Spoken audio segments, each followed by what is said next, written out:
All right, we're getting ready to go. Let's see here. You ready?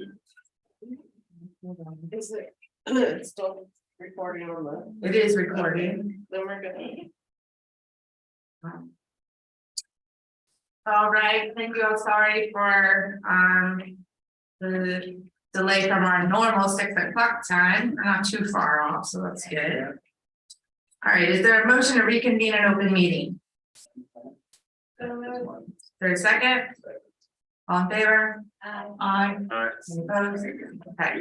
Is there a motion to certify that only public business matters lawfully exempted from open meeting requirements under the Virginia Freedom of Information Act, and only such public business matters as are identified in the motion by which the closed meeting were convened, were heard, discussed, or considered in the meeting by the council? Not a second? Second. Okay, this is when we individually certify. I so certify. So certified. So certified. I so certified. And that's so certified. We're just gonna keep moving forward on our agenda. Thank you all for being here today. And since we have a little bit more of a crowd than when we started, I just ask everybody to silence their cell phones so that if anybody's speaking, we do give them respect and attention while they are here tonight. All right, moving forward is approval of the consent agenda. We had amended the agenda to remove the minutes. They'll be deferred to April. But we will approve it, move forward with the motion to approve the consent agenda for the authorization of our audit services. Is there a motion to do so? So moved. Okay, is there a second? Second. Is there any discussion on that? I did have a question. One of my constituents had concerns that we're. This is due, I think, April 1st, and we're just now hearing about it. It's a pretty short turnaround. Is there a reason why for the contract for the audit services? We were anticipating doing an RFP this year, just because of time constraints. We kind of ran out of time to get one done with all the other work that we've been doing. So in order to meet the requirements of the state, we opted to piggyback off this contract and go with Robertson, Farmer, and Cox for 1 more year. Thank you. Is there any other further discussion? All right, we'll do a roll call vote on the consent agenda. Ms. Wood, Yes. Mr. Williams, Aye. okay, Ms. Robertson. Aye. Aye. Aye. Aye. Hey, council member announcements. I will start with Mr. Wood. You made eye contact. Yeah, you learned not to do that. Yeah. For all you folks who are nice enough to bring recycled cans for the Humane Society to the rescue squad, they should be placed behind the trailer on the Denison Street side, not by the gas pumps. And remember, aluminum cans only, if you will. A couple of items from Public Works. Public Works and Town Manager staff attended the pre-construction meeting with Sagres Construction. It's a contractor who won the award for the central drainage area. Projected groundbreaking for this project will be the time frame end of April. From that point, the contract documents allow 210 days to substantial completion, which is near the end of November. The project's going to impact events and traffic throughout the year. As timelines are developed with the contractor as to which sections of town which will be affected when, we'll be putting that out on social media and other venues. The project is a bit of a moving target because it could be affected by weather and other unknowns. But once we begin, the timeline will be kept as up to date as possible. Department of Public Works partnered with Virginia Cooperative Extension to be a pickup point for residents to get soil test kits. Now, for anybody free test kits are simply to make sure that see if you have alkaline soil to help you with your plants. It also show you what nutrients, if any other, your soil may be deficient in. And if you want to pick up a test kit, head to Department of Public Works at 2301 McKinney. DPW continues to work with the Berkeley Group, the contractor who is spearheading the resiliency stormwater plan process. Public Works has provided stormwater infrastructure information and Chesapeake Bay resource protection area maps for use in moving the process forward. Assessments have begun on town pump stations and WWT pump stations. Many of these infrastructure pieces are aging out and suffering from deferred maintenance. Several of the needs currently known to have been submitted for CIP consideration. We're awaiting notice from Gray Bar, the contractor who is handling the installation of the solar lights along the golf cart bicycle path regarding an installation time frame. And lots of work has gone into preparing the new fee structures and programs for this and the past few months, and we're going to have plenty of discussion on it, I'm sure, this evening. So thank you. Sorry to be so long-winded tonight. Mr. Williams?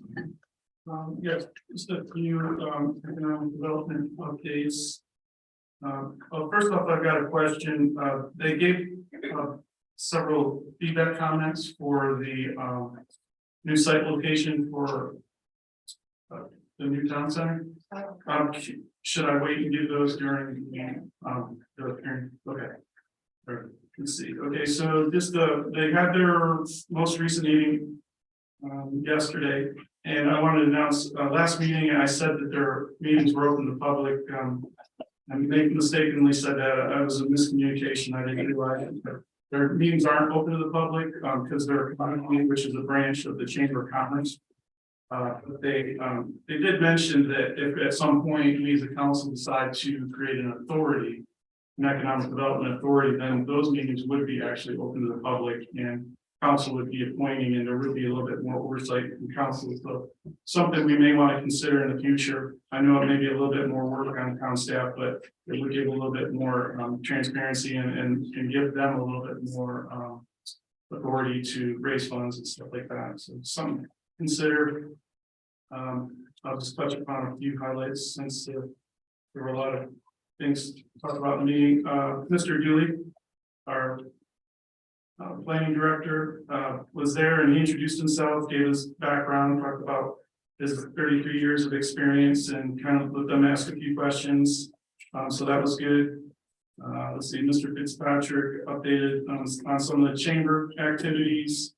And you mentioned that we're making some progress, but still feel like we're not really business friendly in Colonial Beach. So anything maybe we can do as a council in the future to help with that, I would definitely suggest working on that part.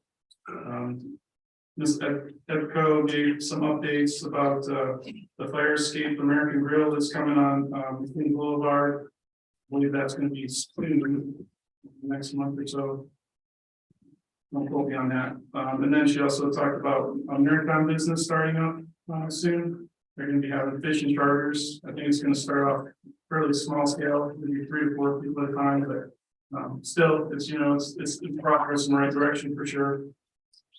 And they did mention that we actually have another charter. Some of the people on the committee didn't realize that we have a charter I think that works out of Winky Doodle Marina, so we got 2 in town now, or we'll have. Let's see.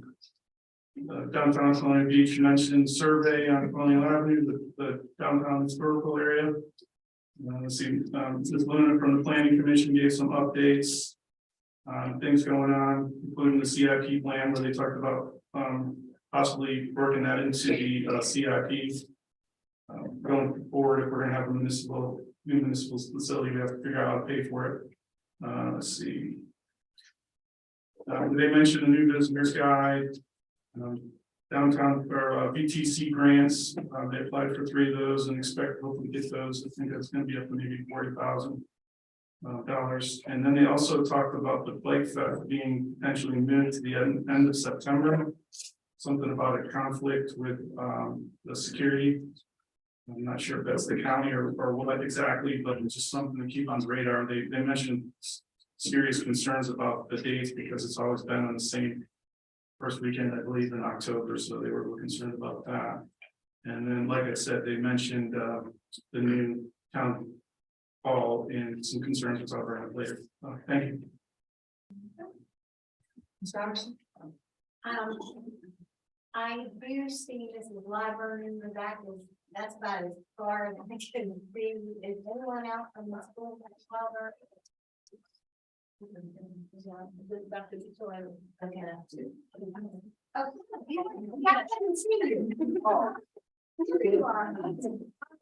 All I was gonna say was, that there was a presentation of the proposed budget for 2024, and then we'll get to that too.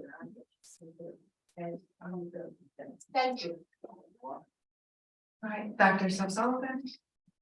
Thank you. The planning commission has been working really hard and Mr. Dooley is going to give a full report, so I won't say a whole lot about that. I did want to bring up, I get this information from the Fredericksburg Area Association of Realtors.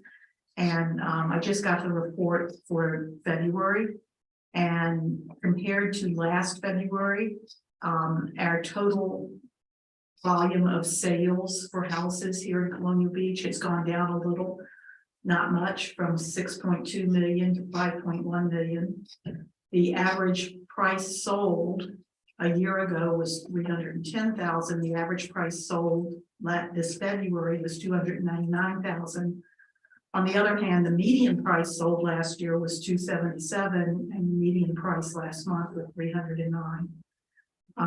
We had 18 units sold a year ago, 15 units in February. So the market is still thriving here in Colonial Beach as far as home sales. All right, Mr. Bankier? One of our newest police officers, Michael Dean, will be graduating from the Rappahannock Regional Criminal Justice Academy tomorrow. And so I think we'll look forward to the chief bringing him in for a personal introduction at some point.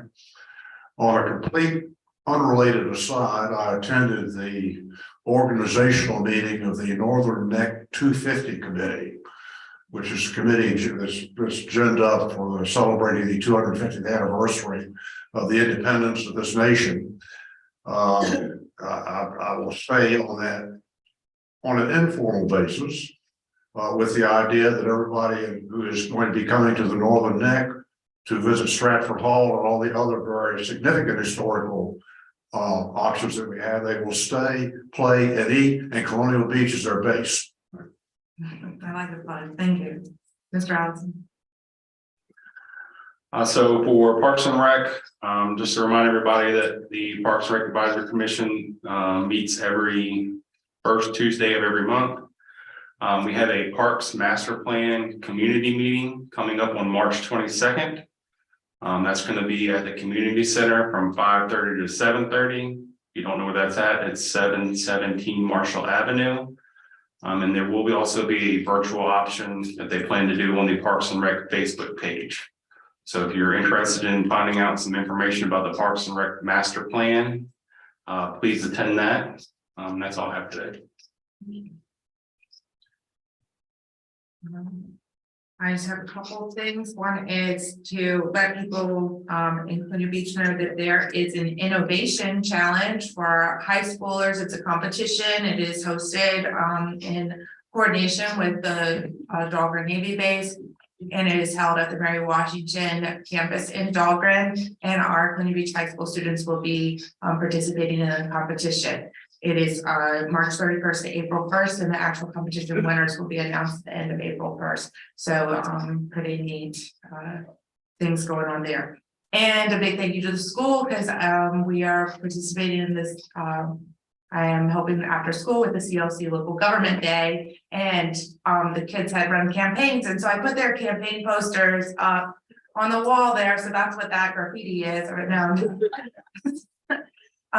Anyway, they got really into the campaign part, and then we hosted them here for a mock town council meeting where they had to sit in these chairs and got a little shyer than they were in the actual classroom, because it is quite intimidating, honestly, to be mic'd up and recorded and all those things. So but they did wonderful and read public comment, which was submitted by some of the people that are in the audience today. So that was kind of neat.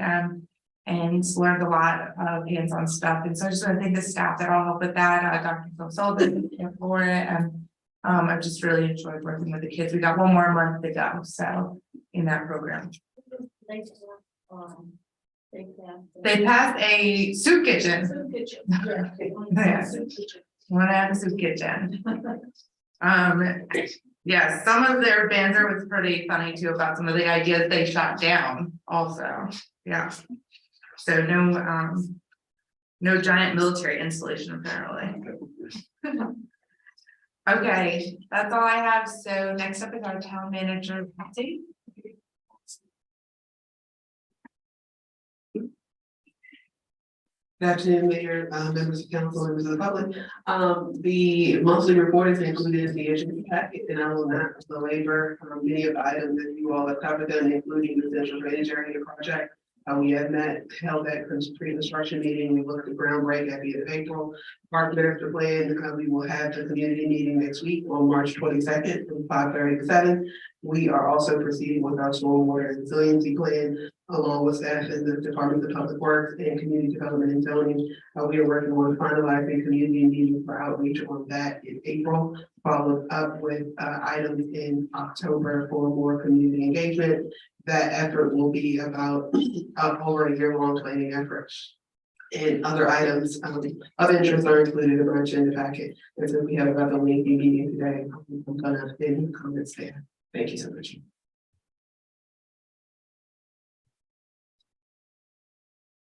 I don't have any referrals to the planning commission, so the next up is presentations and Blave and Associates.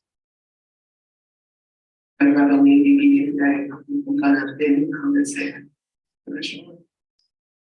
So Andrew will be joining us virtually by Zoom to give an update based on our last meeting. He's also been provided with a number of questions that was presented by council that have been provided to me to address this afternoon. They can hopefully answer the additional questions that you all may have.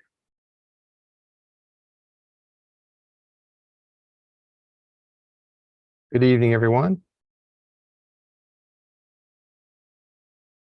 Good evening. Can you hear me okay? Yes. Yes, we hear you exceptionally well. Great. When we last met, we left with a number of open items that you had asked us to look into, and then we received some additional questions through India, through the town manager's office. And I thought I would just briefly run through those and then be available to answer any additional questions that you might have. Do my best to answer those. So there were two specific things that we were asked to look at following our last meeting. One had to do with a technical question on the space needs analysis and particularly the population projections. And my partner Brent's not with me tonight, but he did go back to the table looking at the census data and recognized that they actually had made an error in the data and revise those numbers.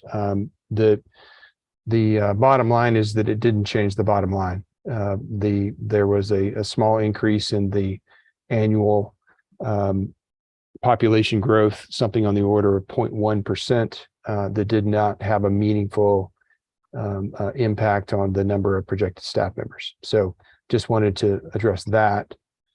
And then the second thing that I was asked to look at was the potential for the existing town hall site to accommodate a new town hall. And again, I want to emphasize that we haven't done a deep dive into this because frankly, we need that direction from the town council on which site you would like us to study within the scope of our current engagement. But we did answer at least partially the question of how much capacity that site has. And do I have the ability to share my screen? Yes, you should. Okay, let me see if I can pull up the right item here. Ready, let's see if this works.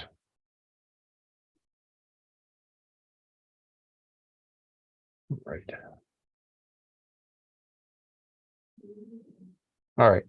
Are you able to see my screen okay? Yes. Yes.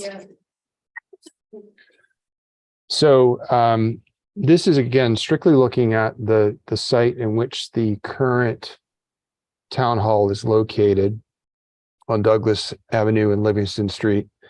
And let me caveat this by saying first that we don't have a survey of this site or even a plat. So all of these numbers should be considered a little bit approximate and subject to the precision that we could get off of Google Earth. But I think they're reasonably close for the purposes of our discussion. So this is first of all looking at the capacity of the site as it currently exists. We have a plus or minus a 7,000 square foot building, the former elementary school, and then we have a parking lot behind it that has 25 spaces in the lot. And then using sort of space standards for on-street parking, we're looking at about 14 spaces that could be reasonably counted immediately adjacent to the site. And in sort of planning practice, those are typically parking spaces that you can count towards a minimum off-street parking requirement. So that's the current building. And then this is what we're putting forward as a potential scenario for redeveloping that site. Let me first of all just say that there's a civil engineering piece that really has to come into play here. There will have to be some stormwater management included in the project. And just for discussion purposes, we've assumed a 10% of the site area that would be dedicated for stormwater management. And that's what you see here shaded in red on the right side of the screen. And furthermore, we have assumed Westmoreland County's zoning requirements for parking and use of the building as an office space. What you're looking at here is one scenario that says how many parking spaces could we get onto the site with a reasonable allocation of some of the site being allocated to stormwater management and green space, and then what's left over. And you can see the blue footprint or the blue box represents a footprint that is 8,750 square feet plus or minus footprint on that site. And then you can do the math of multiplying that to 3 stories or however many stories you want to say. But let's say for the sake of argument that it's a 3-story building, then you'd come up with 8,750 times 3, whatever that is. Quick math here. 8,750 times 3 is 26,250 square feet, which is just over the projected amount of square footage that we have currently allocated in our space needs program. Now, you then need to circle back and say, well, how many parking spaces does that require per zoning ordinance? And our math tells us that you would need for a 25,500 square foot building, which is what the program said, you would need 85 parking spaces. Now, in this scenario that we're using right now, we get 69 total parking spaces. So then, iterating on that, you could say, all right, so if we can get 69 spaces, how much building does that allow? That would be a 20,700 square foot building, which would be about 5,000 or so square feet shy of the program. So what does that mean? We don't know. We really haven't done a real concept study on this site. We're just looking at sort of baseline capacity. I will say that one scenario this does suggest is that it just so happens if you were to pull the council chamber out of the program, and let's suppose for a moment that you keep the current space that you're occupying as the council chamber, and renovate that space as needed. And then the balance of the program, the police and the town administration were to stay on this site, that math works pretty well. So you would need about 20,000 square feet for those two functions, the town administration and the police, and then keep the council chamber where it is. So I hope that's helpful just to help, frame the discussion. And again, I just want to emphasize that we haven't done a proper study on this site. We haven't actually allocated program. We haven't shown what the building shape would be or how it would flow. And we need to take a deeper dive into things like the stormwater management and actually get some sort of site boundary so we know precisely how big this site is. But to the best of the information that we have, this is our assessment of that site. So I'm going to stop sharing that for a minute. We can always come back to it. And I want to quickly run through the balance of the questions that were forwarded to us, just so I can get that information out there, and then we'll pause and I'll follow up questions discussion. So there was a series of questions that were sent to us via the town manager's office. The first question says, at the last work session, the architect showed 2 examples of new town halls to illustrate what a new building could look like. Can you ask them how big each building is and what was the cost of each? So the 2 projects we showed were the Sullivan's Island project, which is sort of a low country building, 3-story building that was built in South Carolina. That building was completed in 2016. It was 18,000 square feet, so a little bit smaller than the program that we have shown for Colonial Beach. And it was constructed for a really shockingly low number of $4.1 million. Now, I think that number is not realistic to project into 2022, 2023. And also I think there's some regional differences. Case in point, the Middleburg Town Hall that we showed you is 11,400 square feet of enclosed space. It also has another couple thousand square feet of outdoor terraces and covered porches, which would contribute to the cost, but not to the usable area. It's currently under construction and was bid in December of 2021 at $10.5 million. So quite a bit more expensive on a cost per square foot basis. Again, I think there's some escalation factor in those 2 numbers, and then also some local market conditions that are contributing, one being in South Carolina, the other one being in Shenandoah Valley, Northern Virginia. So that was question number 1. And then question number 2 was, anyone investigated the properties by the Food Lion? Has the bank for sale been considered as a police station option? The short answer is no.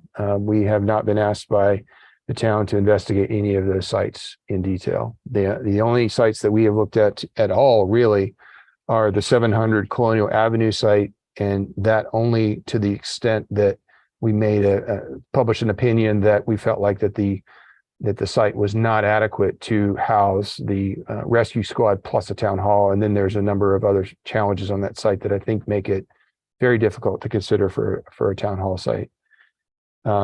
So aside from that site and the existing town hall site that we just showed you, we have not looked at any other sites.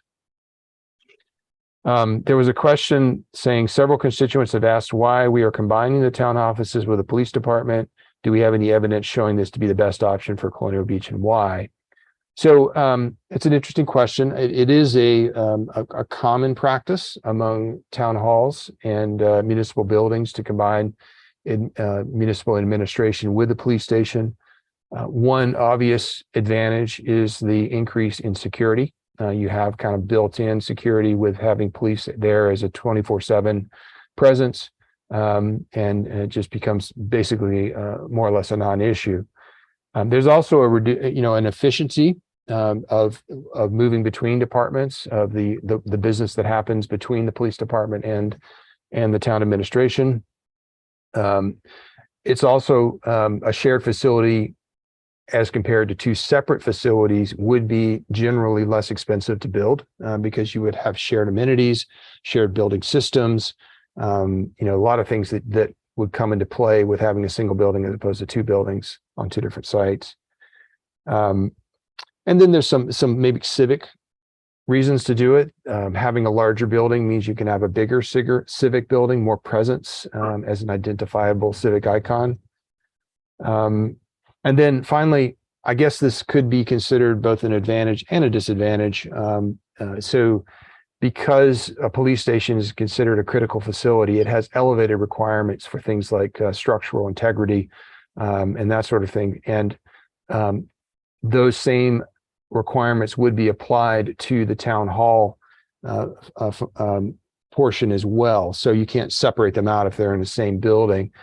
So that means that the town hall and town administration is also a critical facility and has elevated structural requirements and resiliency requirements. Backup generator can serve as a command post for incidents and that sort of thing.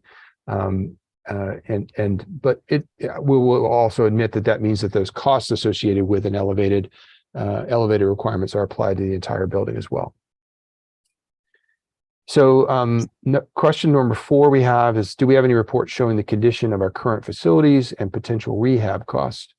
So we have not been specifically tasked with looking at the existing existing facilities, either your existing town hall or the police station, in terms of the feasibility of keeping those buildings in operation. What we have been asked to do is to publish a general opinion about their feasibility or their suitability for their function. And I think we've adequately answered that question previously, that in our opinion, neither facility is suitable, in our opinion, to be the purpose-built function that they should be. The school is not configured well. It has inadequate systems. It doesn't have public-facing facilities that are really suitable. The security is very lacking. So there's a lot of things that would need to be changed to that building to make it into a functional office space for any user, let alone the town hall. The police similarly is, they basically are making do with what was there, and nobody would design a police facility that is like what the space that they are currently occupying. So for either of those to be put on the table for a renovation, it would be pretty radical renovation cost. But again, we haven't been tasked with doing a detailed analysis of that on a space-by-space basis or physical condition or anything like that. Do we have next question is, do we have a rough estimate for a new facility and a way to show that we have ability to pay for it? Citizens should know if we need a tax increase to pay for this. So I'm going to answer the first part of that. The second part is a question more for the town administration. There is a part of our current scope to provide an estimate on whatever concept that we are going to design for the town. So you should have some reasonably accurate cost information based on that concept at the end of our study. The next question is, if the town center is left in place, police kept separate, and we rehab what we have, how does that impact overall cost? So again, that would require a design concept to figure that out. That is not a scenario that we have been currently tasked with. So if the town wants to proceed with us to pursue that scenario, we would have to look at our current scope and see if that aligns with our current scope, and then either swap out something that we've already said we were going to do or add it on to our current scope as an additional option to explore. And then finally, there was a question that says a citizen with many years of commercial construction experience suggested before committing to a site plan for town hall, the town should first consult with a geotechnical engineering firm and do geotech drilling to test the bearing capacity of the soil. And then follows on, I'd like to know if the firm agrees with this, and if not, why. We actually do agree with that. We think it's a prudent thing to do as a risk management exercise to understand the potential for the geotechnical to impact project costs. If we do not have geotechnical information, that doesn't mean we are, shooting in the dark. We will use our best judgment for assessing what would be a typical foundation strategy for buildings built in other places in Colonial Beach and apply that to the town hall. But our I guess our recommendation would be, if the town is narrowing in on a given site and saying, we're pretty sure this is the place that we want to place the town hall, then we would suggest that it might be in the town's best interest to go ahead and commission a geotechnical report for that site, just so you fully understand what your risks are in terms of having to do special foundations or managing groundwater, those sorts of things that would come into play. So I'm going to stop talking because I think that's about all I have to say on a presentation standpoint, and I'm happy to continue to answer questions to the best of my ability. Thank you for the opportunity to speak. Mr. Wood?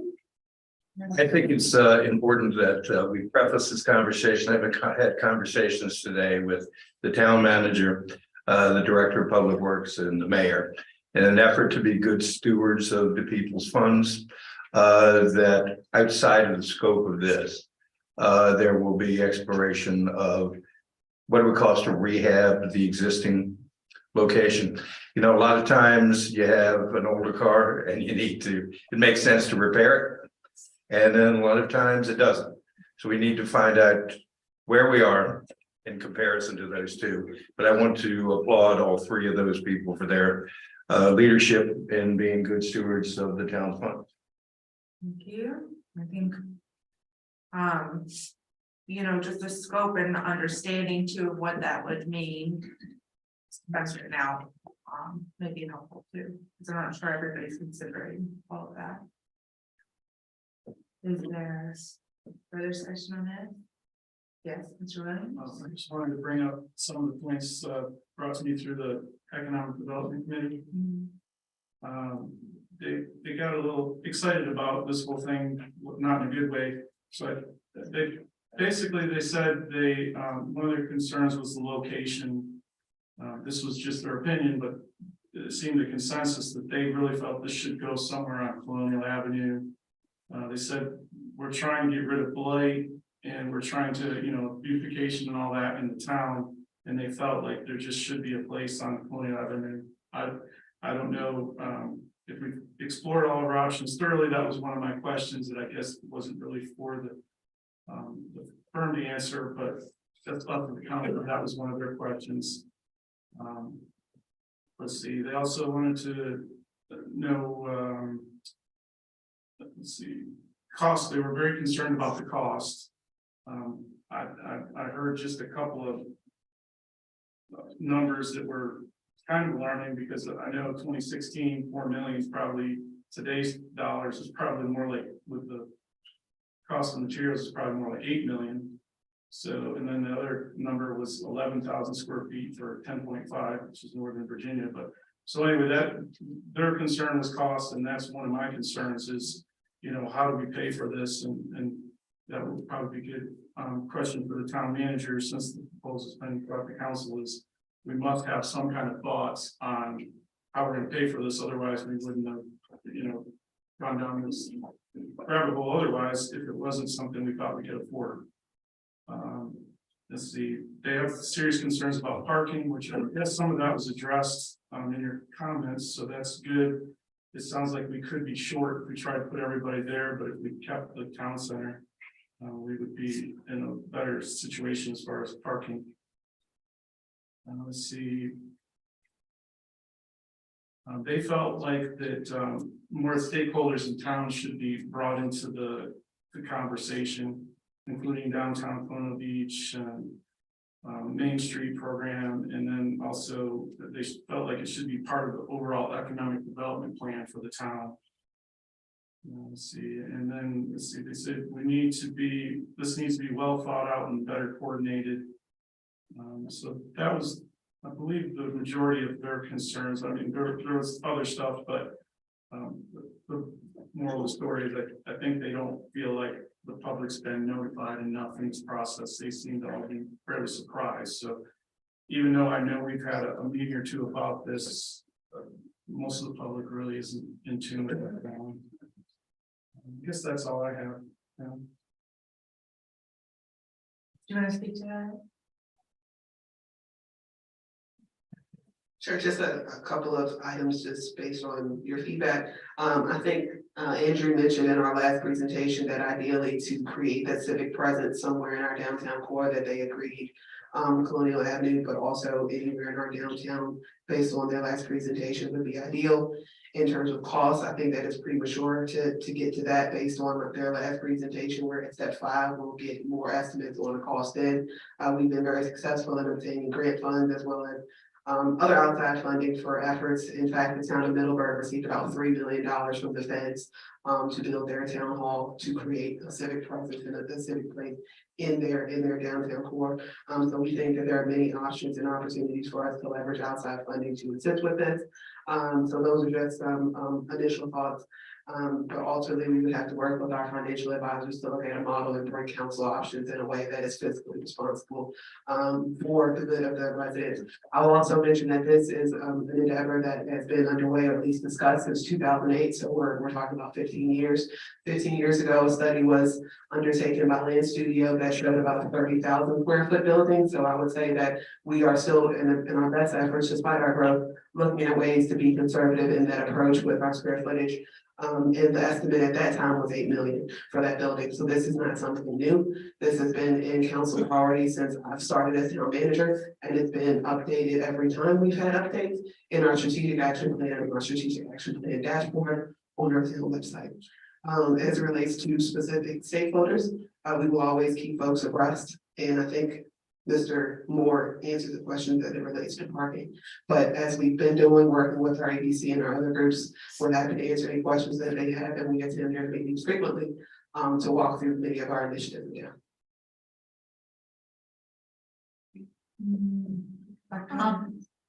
I guess my question would be just to clarify that we are already in a contract with these that we've previously approved to provide us with one site plan and an alternative one, which we might be able to delay if we didn't have an alternative site. Right now, I believe this is the only property other than 700 Colonial that we own, where it would make any sense to move forward with the site plan before we had a contract on other property if we decided to try to do something on Colonial. The other thing is I just was gonna piggyback on what our town manager said, that we would bring Davenport into this to advise us on the best way to deal with covering the cost of a new building. Mr. Allison? I only have a question concerning the like the lifespan of the facility.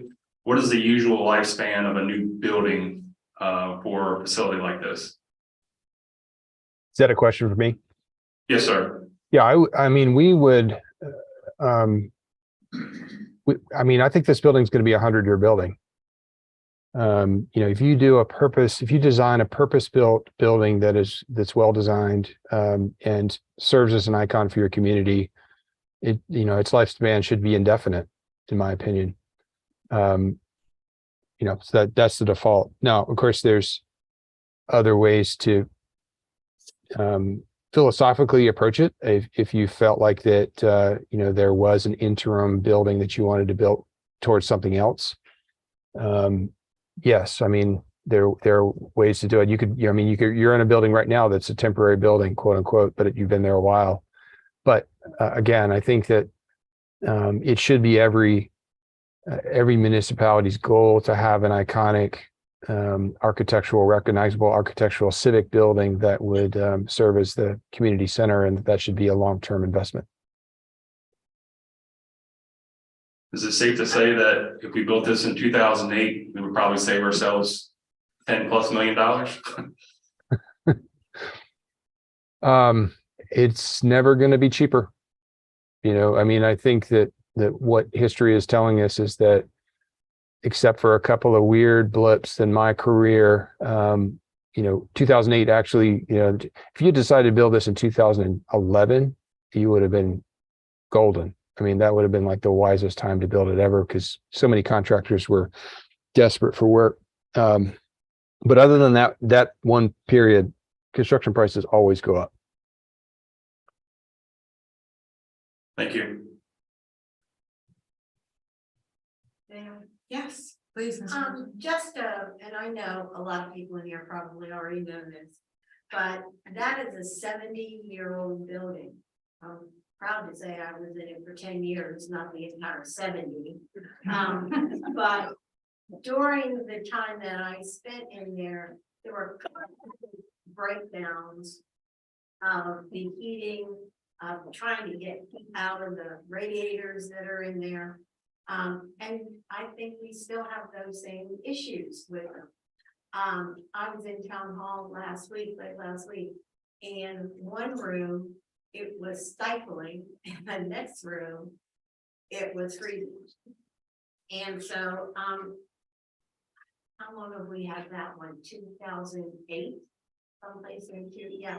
So that's a very, old furnace as well. And for those of you who have gone into town hall, you know that the bathroom facilities are still a little boy's room and a little girl's room.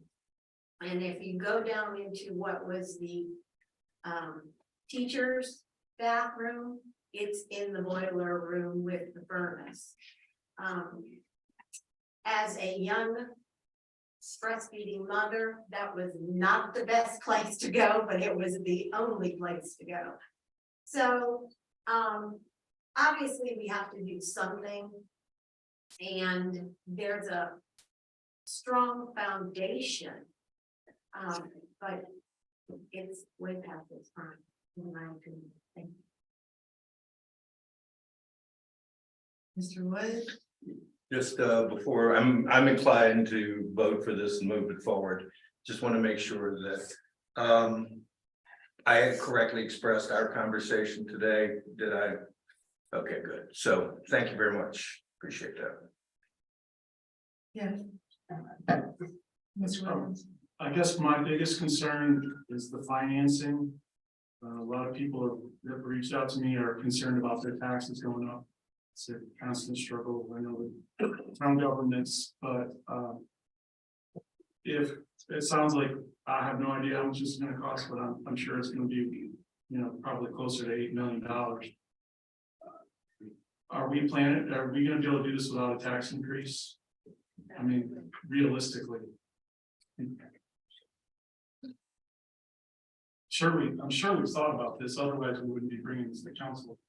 So we will be looking at all of our options. I cannot say to you today whether or not that means a tax increase in the future. I will be trying to leverage every opportunity that we have to work within what we have, as well as looking at when we can potentially leverage leases and get out of leases to help with our debt service. But I think ultimately that's something we'll have to work with our financial advisor to give you an accurate information. And also when we can do the estimate phase.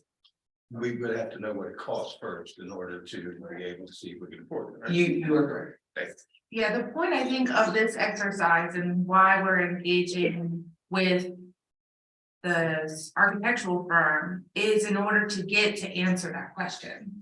And we have not been able to answer that question unless we had a plan of what we need that's based on data, not and on facts, and not just willy-nilly what we think.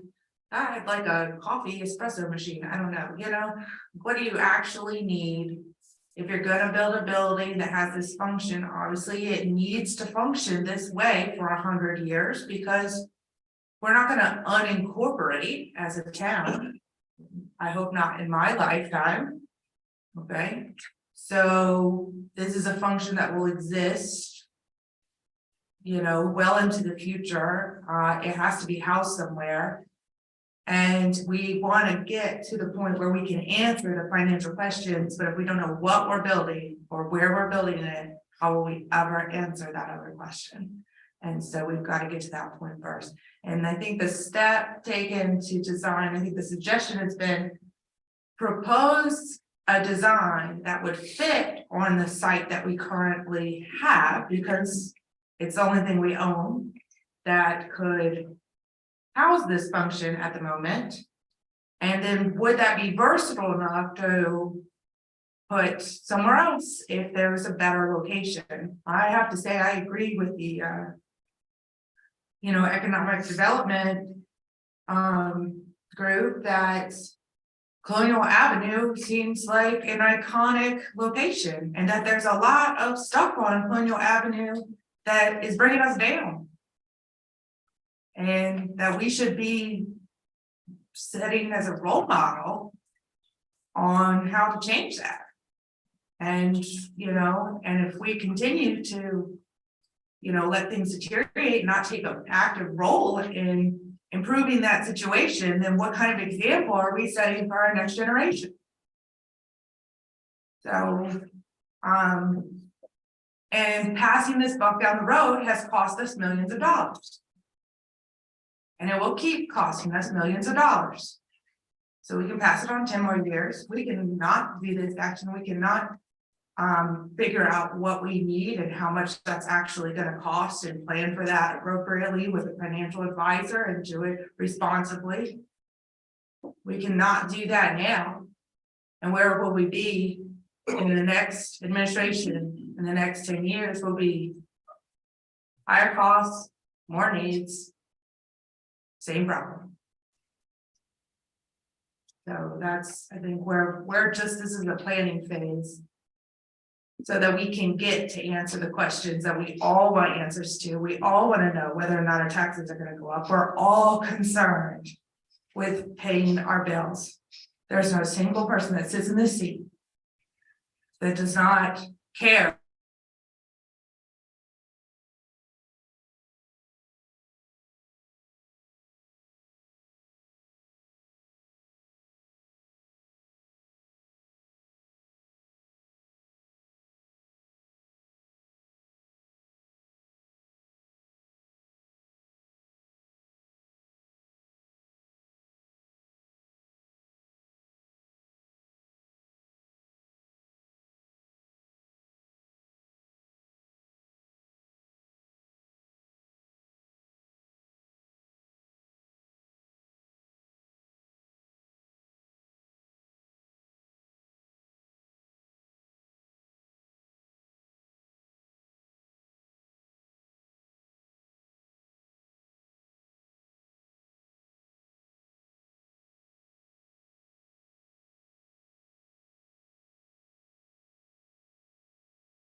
Okay.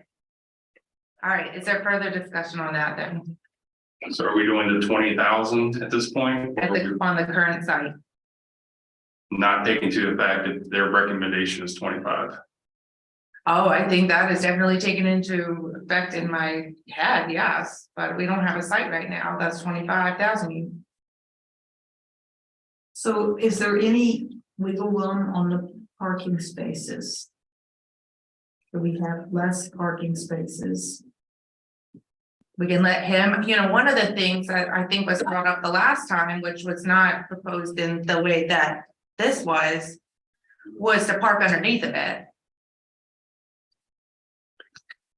I don't know, I mean, again, it just seems like you should put this thing on Colonial Avenue, but.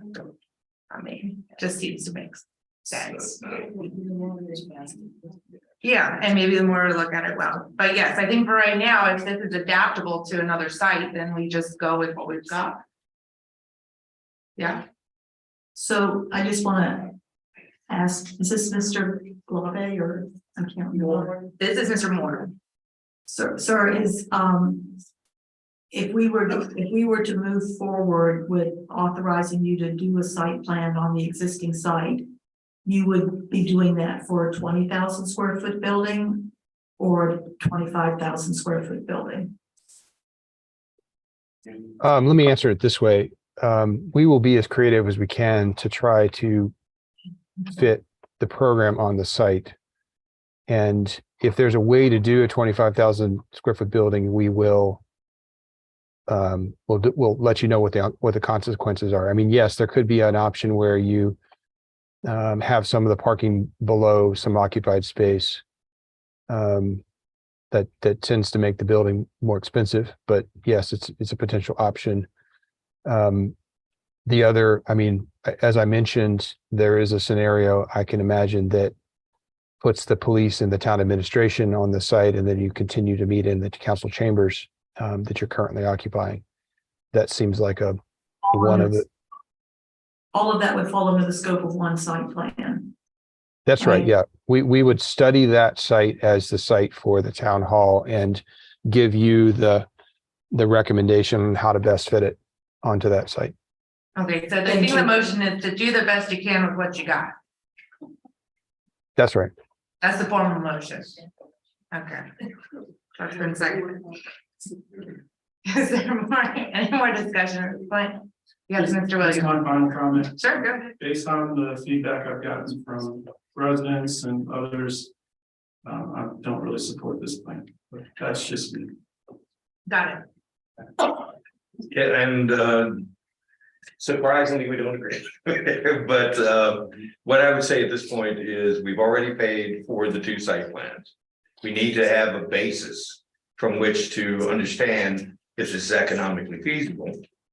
Let's go ahead and spend the money or use the money we've already spent to find out where we are. So, and when we'll vote for shortly, I'm sure, but I'm in favor of moving along to see where we are. So, All right, this time I'm gonna take, oh no. That's on us. Good. So I still think we should probably do the 25,000 as recommended, because if we continue to keep this here and don't include it in that cost, if we decide to add that later, it's gonna cost twice as much then. Yes, that's true.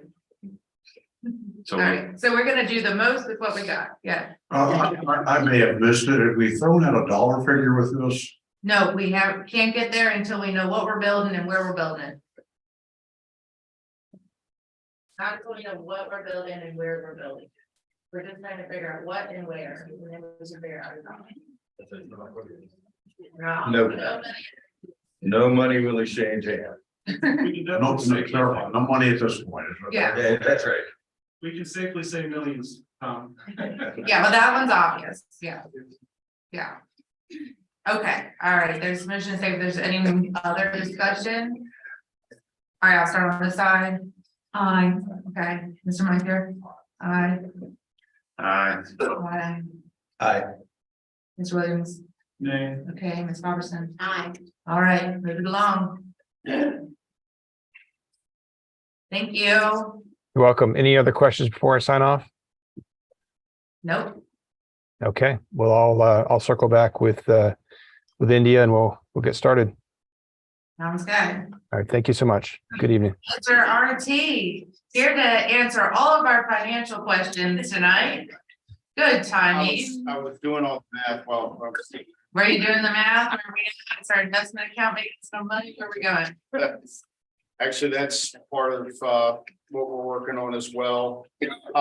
Thank you. What you're getting in front of you tonight is a book that may look similar to last year. It was not included in your agenda package purposely, because we want to take an opportunity to step through it together with you. Am I not on? Testing 1, 2, 3. There you go. Hot mic. The book you have in front of you may look familiar. Last year when we did our financial review, we included some preliminary CIP around this time of year that was contemporaneous to your budget process. That evolved throughout the year with a lot of input from the planning committee as well as town council. We've refreshed, pulled forward and updated that report we did last year to get to this point in time. So we've incorporated more recent financial information. And like I was saying a minute ago, we purposely did not include it in the agenda package tonight because we wanted to take an opportunity to step through it together. If you have any questions, I'm happy to talk through it as we go along. I'd like to keep it conversational. I'll jot down notes. Again, this is a preliminary look. So any comments you have or any questions you have either this evening or might want to ask us via India or Lisa over the next couple of weeks, we can incorporate or research or do more analysis and bring back to you an updated report at a future council meeting. So with that said, I'm going to flip through the book and the page numbers are on the bottom right hand corner. Page 1 just gives you again, what are we going to talk about? The topics for discussion this evening, 2 major components of the book, and that's the general fund overview, which is your tax supported fund, and then the utility fund overview, which is your utility rate base supported fund. And within each of those funds are set up very similarly, where we're going to go over the historic financials, walk through your debt portfolio, provide some key debt ratios, and talk about affordability with respect to your CIPs. Flipping the page, again, you can look at page 2. When you're looking back through this tonight, when you need something to put you to sleep, you can look at tab 1 for the general fund. You have it's tabbed for you. This page can tell you where you need to go. So page 4.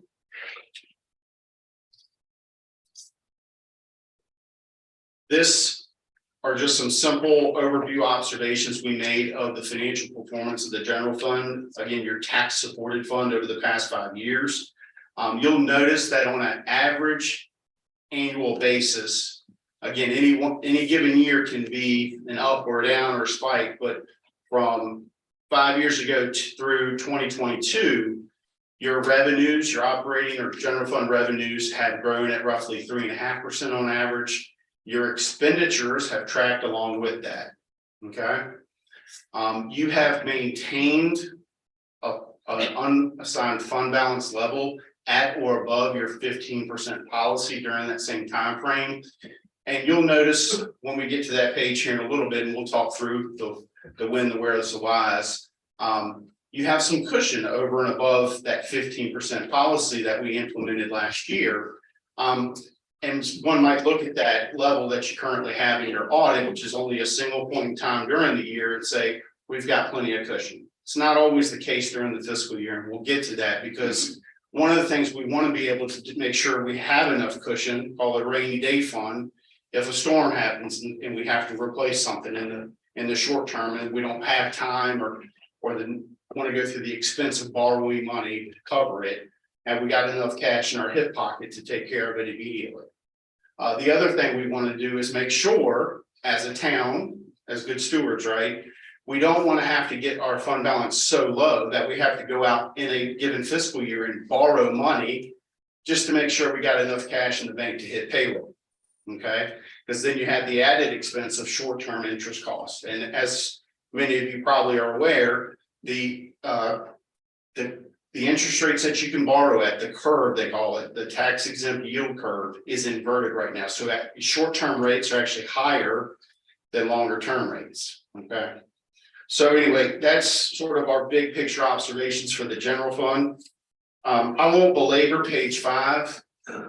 Again, it's tiny print, as you'll see. As you look through it, if you have any questions, again, I would encourage you to funnel those through India or Lisa. We're happy to address it. But we've basically identified the big picture revenue items, the big picture expenditure items to give you some kind of feel for the historic operating trend of the general fund. And the upshot here, again, as we said on the last page, is that the town is doing very well with respect to its revenues growing in step with its operating expenditures.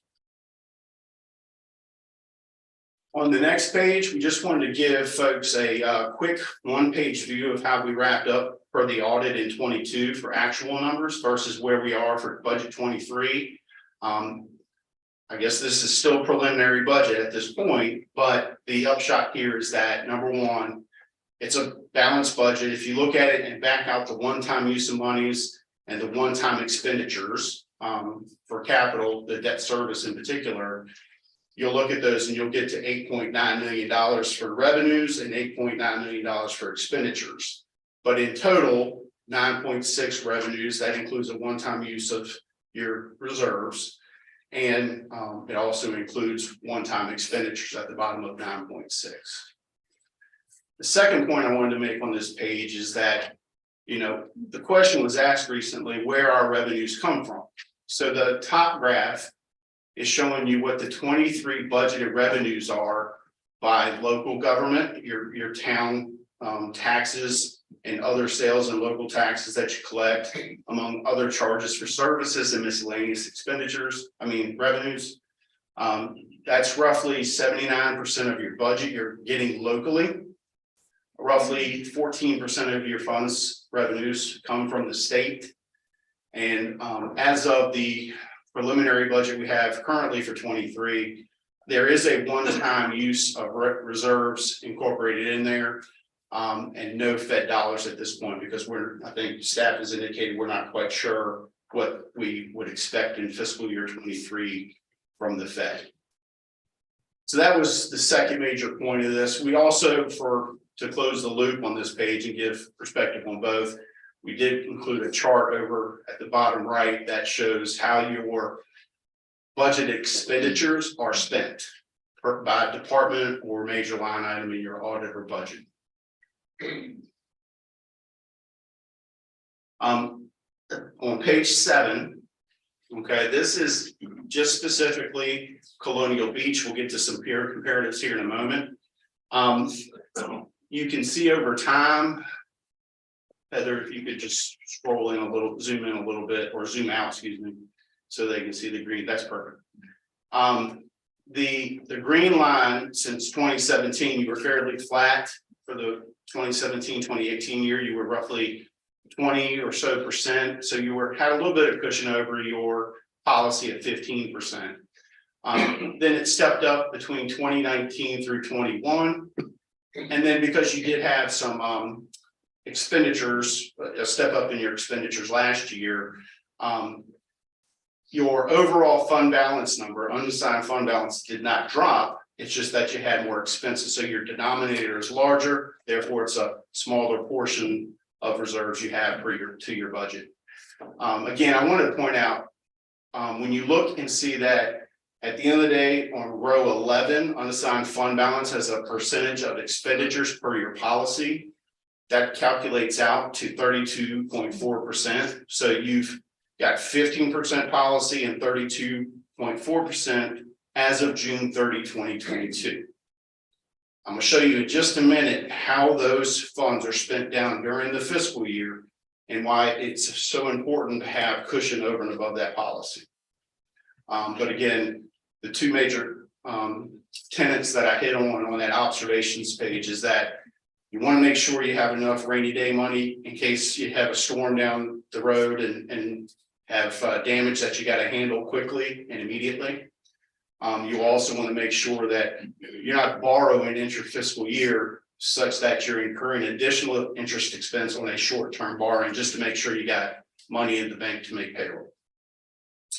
Lastly, I do always want to point out, when we're talking about fund balance specifically for Colonial Beach, I want to remind everybody that Colonial Beach is one of only 2 towns in the entire Commonwealth that has its own school system. So again, that's just another arrow in the quiver of why we need rainy day funds. Okay. Next page, page 8. So I kept reiterating that just because you look at the year-end audit and you see $2.93 million or so in our unassigned fund balance, does not mean you have that entire amount throughout the entire fiscal year.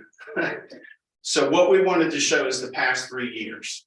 At the end of June 30, 2019, you had roughly $2.5 million of unassigned fund balance.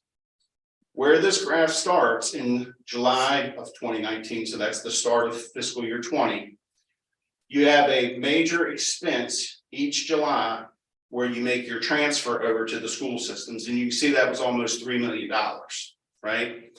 So you take the 2.5 you got in the bank for the general fund, you spend down $3 million, that's a negative, right? So if you look at July 2019, you'll see the red line there. That is negative. So on the bottom right-hand chart for July, on the right-hand side under the gold, you'll see $294,000 negative. That is not a misprint. That is the allocable portion of the general fund cash balance. Again, we track internally, we track what we have for cash reserves in the general fund. We track separately what we have in the school fund. We track separately in the water fund and the sewer fund. Okay. Those monies are all commingled at the bank. So you never like overdrew your account. However, for purposes of allocations for the general fund, that would be negative. Okay. So if you look at December and June of each year, the green line shoots up, the dark green line shoots up significantly. And that's because those are the 2 times a year that you are collecting most of your resources, real estate and personal property taxes. You're not collecting them every month, but you got expenditures every month. That's what the bright green bars are for. So you can see where your dark green line ramps up and then drops, and your expenditures exceed that dark green line. That's where you're drawing down your cash balance, okay? If you look at the gold line, you can see where it spikes by June of each year. That's your high water mark each year is June. So just right when you do your audit, it happens to be when you've collected your second half of your fiscal year real estate and personal property tax revenues. So you're cash rich, call it, in June of each year when they go to perform your audit. But again, right after, if you look at July 20, you can see your gold line in June is up close to $3 million.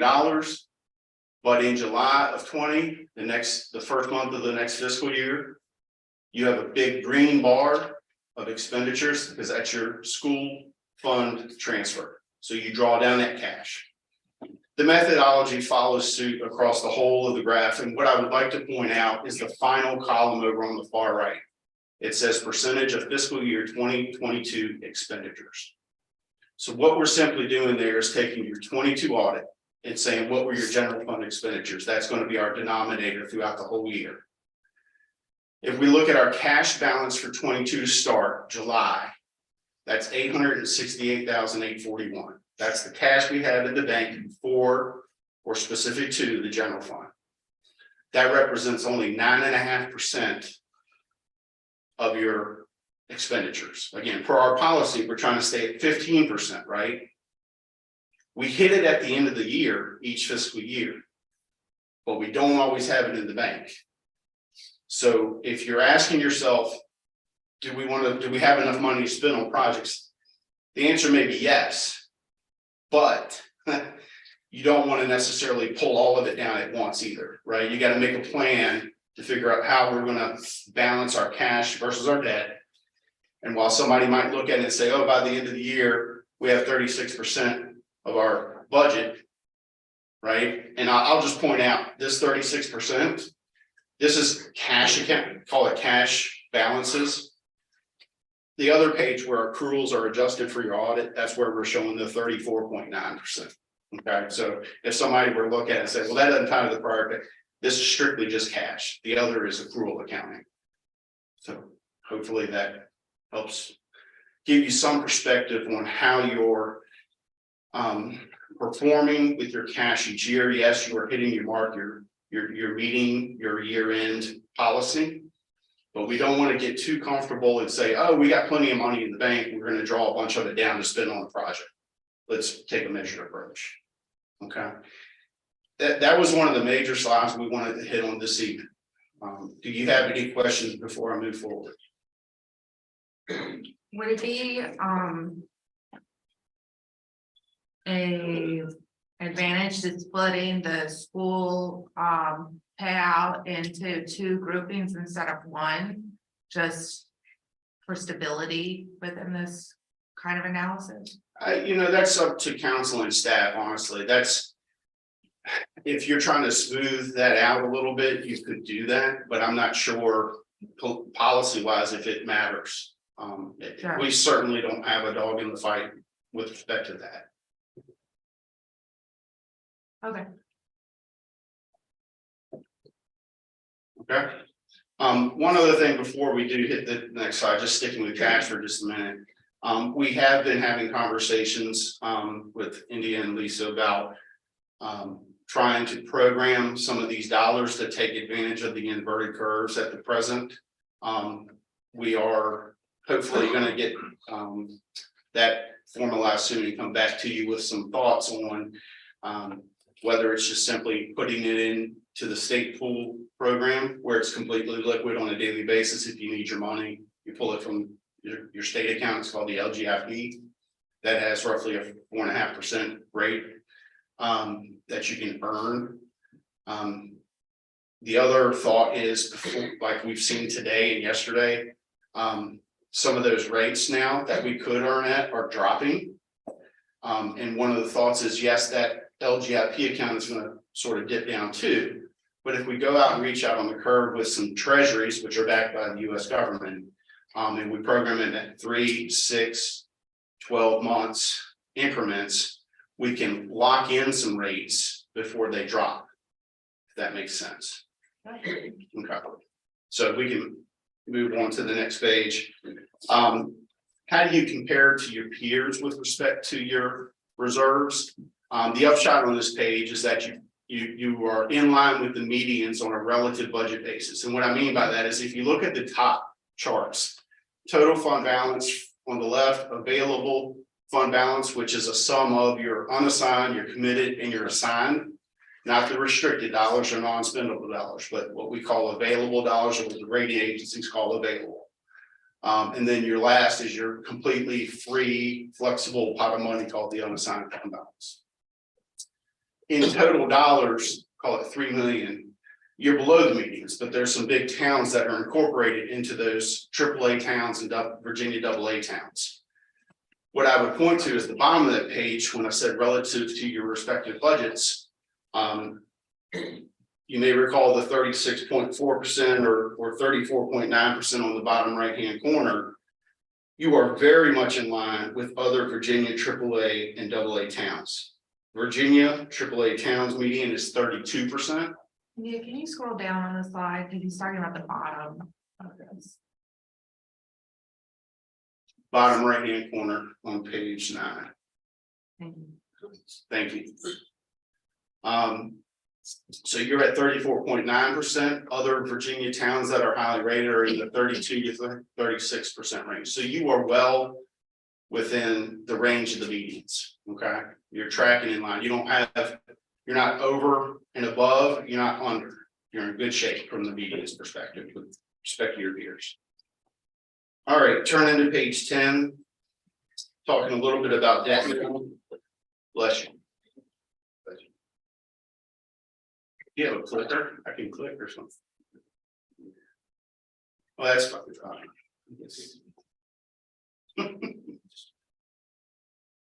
I think if it zooms out, it would show, but I think it zooms in so you can try to read it. That should be good.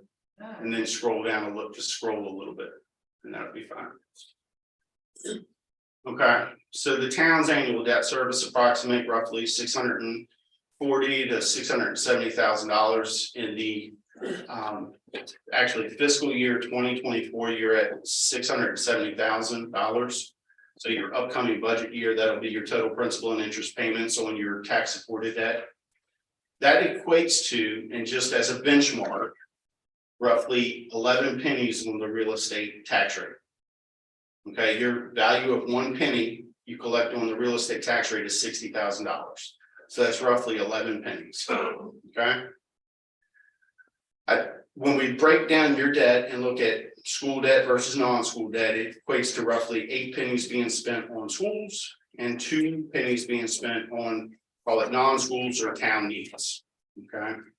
It's mostly equipment and other county projects. Infrastructure and equipment. You do have limited step down in your debt service over the next few years, but it does step down quite a bit in 2036 and then fully matures by 2046. This page just shows how that debt service looks. Again, in 2023, you're at 640, 2024, you're at 670. And then this page right here is your 10-year payout ratio. All this is telling you is that how you amortize your debt. Now you do have one big loan. It's roughly $7.8 million. That was the 2015 BPSA school loan we did back then. That was done at the time for affordability purposes, just like you would finance a house over 30 years time. Level principal and interest payments. So if you look at it, you're paying little bit by little bit more principal each year. You're at 39%, which is on the bottom, which is on page 12. It's a little bit below the medians, but again, your number one, you don't have a policy for it. It's just something that we want to track to make sure we're not offloading unnecessarily principal. If you turn to page 13, this is where your debt to assessed value calculation comes in, and you're roughly at 1.5%, which is well within the medians that we've looked at here. You've got a policy to keep within a 4, not to exceed 5% range. And we're really only doing this based on your real estate assessed value for the purposes of this analysis. Again, as a town, you have a 10% legal debt limit that you cannot exceed 10% of your real estate tax assessed value. If we were going to look at this a little bit differently and consider all of your assessed value, both real estate and personal property, it would look even better. So we're trying to be a little bit more conservative with this approach. But you're at 1.5%.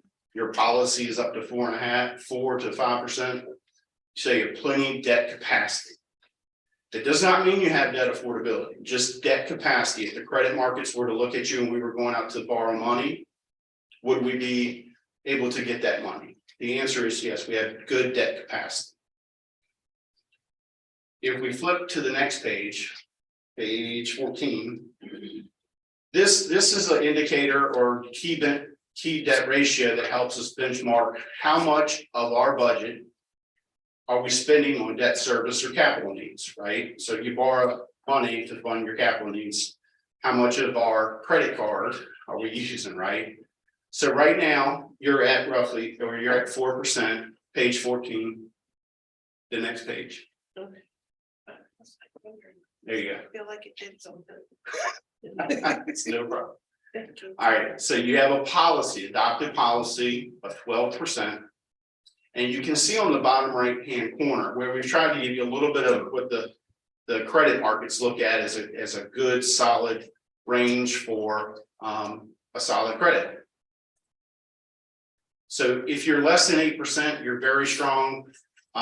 You know, you're well below, you're half of that very strong, like upper limit. You're at 4%.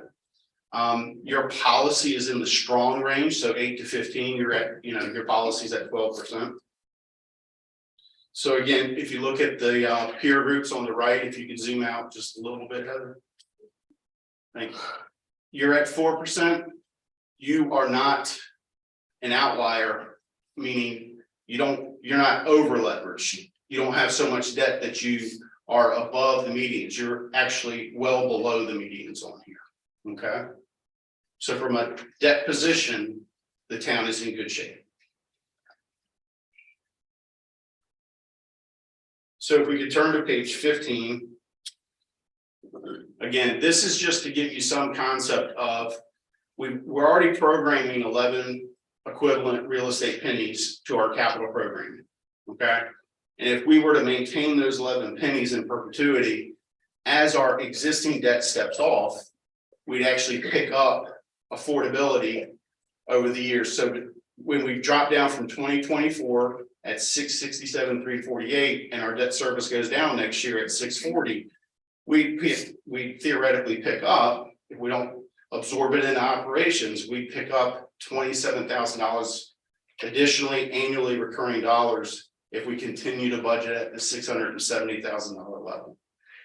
And you can see you pick up about 70,000 starting in 27.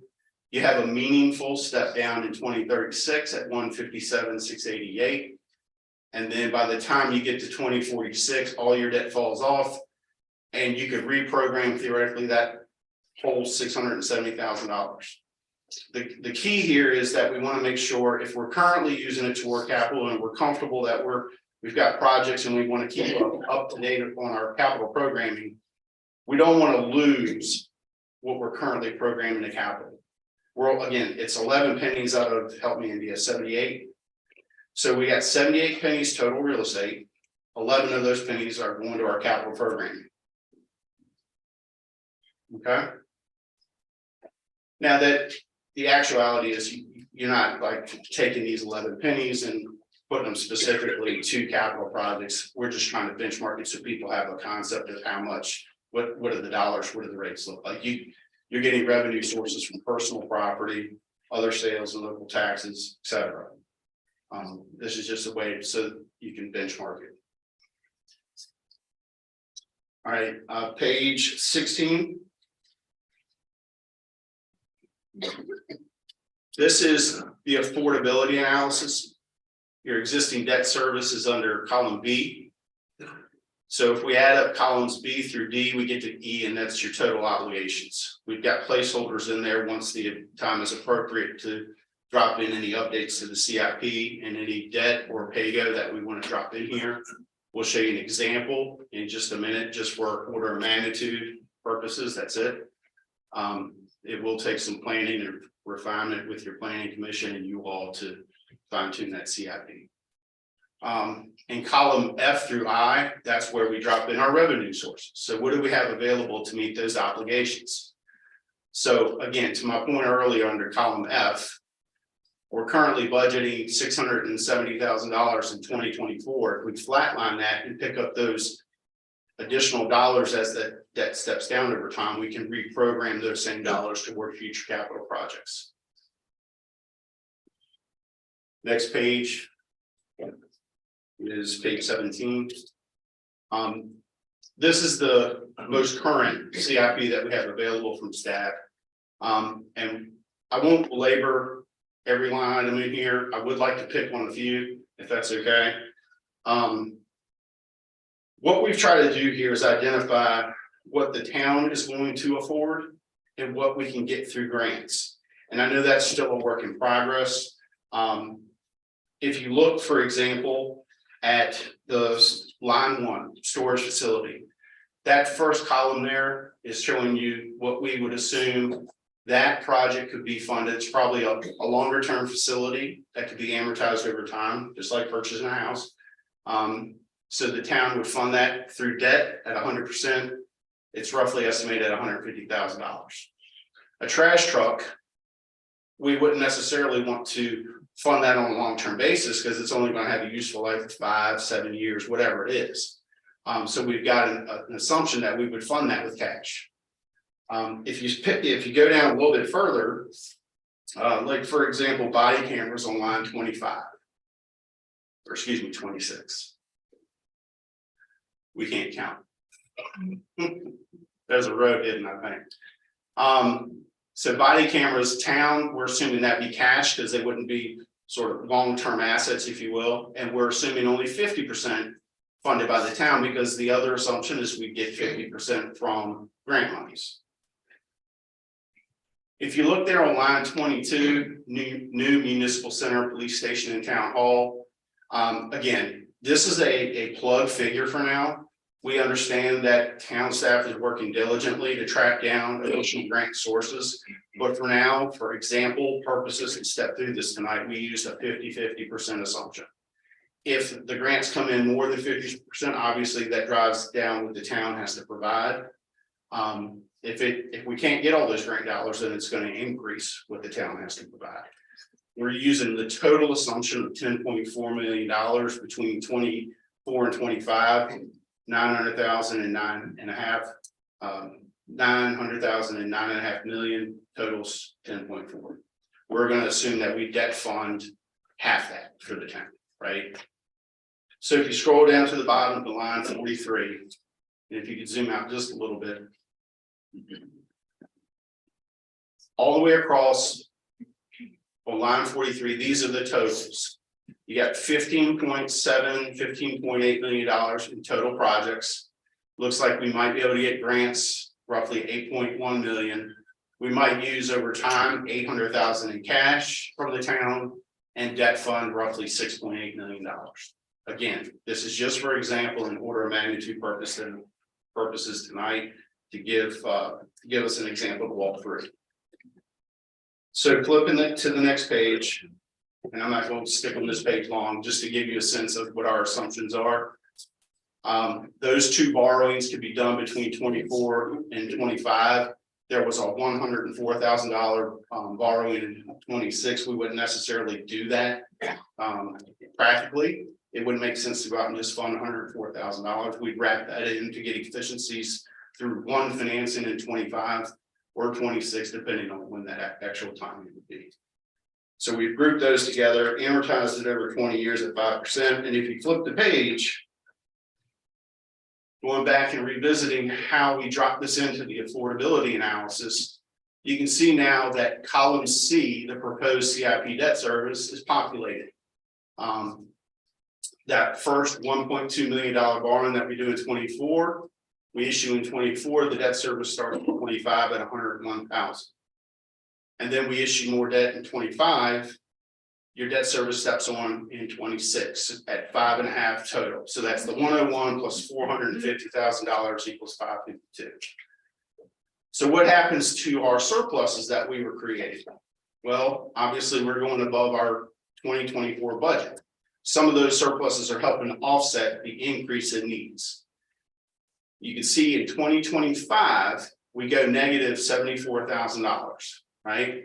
And we don't have anything over, any assumptions over for what we're going to start with, pulling down any reserves to help us offset these needs. So that $74,000 divided by the $60,000 value of a real estate penny. And again, that's just for benchmarking purposes. The sources can come from grants, personal property, sales and use tax, etc. But it could equate to roughly 1.2 pennies on the real estate taxes. You step up the next year by 7 pennies, right? Because that other debt kicks in for the, we're borrowing 50% of the total project for the police / town hall project. So that's total at the bottom, total equivalent tax effect would be 8.3 pennies.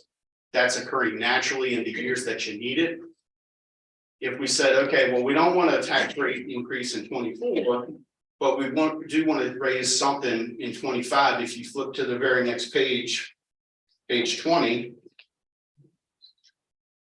we take proactive action and start generating additional resources ahead of when we need them. It helps us buy it down by a penny. Again, this is just an exercise, an example for tonight. to demonstrate how we can look at this analysis and determine what's the resources we need to fund our programming, right? Doesn't necessarily mean it's all on the real estate tax rate. We might want to grab something from transient tax dollars, right?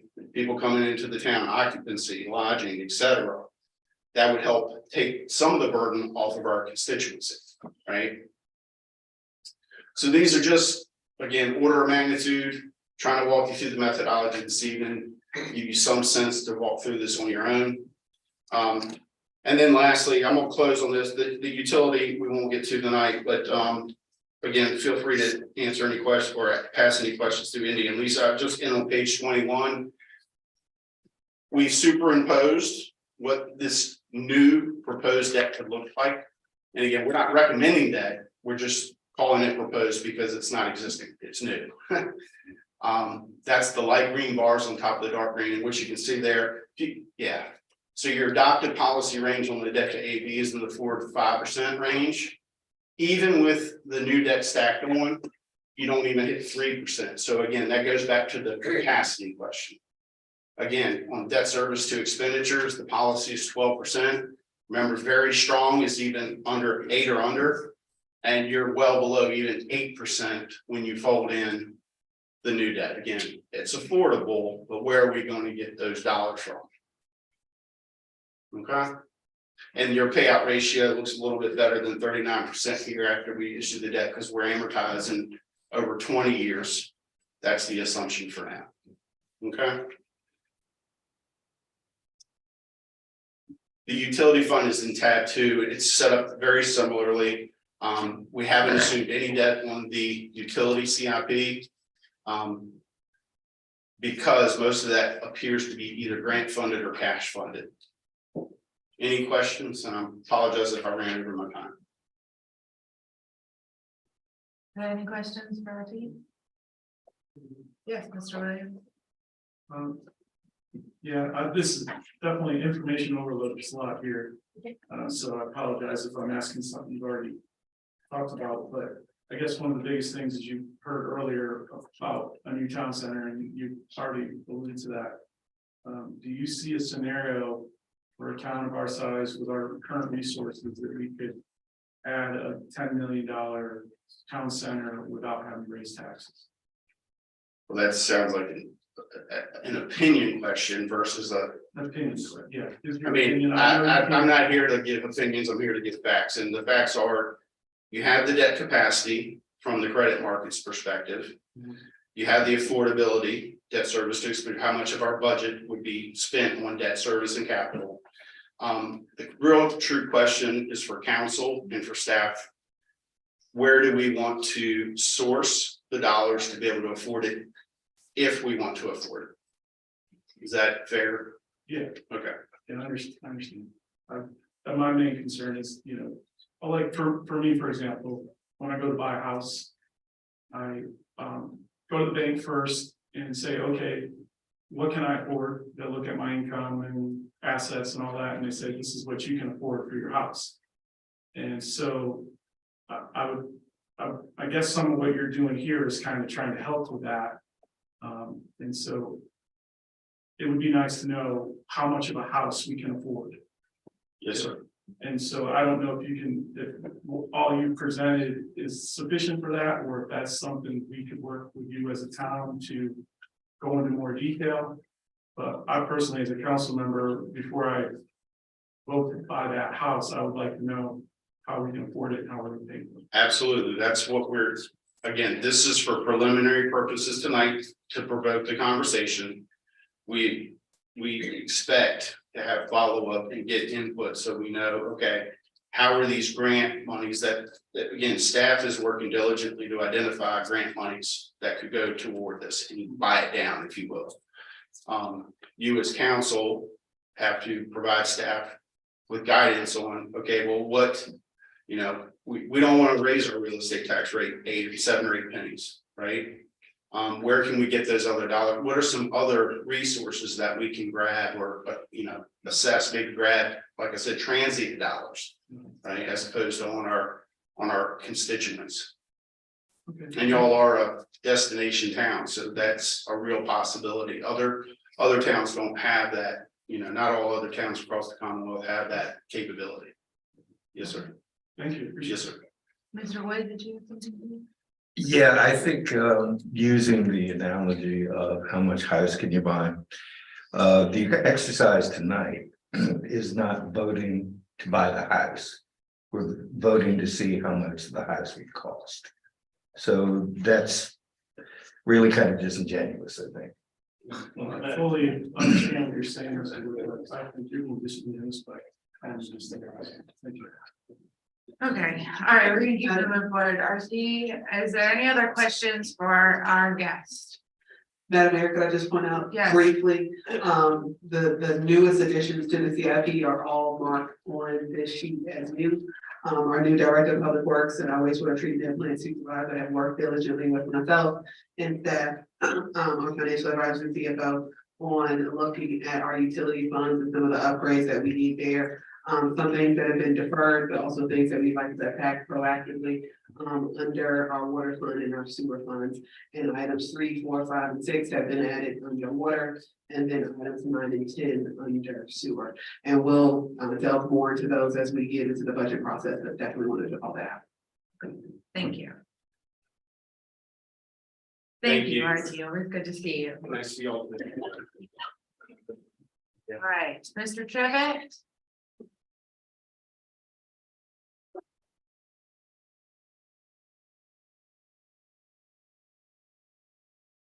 Madam Mayor, Town Council.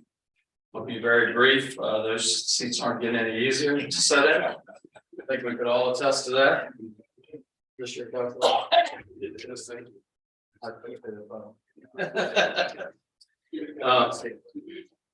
Just real quick, the county did vote to issue tax relief to handicap equipped vehicles. So it's kind of like what we do in the town for the boat tax, so it's almost going to be nothing, but there are some criteria, you just can't have a handicap sticker in your window, you gotta either have a wheelchair ramp or some things that make the vehicle handicap accessible. So we did approve that. We also, I wanted to let you know about the bridge over there, there's a lot of people in Colonial Beach that use Westmoreland Shores, the bridge is over there, they're working diligently to get it set up, and hopefully by the end of the month, that road will be open.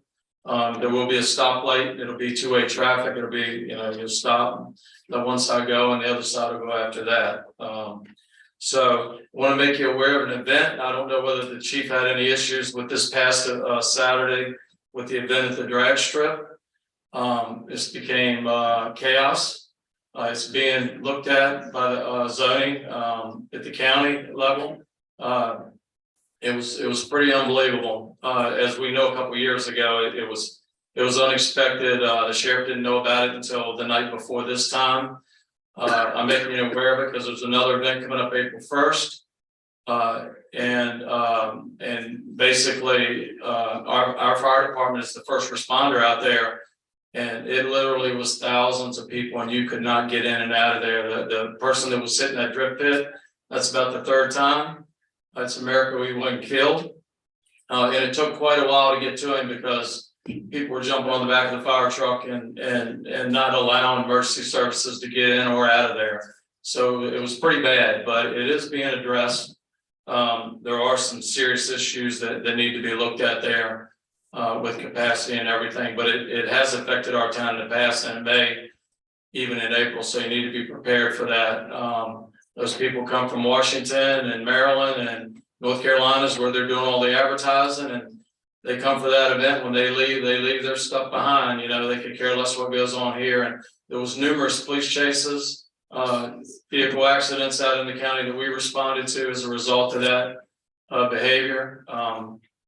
You know, they're drag racing, but they're doing a lot of it on the road as well. It's not like what you'd see at a drag strip. It's those Nissans and souped up Hondas or whatever they are. They're not just going down the track straight. So anyway, we are dealing with that. You may have to deal with it as well. One of the things that I thought was important, and I sent it to the town manager this afternoon, so she probably hasn't had an opportunity to look at it.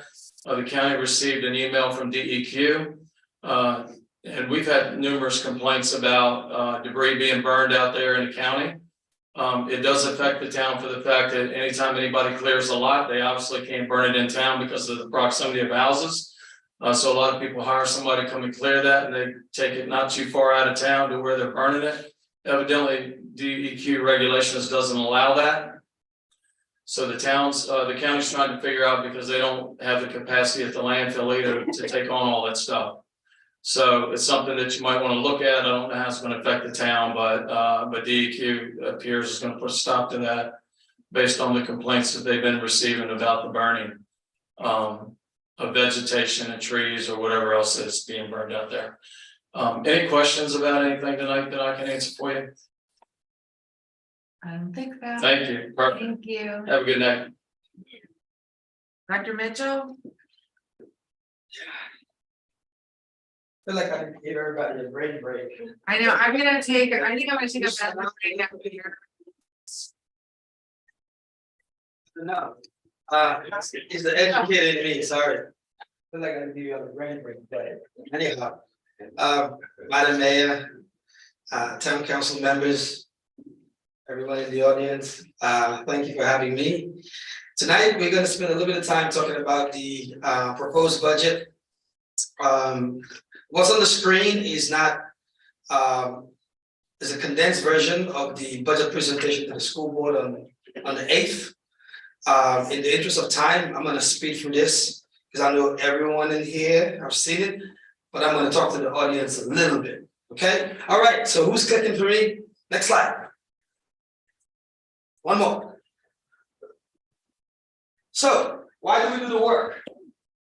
And the reason why we do the work is because of those students on the screen. That's our why. These students, next slide, become these adults.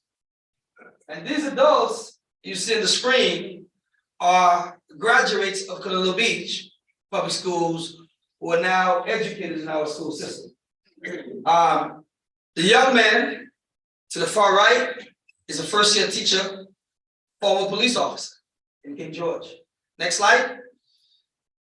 The other way. Here are some more of former Colonial Beach Public School graduates. The young lady to the left, Anitra Beverly, she is the only African-American teacher at our elementary school. And she was going to Spotsylvania last year, and I convinced her to stay because we needed her in our school district because she had been years and years as a paraprofessional. The young man to the right currently coaches baseball, and he is a graduate of Virginia Tech, did his degree, and we convinced him to come back and work in the public schools. Next slide. In addition to those individuals, some of the reasons why we do the work is because of what you see on the screen. We do a lot for kids. Everything we do a little bit is for kids. Those are just some examples. Next slide. We also do it because of academics. After all, that's why you entrust your kids with us. We got to do well. If we have a poor, failing school system, parents will not send their kids to us. They'll probably opt out and go someplace else. Our test scores look great. As you could see, the target is 75, language arts 88 at the elementary. Next slide. The other way. In math, target 70, 87. Next slide. At the high school level, we made a 3-year average, not quite at the target in English, but the next slide in math, we surpassed it. So that's how you build confidence in a school district. Next slide. So as superintendent, the state, but as per Virginia code says I have to do a needs-based budget. And basically what it means is I have to get input from our stakeholders. And for the first time, next slide, we did that. The young lady on the screen is the daughter of the young lady sitting to my left. I saw this picture on Facebook and it really resonated with me, so I want to share it with you. So you'll see in my presentation, there's a lot of kids built into it. Next slide. So we surveyed parents. This is the first time this was ever done. And we had 42 parents and staff responded. Next slide. 71% of the parents who responded were white, only about 7.1% was African American. That's a concern for me. It means that we got information out, but they did not fill the survey. About 60% chose not to disclose their race. Next slide. This is probably the most important one for me. Almost half the people surveyed knew exactly where to find the budget paperwork on the website. Next slide. So 5 things came to the table. One was always about compensation, program needs, professional learning, which is for the teachers, technology, and of course at the high school, cost offerings. Next slide. Our ADM, it fluctuates day by day. When I presented to the town council, we were at 555, we lost a few, we had 549, we gained 2 more, start 551, it varies. Pre-K 32, that does not count in our ADM, but I do want to say one thing about ADM, especially to the audience, because I know it's a big thing in Westmoreland County, Colonial Beach, and I know a lot of times the perception is that we are losing a lot of our kids to the county, and that's far from the truth. Dr. Perry and I, who are good friends at Westmoreland, he and I had some great conversations, and I asked him the question, how many of my kids do you think you have in your district? And he said between 25 and 30. He get a lot of kids from Essex and Richmond County. At our elementary school, we have 87. High school, we have about 65. So we could have 2 arguments. One, people could say, well, we have a lot of kids from county with us, but parents are confident in our district. So that says a lot. Next slide.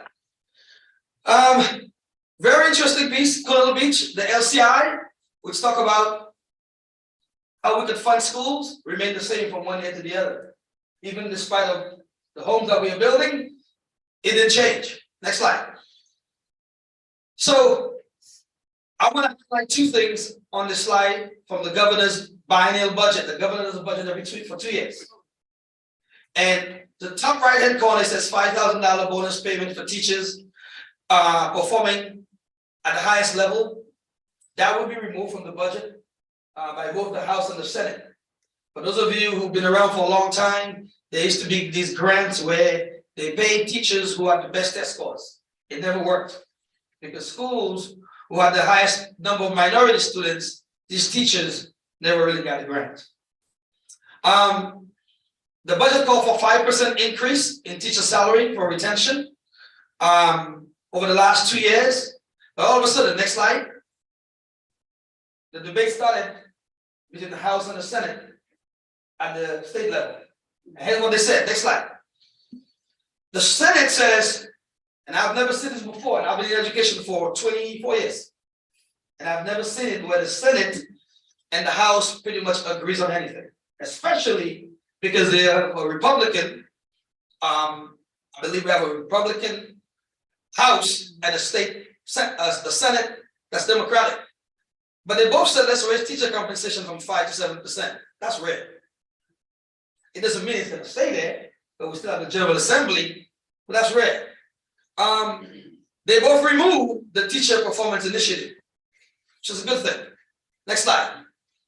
So based on our budget, I built it on projected 555. Again, we fluctuate. When the final numbers come in from the General Assembly, I'll adjust it. Overall operating budget about 9 million. The state gave us about 6.3 million. Next slide. And really, in purple, that's the local government match. It is almost identical to last year, give and take about $100,000. About 7.2 million goes in employee benefits compensation, and I did add the 7% salary increase. Again, this is all temporary based on whether or not the General Assembly adopt the new budget. Hopefully sooner than later. Next slide. So this is probably the most important slide in the presentation. This is where I typically come in. I ask the town council, the local government, for something in addition to what the local share is. We had a situation where potentially the school resource officer for a grant is expiring, and that potentially we would have to look at how do we count for the salary for the SRO. But we've learned that there's potentially us reapplying for the grant.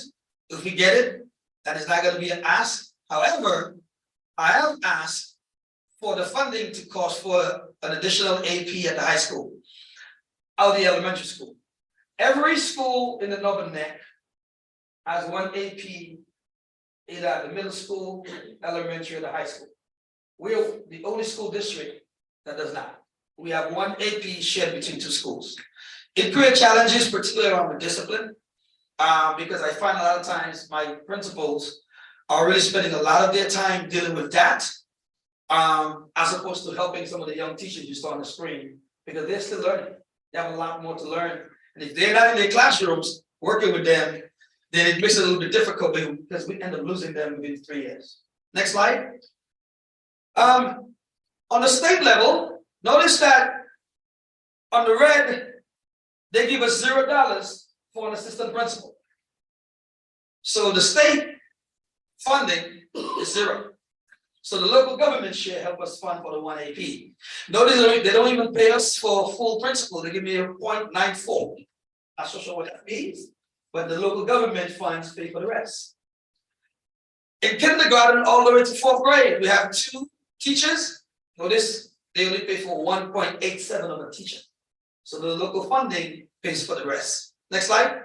Same thing at the high school. No assistant principal, but I'm going to highlight librarian.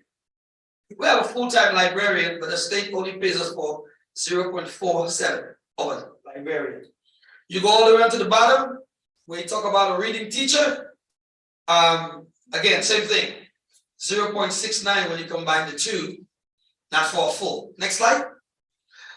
So in the general fund, next slide.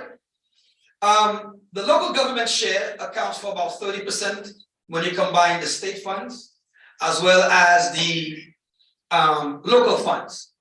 Notice to the right, the bulk of the money is in the school. 29% in the elementary, about 25% in the high school, and the rest is operational.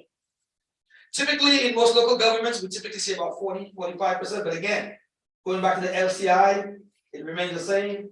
We don't generate, you heard about it tonight, about revenue, so therefore our local shares are about 30%. Next slide. Local government trends, next slide. Over the years, here's how we're funded. It is the local share as per what Richmond tells us that we're supposed to receive. The italicized numbers, what I ask in addition. So the 87 brings it to 2.7. Next slide. Next slide. 2-year analysis. Last year, that was a big slide. A lot of questions about it. So this year I decided to give you the same exact number compared with 24. And in the big areas, the state is paying, but the local government is paying about -66 compared to 66,709 compared to last year. Next slide. One more.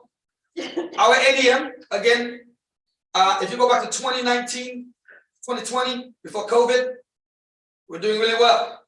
After COVID, we lost a lot of kids in schools, not just us, it's across the state. People move, they go to different places. Next slide. Next slide. I always, and I say it, you know, as a joke, but it's really not a joke, but it's a serious piece. I always tell people I call this the Mayor Schick or Robin slide. And the reason why I say that is because when I first came here, one of the things that I heard is about, are you as a school district spending the money that's been given to you? And I think for many, many years, prior to me coming, what happened is we had a lot of money that was for the audit process goes into the CIP. It's not a bad idea, it's not a bad thing.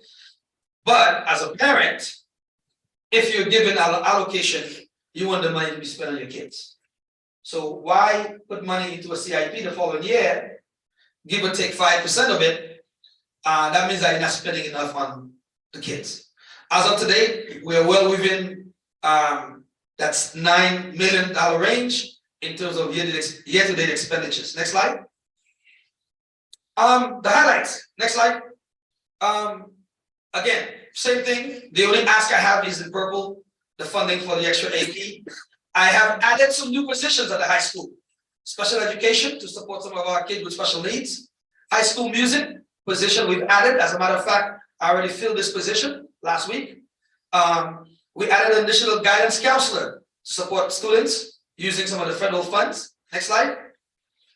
We added a school division psychologist, as well as a PE teacher at the high school. And we did some minor adjustments to a couple of paraprofessionals and then PD for the year, as long as a recruitment stipend. Next slide. Next slide. Highlights. I know your son is on the picture again. I did not do it on purpose, I promise. I saw the picture on Facebook and I took it. So highlights for federal side, reading, 2 positions, math 1, division level coach. We are paying for a student support specialist through our grant funds. Over the next couple of years, I'm probably going to absorb that. This is similar to what we call a school social worker. So when parents don't send kids to school, she takes them to court. That's her job. Primarily, when kids don't come to school, she's responsible for ensuring she makes home visits and have an attendance plan. That's her job. And we have 2 Title I power positions. Next slide. One more. So when you combine the federal money and the state money, and of course the local money, notice the local government share shrinks a little bit more from 30% to 22%. Because we added the federal funds. Next slide. One more, and I'm almost done. Timelines. March 8th, we had the public hearing, school board presentation. Today, we are here for the town. Next month, on the 12th, I take it to the board for approval. And then, of course, the rest of it is on the town. With the work session on May 3rd and May 17th, the school budget will be approved as part of the overall budget for the town.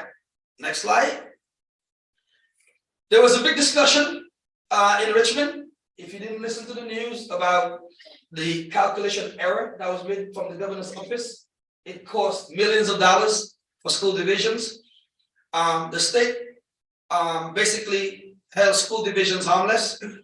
On the local side, originally, it was about $46,000. As of a couple of weeks ago, it was about $14,000, and the state is absorbing that. Next slide, and I'm done. Any questions? I think that's the fastest I've ever done it. Just so you know, Robin. Thank you. Okay, any questions for me? No? Yes. Any increases in taxes? Ooh, that's a great question. I have no idea. How much is it going I don't know, I can't see from there. Well, I have no idea what it's gonna cost the town. What I do know is that, as per the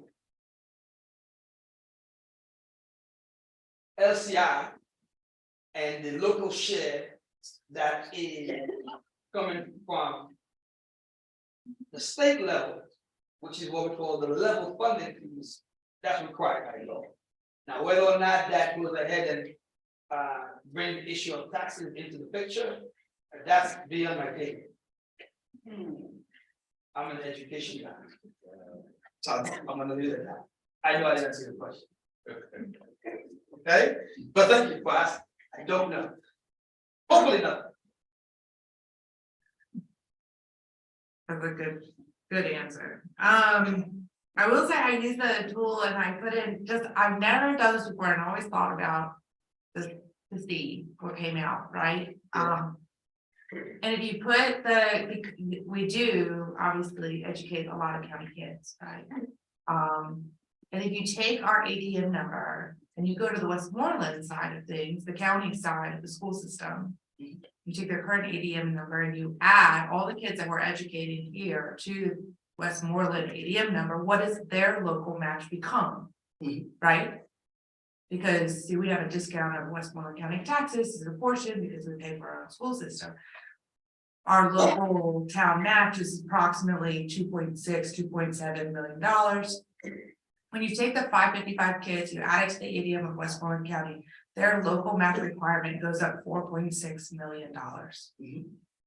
So if they were to absorb our 555 kids, they would expect tax district number 5 to also absorb 4.6 million. That's And we correct. are paying 2.7 million to have all of the wonderful local knowledge and small school system that we have.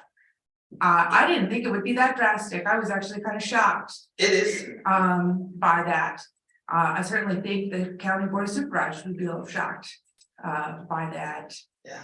Also, I'm not inferring or trying to suggest anything, but I just had never done it before. No, it's a And, great tool, it's a great tool, and I'm glad you used it. Yeah, it's a great tool, I think that sometimes the perception is, Right. that it costs more, at the end of the day, it really Doesn't. really, Yeah. That's pretty much what it proves, so. yeah, Thank you very much, I appreciate you're it. welcome. Anything else? All right, thank you. Okay, I know we have, yes. Oh, yeah, sure, Mr. Moncur, I'm sorry. You know, my wire. This is decades old memory, but education folks in Richmond used to have a standard for instructor to pupil ratio. Does that still exist? Yes, it does. So we are in Colonial Beach. We are a Title I school at the elementary level. And when I came here, we actually applied to become what we call a school-wide Title I. The difference is in a Title I targeted assistant, you really focus on the students who qualify for Title I services. In theory, it sounds great, but really you could do more with it. So I applied to become school-wide Title I. And what that means is I was able to use all Title I funds to support all kids across the board. That's the premise. The pupil ratio for kindergarten through third grade for our school division is 21 or below. So we could have any students, 23 or below. We could have any classes up until September 30th. You have to stay in our classes between 1 student and 23. If we go above 23, then we have to open a new class.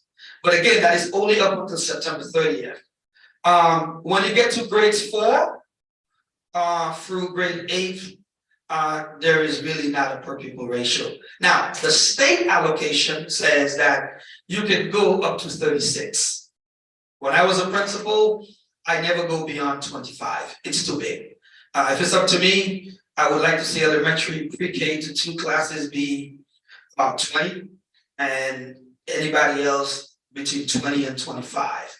But state regulation, you can go up to 36. But because we're Title I, kindergarten to grades 3 is 23 or below. Did I answer your question?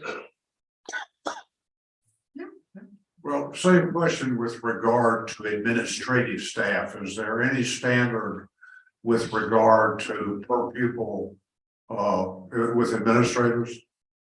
There is, it is typically about 500. So the number, as you saw for reading specialists, are 550.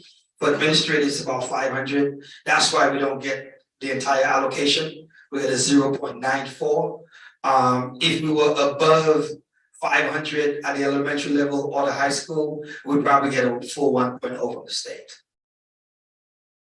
That's typically the number, about 500. Same thing for guidance counselors. And that's in the SOQs. One final, obviously, we're going to be called upon to deal with this budget. I think you appreciate we've got a lot of needs to address. And what I think would be useful to us, and I'll just make a suggestion. Would it be possible for you to provide us number of employees fiscal year 22, 23, and what you're proposing in 24? Just the number of employees. Well, and I'll tell you what might be particularly useful, if you could break that down to instructional staff, administrative staff, and support staff. That's easy. And I think that would be extremely helpful to us in dealing with your budget. Yeah, that's fine. We normally have a organizational chart anyway that has the teaching staff, admin staff, et cetera, et cetera, et cetera. I can provide you just want the total number in each of those categories. Am I correct? Just want to be sure. think the comparison would be useful, and obviously in addressing needs, not only the school, but town government in general, we need to be incremental. Okay, so I'm Dramatic increases should cause us pause. okay, I'm gonna repeat what I think I heard you say. I wanna make sure we're on the same side. So you would like me to provide you, I'm gonna even go as far as saying the last 2 years, maybe even 3. Okay? Right? And proposal, the last 2 years and propose for fiscal year 24. The number of employees in the different categories to include the teaching staff, the paraprofessional staff, support staff, administrative staff, school board staff. Would I be accurate in saying that? Excellent. That's easy. Get that to you in a couple of days. Sure. Okay. Any other questions? I didn't mean to cut you off, John, before that. Anybody else? Okay. All right, it has been a long time sitting here for everybody. I was gonna just take a 10-minute recess, everybody get stretched a little bit. I know we're going to go to public comment, and I just wanted people to get a second to break do that. Okay, so we're just gonna take a 10-minute recess. Thank you.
All right, we're getting reorganized, everybody.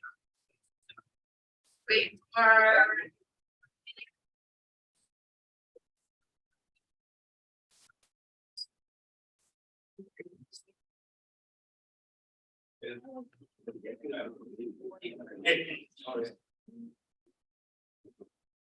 Okay.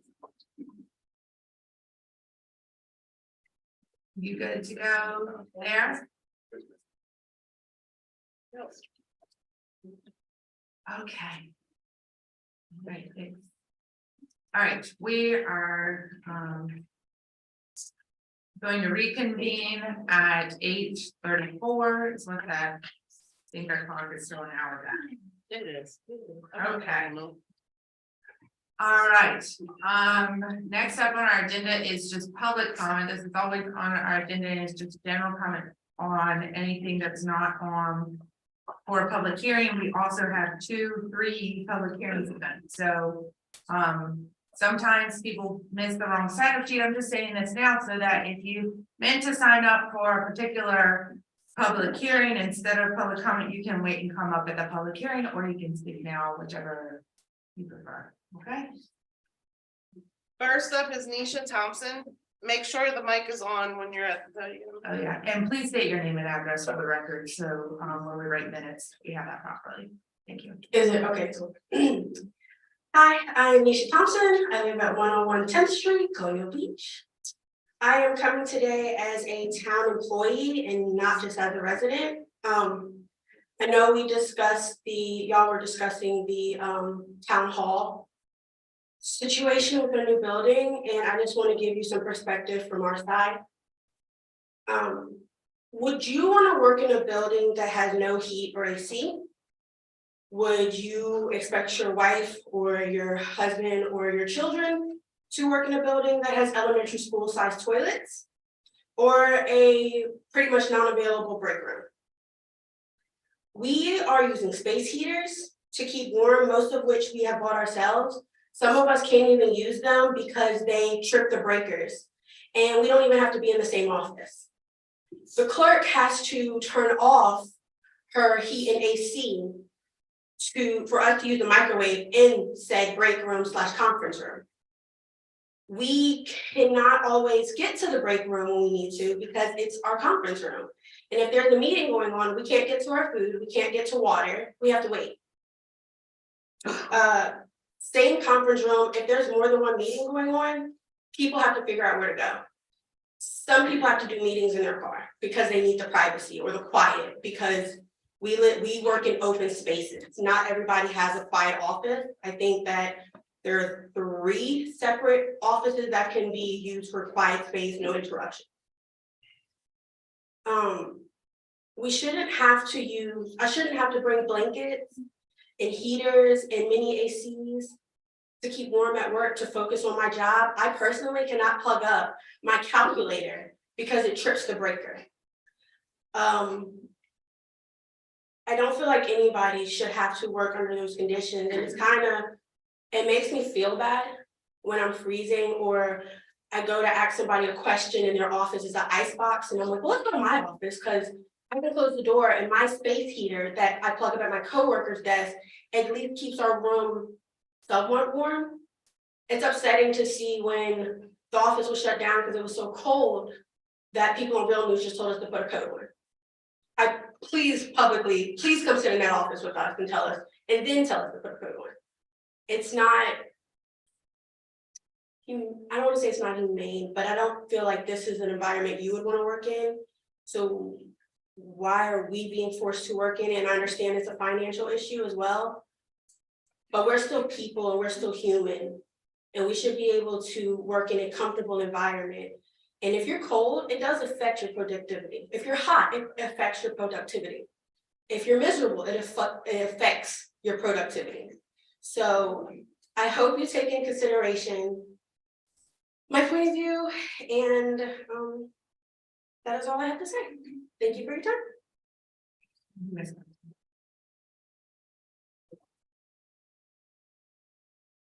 Next up is Nigel Long.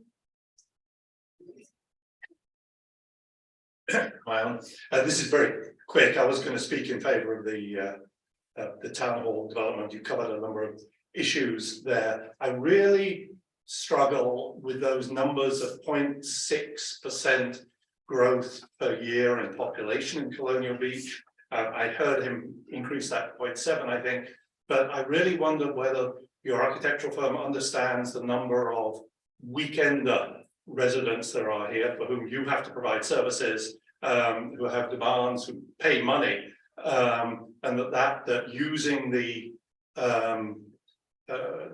numbers in the census doesn't really portray a clear number of people that are resident here. So that's one point. The other thing, I do completely separate. It would be great to have a copy, if the public is going to be allowed to have a copy of that budget document that was presented on the board. I would love to find that posted somewhere or get hold of a copy. Thank you, that's all. Go to the clerk, and we'll get you a copy of that. Yep, thank you very much. Next up is Kip Jordan.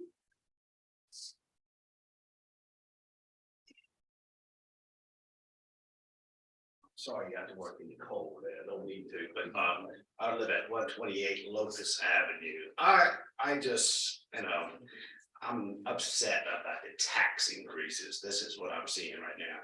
When I got my budget, right here of the mortgage statement. $100 a month extra. I don't know. To me, is, I have a family, I have to budget my money out all the time. We need a new town hall, we do. And we need a new police station. But I think we have to do it in a budget that we can afford with what we can, not to be going out building a $10 million facility when we can only afford like $1 million facility. So I think we need to do it in reasonable cost. If you sell the property, who are we going to sell the property to? Who is it going to benefit? This town hall here is, we have, I think that the Evers Group is building all these houses. Who's going to benefit the property? So I think there's a lot to be asked. What are we going to do? What are we going forward? I don't know. I just feel like the tax increases is going every year. And as a citizen, I need to know where my money's going and listen to us. Every election year, you get a million flyers. This is what we're going to do. Come talk to you. I haven't seen anybody come knock on my door and take a census what I want. Maybe we need to walk around and talk to our residents. I haven't seen anybody. Talk to Mr. Williams, that's the only one I've talked to. So just be more mindful of the taxes. We got trash coming up, that's a new tax. Well, we're gonna get all this money from to buy new trucks. And Davenport just said, you gotta figure out where you're gonna put this money at. That's all I gotta say. Just be mindful of taxes. Thank you. Thank you.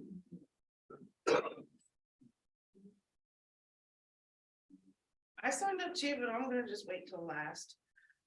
Next up is Vivian Say. Miss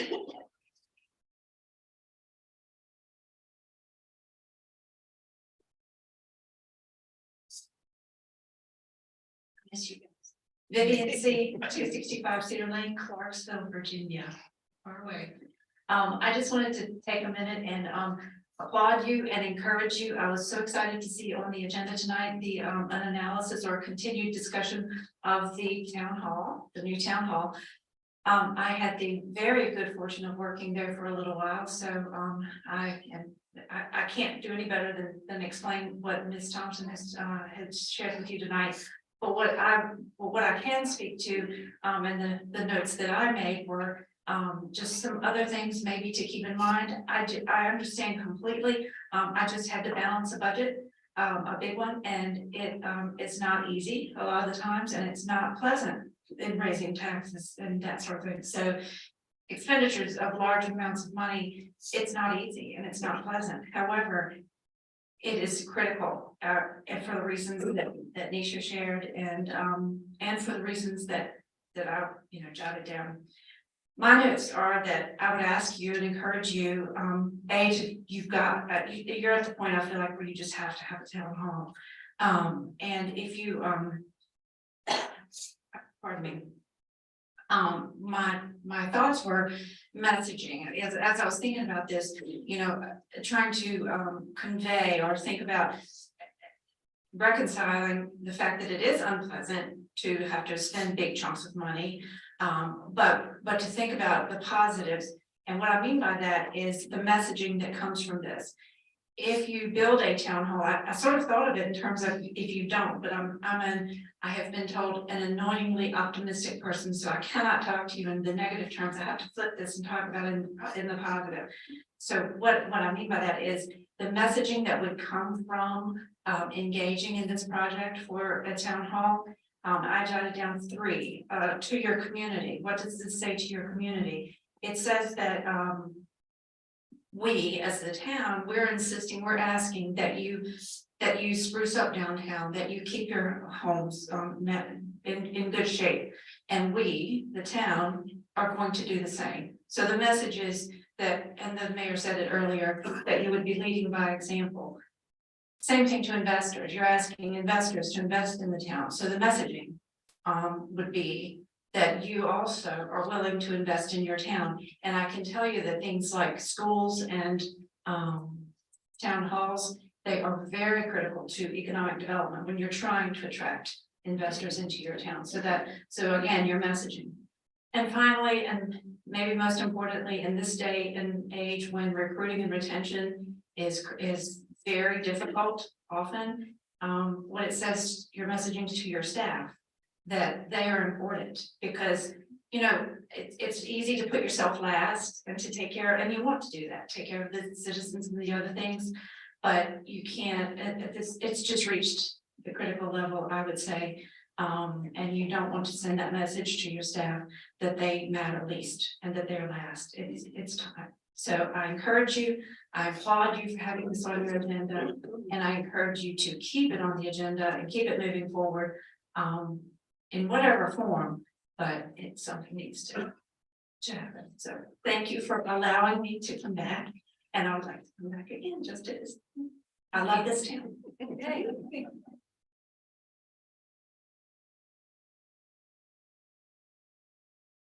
Next up is Bill Taylor.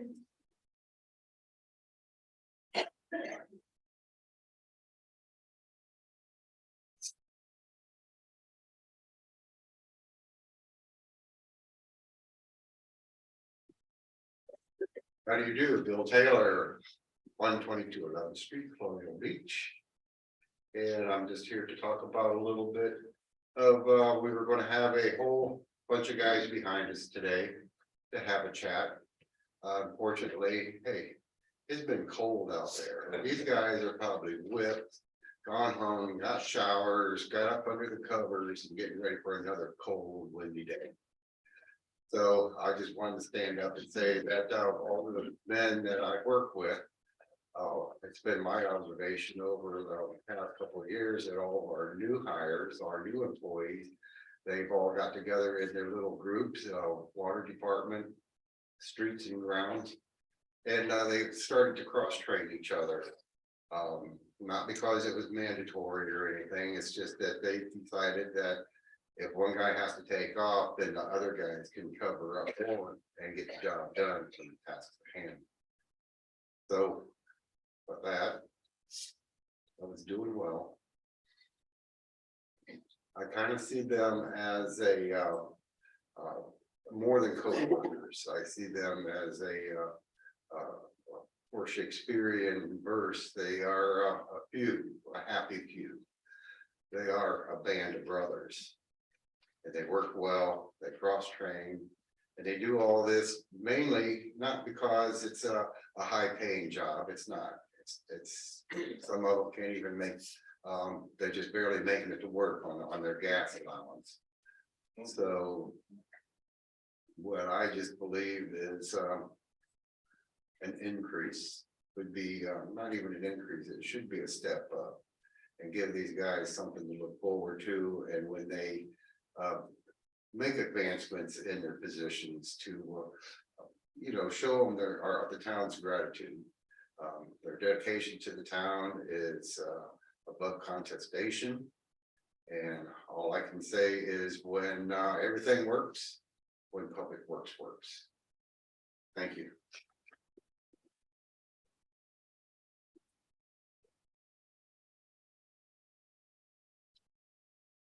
Next up is James Hall.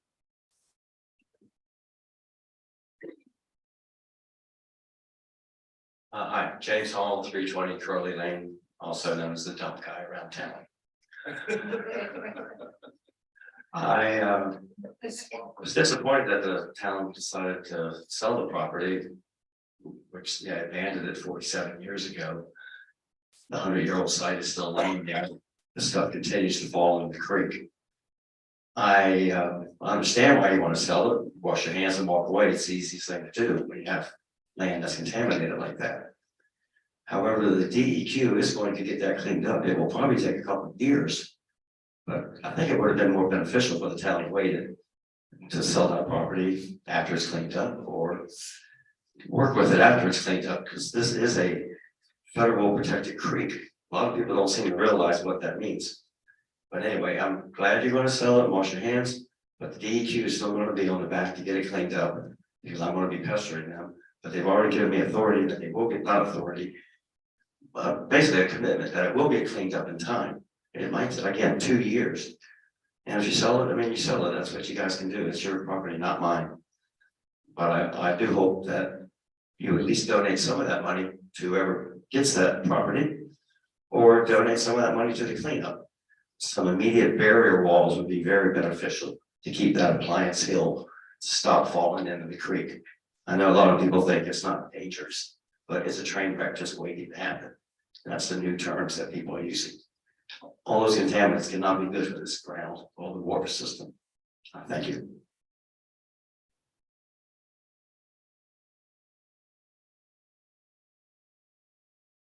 Okay, it's mine.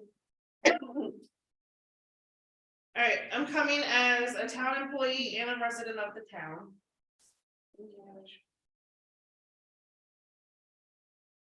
I want to give you insight on what it's like just on a typical day at town hall. So it's Monday morning, I walk into my office and it's about 58 degrees. So I turn on the space heaters, hoping it provides enough space, enough heat for the space, but it really doesn't. Or if the furnace is deciding to work, I have to open up windows because it's 100 degrees in the office.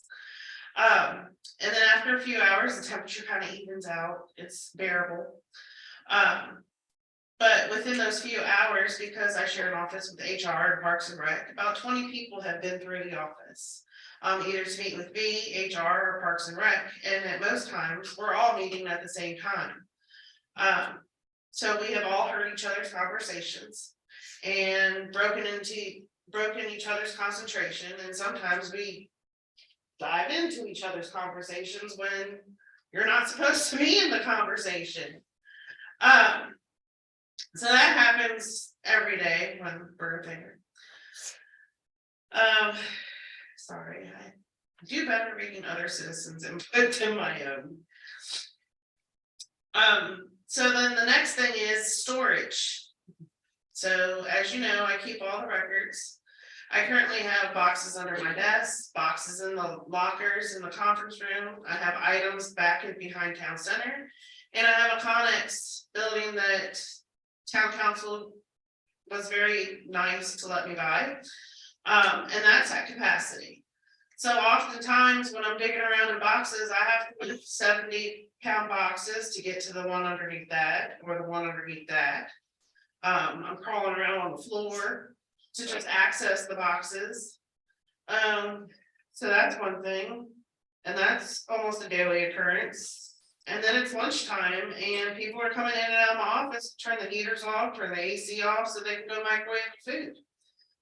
When they forget, they flip a breaker and everybody's computers in my office just go shut down.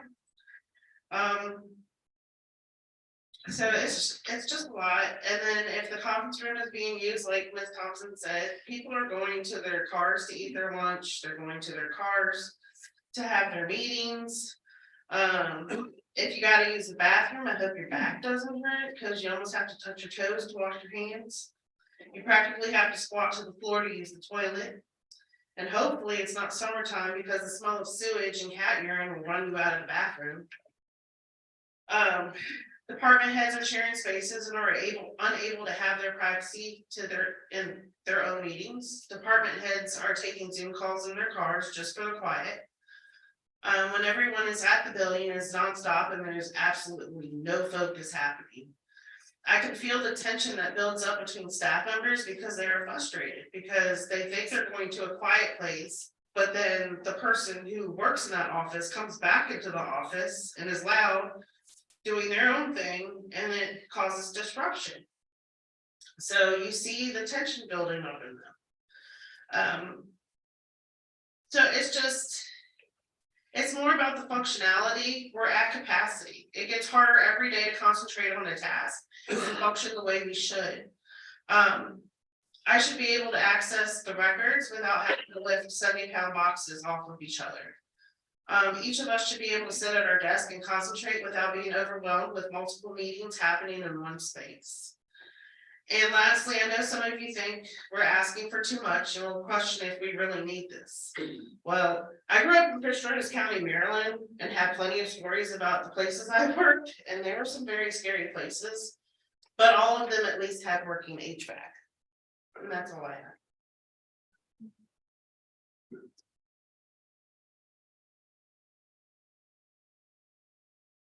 Right, so it's that, all that's that public comment.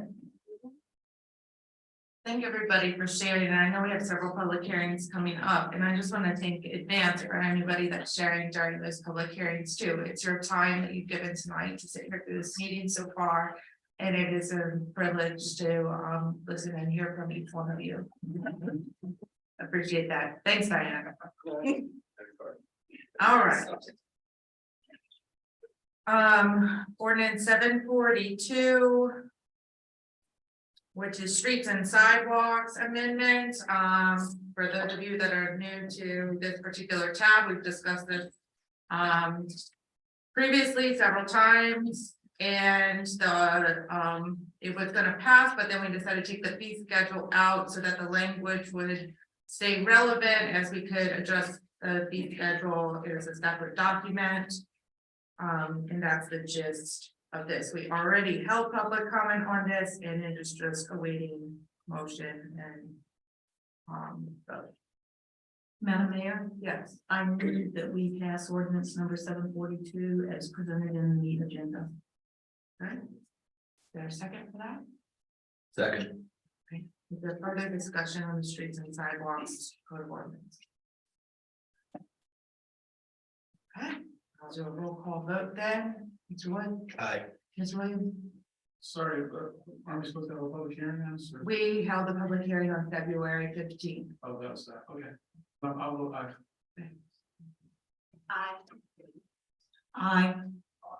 Aye. Next. All right, next up, what I assume the majority of our audience is maybe here for tonight is ordinance 743. We are holding a public hearing for amendment to chapter 12. Proposal by staff for garbage and trash for the town of Colonial Beach. And I'm gonna have Ms. Fire read us into the issue first before we open up our public hearing. Oh, Yeah. I know. Normal procedure is to read emails that have come in to the town clerk as part of the record, but I would point out that they have been voluminous. Some of them have been elegant, some of them have raised a number of issues and posed reasonable questions. I think they have been somewhat redundant. I think most of us have had an opportunity to read through them. We've got copies at our desks. So I would suggest, and I don't know whether you need this in the form of a motion or not, that we forego our normal procedure. Rather than reading the emails, if you'll just read into the record the people and the locations that provided them, so that they will know that we have received those comments and dealt with them, rather than reading them in their entirety. Okay, is there a second to handle that? And I don't mind reading. We do have them all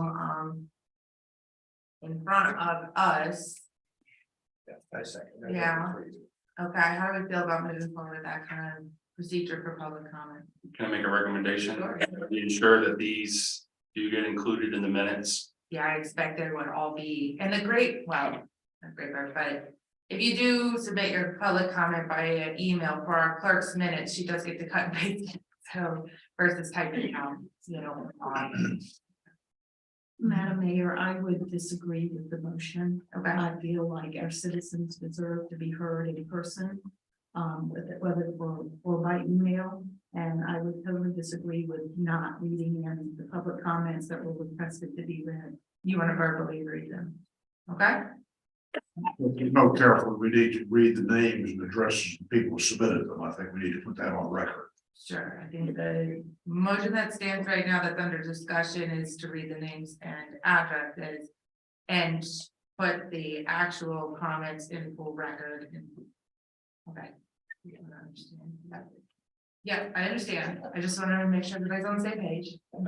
I personally disagree with not reading them out loud. I mean, we spent hours listening to Elmore Park and a lot of people have taken the time with the impression that these were going to be read in public and they were going to give their feedback. So I agree with Karen. We really just need to do what we said. I mean, if we wanted to say that in advance and let the public know ahead of time at some other point when this happens, we can let them know. There's been no advance warning of that. So Okay. I saw it, Karen. All right.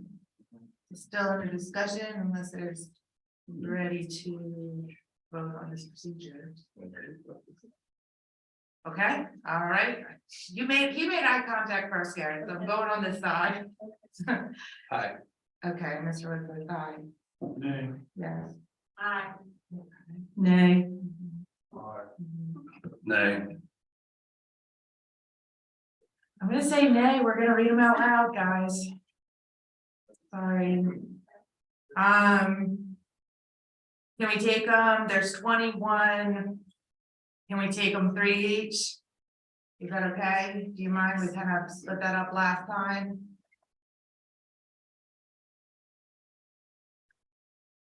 It failed.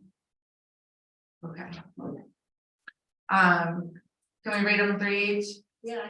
Yes, they're numbered. Okay, number 8, by the way, and I'm still gonna have Diane read us into this, and I know you were all ready for that.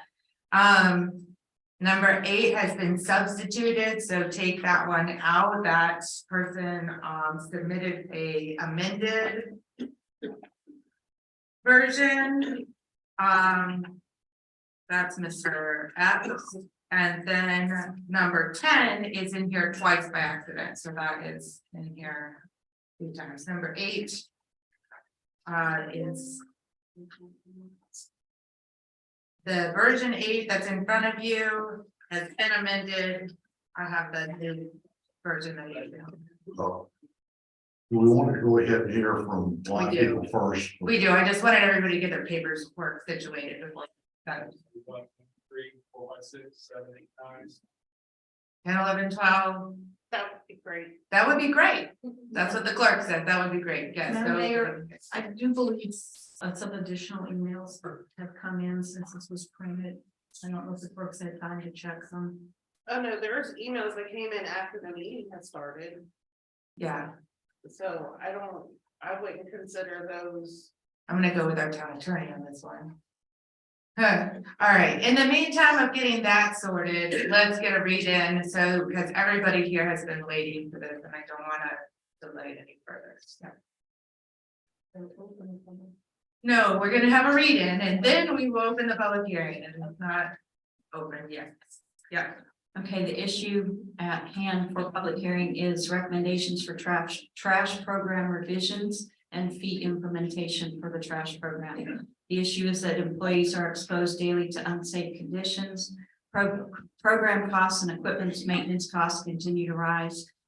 And we're looking for the opportunity to create an income stream to subsidize the trash collection program by charging these fees that would also allow for implementation of consistent containers or toters, which would utilize our current truck features and lessen the liability for our employees to be insured.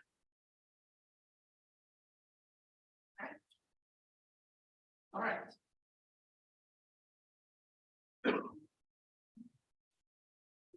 I had number 7 or 8. Oh, do you have the new number 8? Yes. Okay, all right, so the way, oh, I turned my mic on, sorry, guys. All right, I'm gonna open the public hearing. When I open the public hearing, I'm just gonna give you guys a rundown how it's gonna work. You get 5 minutes at the podium. Please state your name and address for the record again, so that our clerk can get you appropriately into the minutes. We're gonna do in person first. And then we will read the email. Okay? Sound good? Okay. Ms. Oliver, we are opening the public hearing at 8:12. I'm sorry, that clock is 9. It's 9:03 p.m.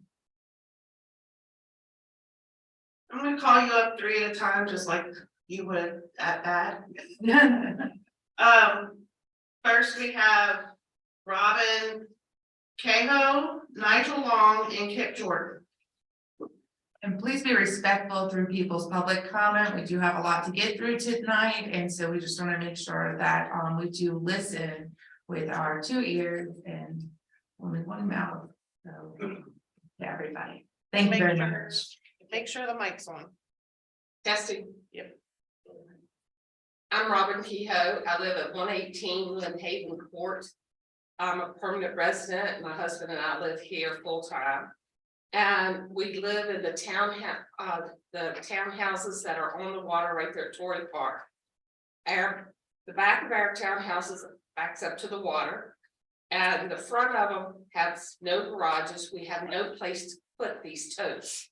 We can't put them behind our house because we'd have to bring them right through the living room to do that. If they'd even go through the sliding doors.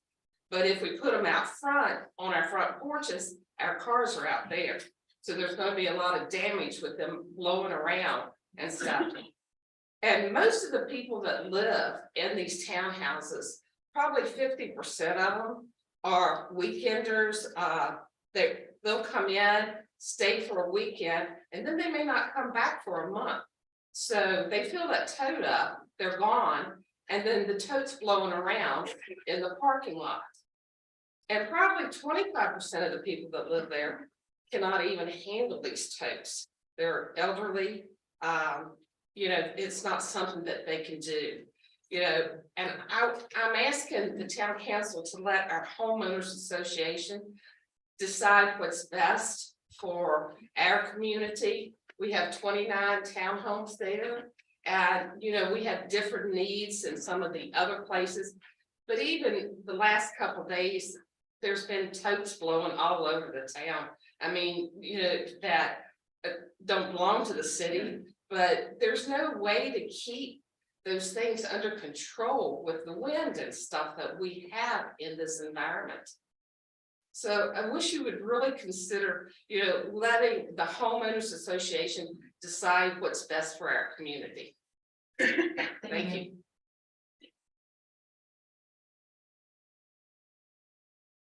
Nigel Long, 115 Lynn Haven Court, and Madam Mayor, councillors, this is very quick for a change. Because you've heard me speak about costs and other things in relation to the TOTA program previously.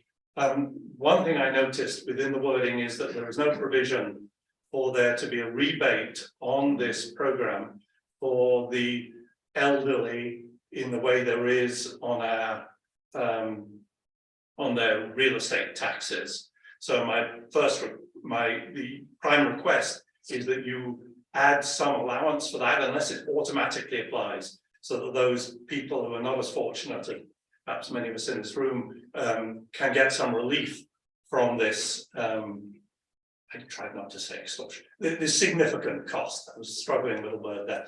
I also wanted, because I reviewed this program, to suggest that you consider increasing the minimum amount that qualifies for that rebate on real estate taxes. It's $22,500 a year, which is less, I think, if my math is right, than somebody who was being paid minimum wage of $12 an hour. And I know this is for elderly people who are not working, but that amount is less than people working for 2,000 hours a year at $12 an hour. That amount is less. So I hope you have a program to increase that amount in relation to inflation. Those are my suggestions. Thank you.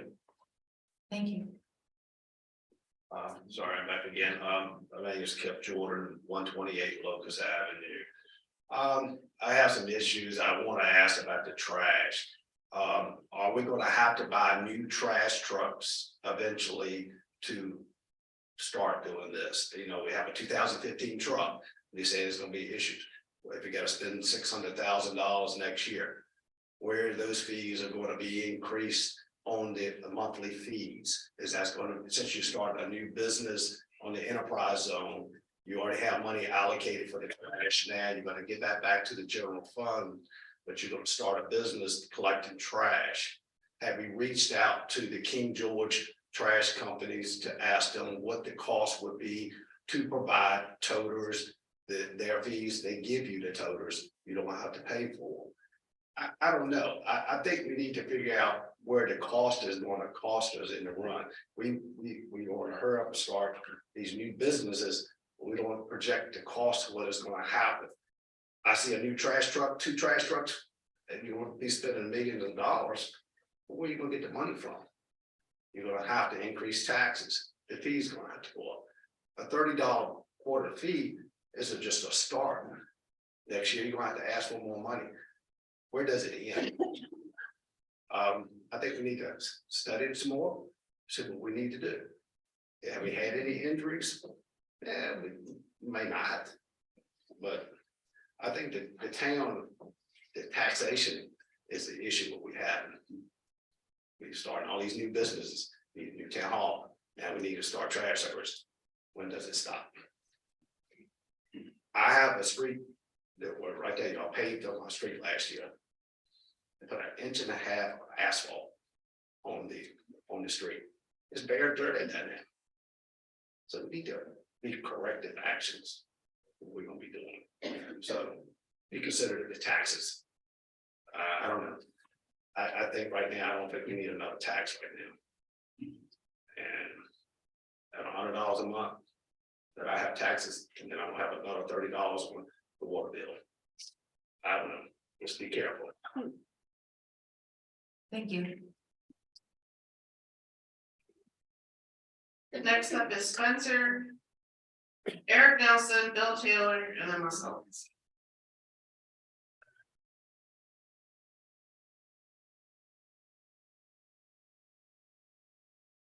Hi, my name is Spencer Lagon. I live at 345 9th Street. Good evening, council and audience. I'm here today to speak in favor of the new refuse ordinance so that we can address the issues that we are currently facing and get ahead of the curve. I am speaking as a resident of this great town and as a public servant who works for Public Works and who has worked the trash truck many times. I'm well aware of its dangers, and it would be an immense benefit to providing a standard type can to every resident, as it would work immensely well with our trash trucks. I'm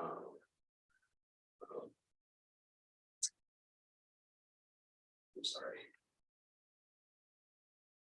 That works well with our trucks and adequate funding to keep our equipment running as it should, so that we are not forced to defer on extreme necessary maintenance.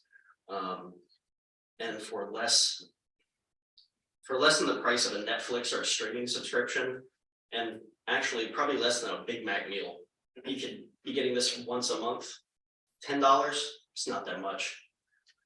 It's a small price to pay for a improved quality of life for every resident and our workers.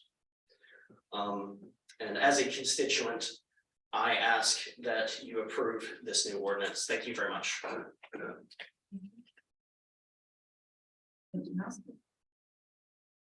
Eric Nelson, 1321 Lossing Avenue. I'd like to address this from a couple of different perspectives. First of all, I support the ordinance.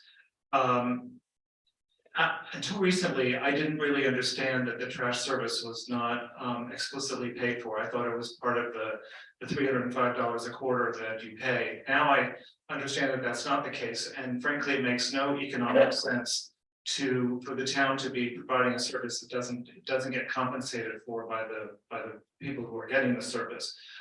you're gonna hear this sort of theme again when I speak a little bit later on another subject, but economics tells you that marginal cost should equal the price of the service that's providing it. But the marginal cost of the services should equal the price that's charged for the service. So that's one thing. Second thing is that, yeah, I think that, you know, the trash pickup service that these people perform for us is really quite an incredible job that they accomplish for us, and they deserve to be treated with respect and to be able to use equipment that's going to keep them from being injured in any way. And I've never lived in a place in any jurisdiction where this kind of service was not automatic, where you didn't have these kind of tote cans that were, you know, easily lifted onto trucks. This just seems like kind of a no-brainer to me, so I totally support that. I think we should move forward with it. Thank you. Hello, I'm Bill Taylor, 122 11th Street, Colonial Beach, Virginia, resident and employee of Public Works, this great town of Colonial Beach. What I see is what Vivian Seesaw mentioned earlier, that this is an investment in town. What we're trying to do with the changes, it's an antiquated code for our trash collection. 1982, I think, was the last time it was applied. With the new revisions to the trash, we can clean up our streets a little bit better instead of having a trash can with 5 bags in it and 10 bags laying around it. You know, kind of dress up the town a little bit. That way, when new businesses come in looking, we're going to see a nice clean town. The toters, well, of course, they'd be uniform. They'd be easier for the guys to handle. And when we talk about safety with our trash crew, Matt and Ricky, our garbologists, we have done a study that we are doing training. We study centripetal and centrifugal force as we move around the corners, which way their bodies are thrown. We have the kinetics of energy, where we've taken diagrams of the muscles and everything that they're moving around, so we can reduce that injury, that back injury or shoulder injury. So I guess what I'm saying is the $10 a month or $250 every $5 every 2 weeks or $2.50 a week would go towards our salaries for the employees and for the upkeep and preventive maintenance on our trucks rather than emergency maintenance. As you know, that'll probably be 2 or 3 times higher as we've done in the past, because we don't have that type of a budget item for our rolling fleet. So consider us when you talk about your budget and when you talk about the fees. Ladies and gentlemen, I hope you understand that the $10 is basically a service fee that we are using to get our sanitation department, as to speak, up and running and performing to the best of its ability. I thank you all, ladies and gentlemen at home. Thank you. Thank you.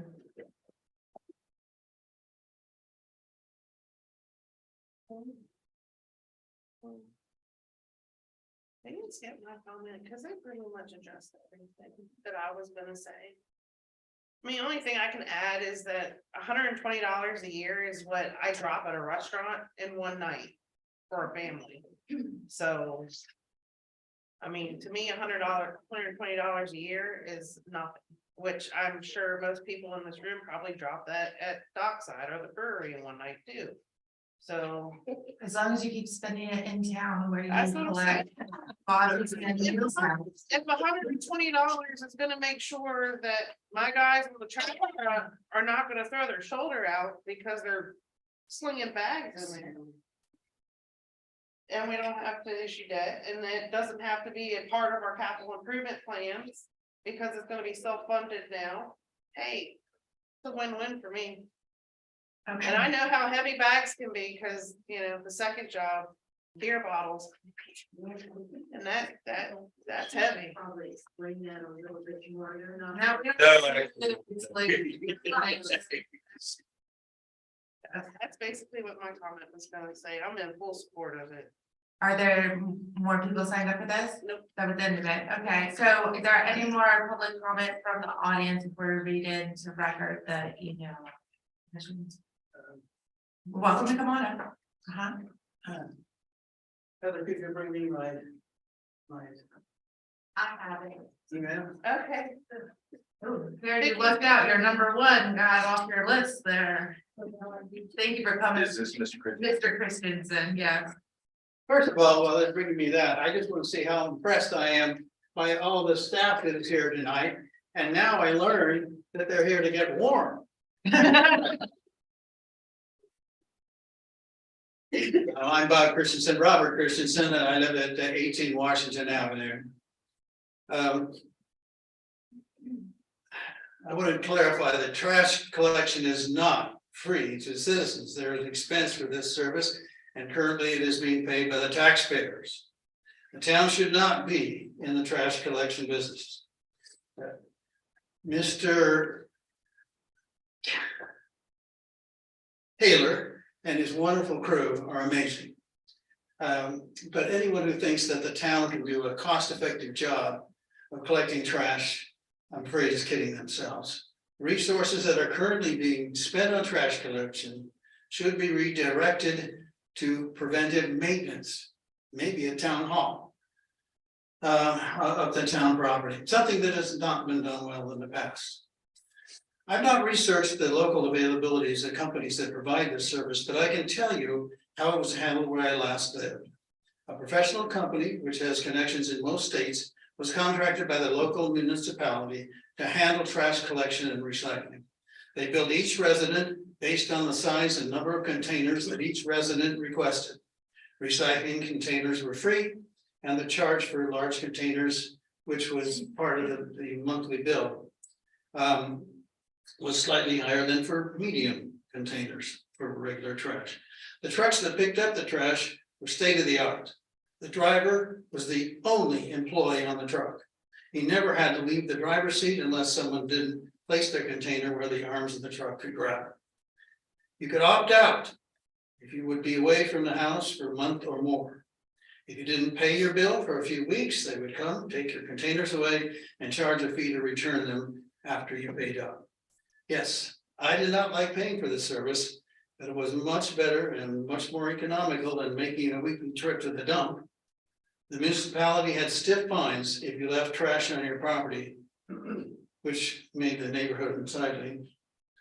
Our town should not be in the business of buying and selling large trash trucks. It should not be doing jobs that cannot be, that they cannot do as efficiently as private enterprise can do them.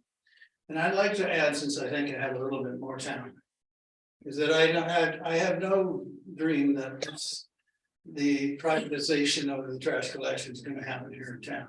I wish it would. I really sincerely do, because I think it's better for the town. But I want to say that the ordinance as proposed is an excellent improvement over what we're doing now, and I would strongly support it if we don't go to privatization.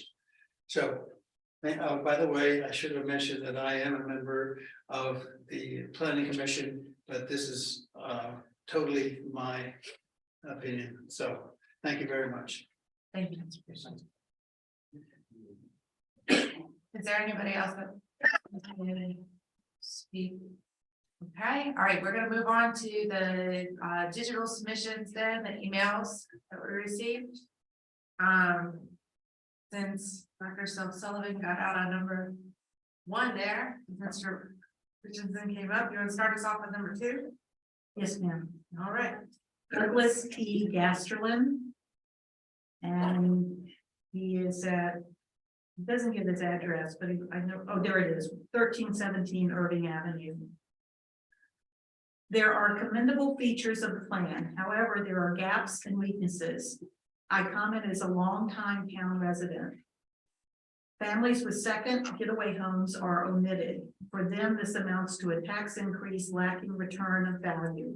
An offset or reduction of fees would reduce their feeling of discrimination and dissatisfaction with their town.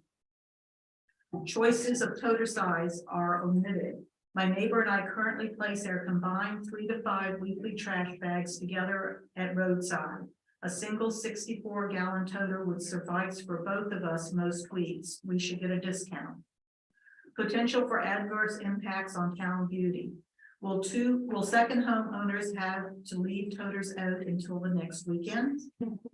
Who will pay for the needed added trucks and replacement of existing ones as lifespan ends? Increased fees? Use the $163,000 per year budgeted for trash and present taxes. Many residents have fixed limited income. My next door neighbors and I are all older than 80 years old and have various abilities. We will need help with storing and moving toters over a shared gravel driveway. The plan mentions help from the public works staff for this challenge, yet it omits weekly logistics to ensure it works dependably. This plan has been presented abruptly, though obviously under development for a while. The alternatives do not include the possibility to slow down some to assure plan facet understanding, tweaking, and eventual implementation success and acceptance. Thanks for your consideration.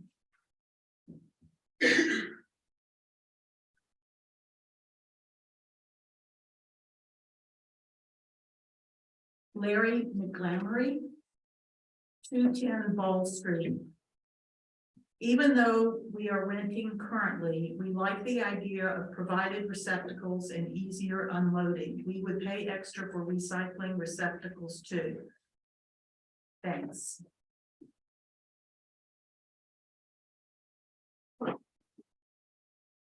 Tammy Eckler, 126 Lynn Haven Court. I have concerns about the totes. I have a townhouse and only use it on weekends and not every weekend. Trash service was paid as a taxpayer. Now CV wants to charge additional costs not in our budget. Also, I have no place to put this huge trash tote I don't need. My other concern is it will be left in the parking lot and until I return on my next visit, whenever that might be. This could be a hazard to my neighborhood. Please consider these issues for us that pay taxes and only visit weekends. Please consider the extra cost to ones that have a budget. Please consider the hazards to the community of emptied totes in the streets. Please consider all our issues.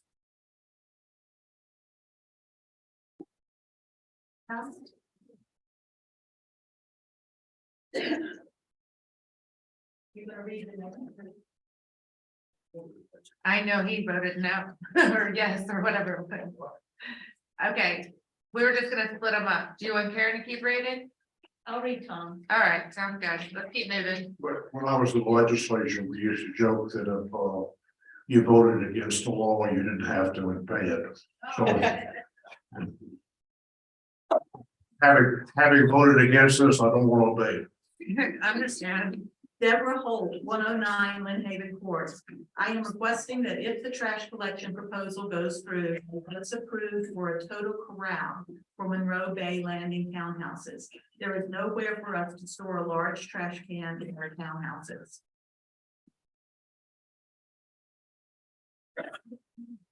Jackie Kane. I'm not seeing an address. Right. We live in the Monroe Bay townhouses. As a weekender, I will not be able to bring the toter in after trash collection day because I leave on Sunday. The toter would be in the parking lot all week or several weeks. This leaves the possibility of it being blown around the parking lot, perhaps into vehicles causing damage. Additionally, we do not live on the end, and all 3 of our units are in the middle, making it very hard to drag through the homeowner's yard. We request you reconsider. All right, we'll pass it over. Oh, no, I'll do his third one. Oh, okay. Rob Ruddick, Bancroft Avenue. I oppose the imposition of a trash tax. The town presented a proposal that showed increased fees were needed for equipment to improve the safety of the collection. However, no data was presented to justify this claim. How many accidents occurred? Could safety rules have prevented their occurrence? What percentage of households or receptacles are problematic on each collection cycle? Can this data be collected? How will we use the proposed equipment affect the amount of time needed and labor costs per hour for each collection cycle? Collecting trash is a service that municipalities provide, and the current employees do an excellent job. We have not been receiving this service fee. It was alarming that the town stated that if they don't raise a trash tax, they may discontinue the town trash collection and force residents to seek commercial trash haulers. What will they do with all the current staff? Lay them off? What happens to the funds from the refuse collection salaries budgeted line item? And what next? Charges for the police to patrol our neighborhood? When we first came to town, yard waste was collected 52 times a year. Now it's around 4. The town needs to stop coming to the well of residents' pocketbooks as a first solution to raising revenue. We are getting tapped at. Raising developers' connection fees to town utilities, on the other hand, is entirely appropriate. New homes are selling for hundreds of thousands of dollars. These prices can absorb additional costs. Most beachgoers spend little in town. Increase beach, but not retail, parking costs. If hardware or vehicle expenses are anticipated, use some of the millions in COVID dollars that the town received. The town notes in its fiscal year 2023 budget presentation that it is concerned that Governor Youngkin's desire to cut sales taxes may lower town revenue. So contact the local legislatures, but please keep your hand out of our pockets again. We already paid a property tax increase this year.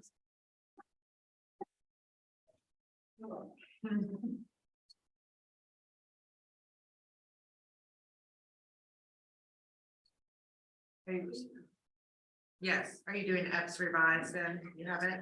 Okay. He's doing 8, because 8 was the old one. Yep. I think you can. Oh, go ahead, just start from the beginning. The very beginning is about this, but it's. Address? Sure. He lives on Azalea, so. Okay. Thomas Epps. Recently, some council members voted to hear from our citizens before deciding whether constructing a 3-story, 25,000 square foot building was the answer to problems with the current town center. Is this the right one? Or am I supposed to- Okay, all right.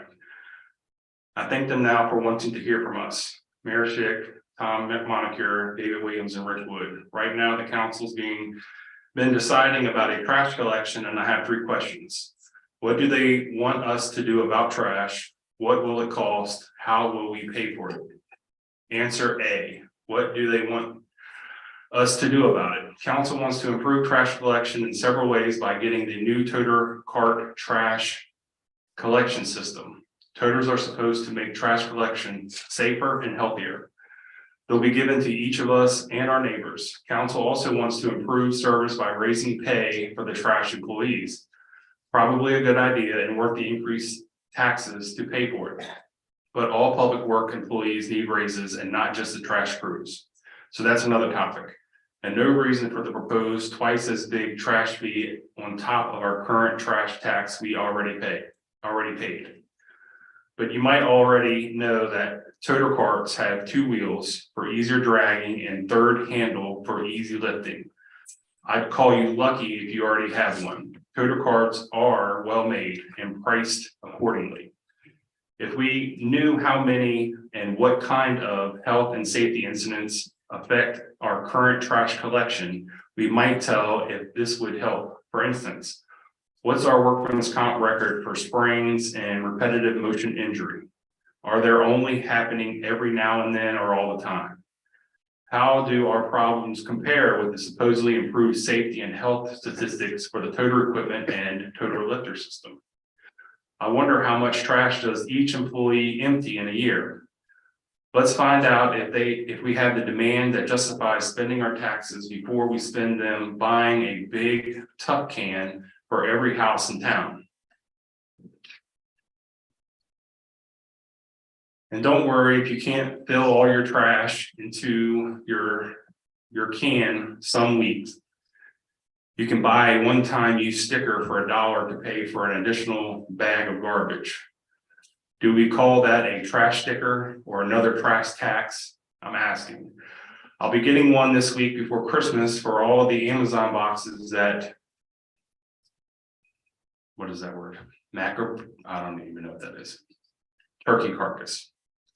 But I don't suppose the stickers will keep the rats out of that extra plastic bag. So maybe we'll just invite fewer people to our people or ask guests if they have room to take their extra bag with them. I'm talking serious consideration here because we, as drafted, the implementation of this program appears to criminalize violations of the trash ordinance with a class 4 violation resulting in a permanent criminal record. Not kidding. Answer B, what will it cost? We'll also be paying to retrofit all the trash trucks with custom toter lifter mechanism. Is the council even discussing whether the new system is faster than the current method, or will we have to pay extra wages as well for extra time it takes? Does the town use our taxes to buy the toters that are so-called free? Where's the money come from? Remember, only toter parts can be used with the toter lift system, and without the lifter system, toters are less effective. Now what do? When the toter company raises the price on cans we buy later as our population grows, when the toters start showing up on eBay as prices that are practically a steal, and we must give away more free cans or fear trash again, or when the lifters require upgrades and maintenance, we don't now need or know the cost for. I can't feeling that the cost of the public of free cans is going to have added fees that climb every year forever, just like your cable bill. Answer C, how we will pay for it. Minor changes of the $120 yearly trash fee proposed to add another trash fee to the town's refuse ordinance. Currently, trash expenses are paid out of the general fund. What that means is the new fee we're adding is in reality a new trash tax on top of our current trash tax. And it just happens to be double. But I have a whole other page and a half. All right. I like the trash McGettin. That was a good user. All right, Mary Combs, 1313 Irving Avenue. With so many people in Huntington Beach just living on their social security checks, the additional fees that will have to be paid for this new trash service, in addition to other recent trash tax increases, will cause quite a financial strain on them. As you know, the cost of food, gasoline, utilities, etc., have all gone up. So this new fee that council is considering is a slap in the face to the elderly. It appears that our current trash trucks will be set up to lift the new required toters. But what happens when our current trucks need replacing? Will taxes go up again? What about our part-time weekenders? How do their toters get moved to the street for trash pickup and return to their storage area? What about those living here just for the summer? Is it fair to them to pay such a huge increase for trash service, which they don't use but for part of the year? They already have to pay their water, sewer for the entire year when they are only here for less than half of a year. It's understood that the town will move the toter to and from the street on trash pickup days for the elderly and disabled who are unable to move their toters. How much more time does this take for the trash pickup? There will be numerous more families requiring the service once the new system starts.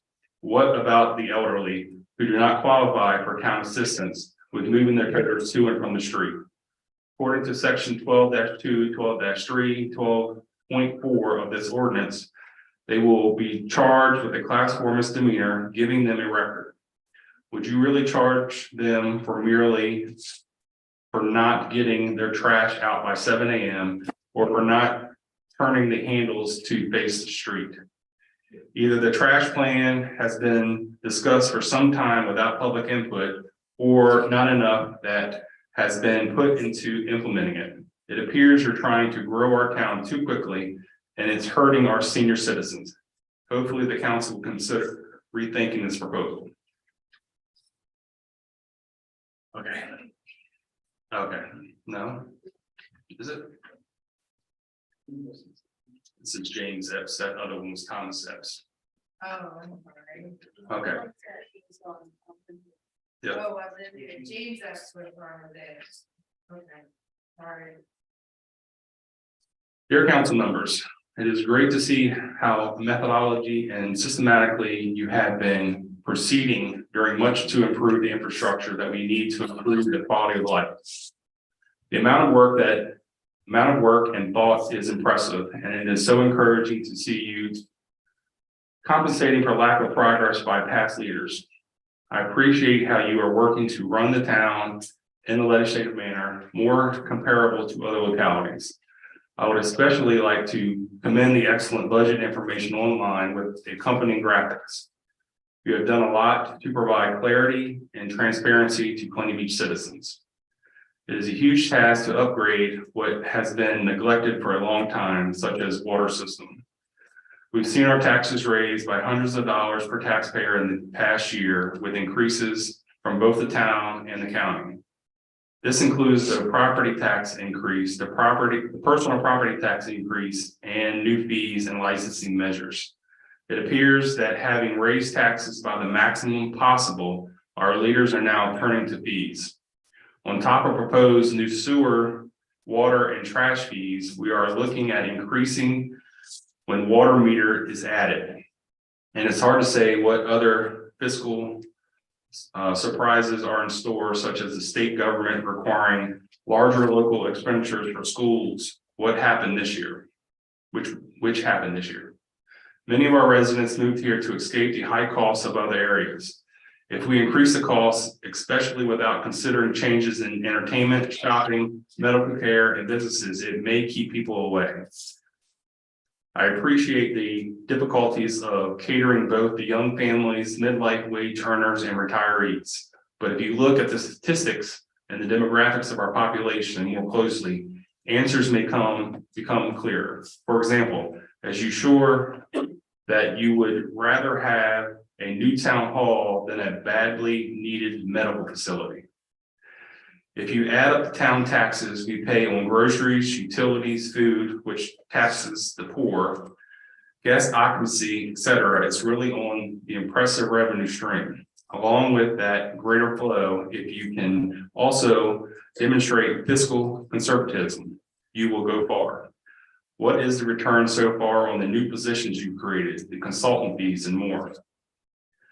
We have added major positions to the staffing of the city in the past few years. You have expressed frustration with trying to raise wages of workers. There is a contradiction here. Increasing the number of employees and wages at the same time will not be possible. So far, it looks like we have benefited real estate concerns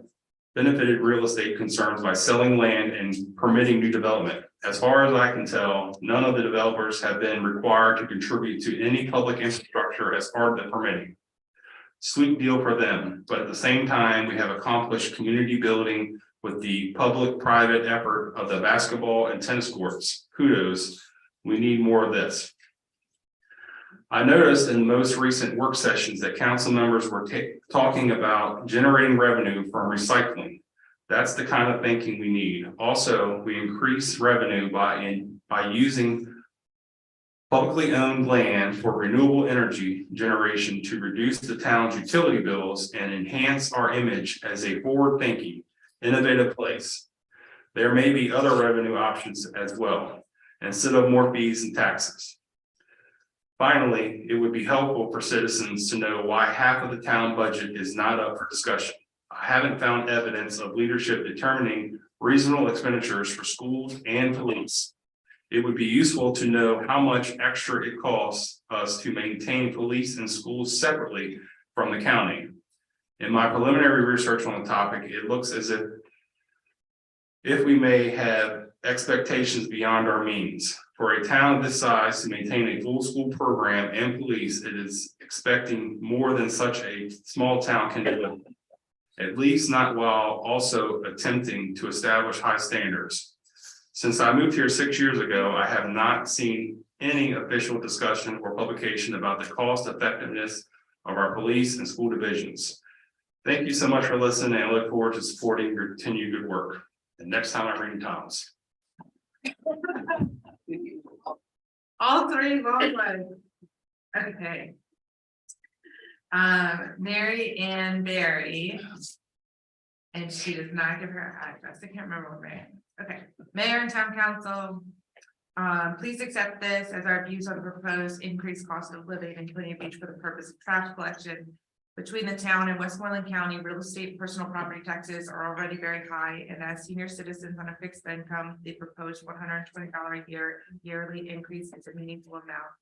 We feel this increase in the cost of living in Plainview Beach would create negative impact on the many residents who are already struggling in today's economy. Our current town tax bill has no provisions for a line item to distinguish where our taxes are going. We would recommend that future tax bill breakdowns the area our tax dollars are being distributed. It would seem that by redistributing tax revenue, you could figure a way to pay for the cost of the trash pickup without this proposed increase. Another suggestion would be to create residential and commercial rates for trash removal. Commercial rates would be charged to any home that is used for income, such as the many Airbnbs, bed and breakfast inns, etc. Also, with all the many new homes being constructed in the town Celina property, where is all this additional revenue going? Wouldn't these additional funds not make up enough money to take care of the trash collection? Thank you for your consideration in this concerning matter. Okay. Next. Benny Farrell, 1500 block of Irving, 900 block of Portland, 100 block of Santa Maria. I do not support this trash ordinance or trash tax increase or whatever y'all are calling it. I had 3 homes, that's what it says. I have 3 homes in the town that I have total trash cans. That is over $500 worth of trash cans. The citizens have been punished enough with tax increases. Enough is enough. However.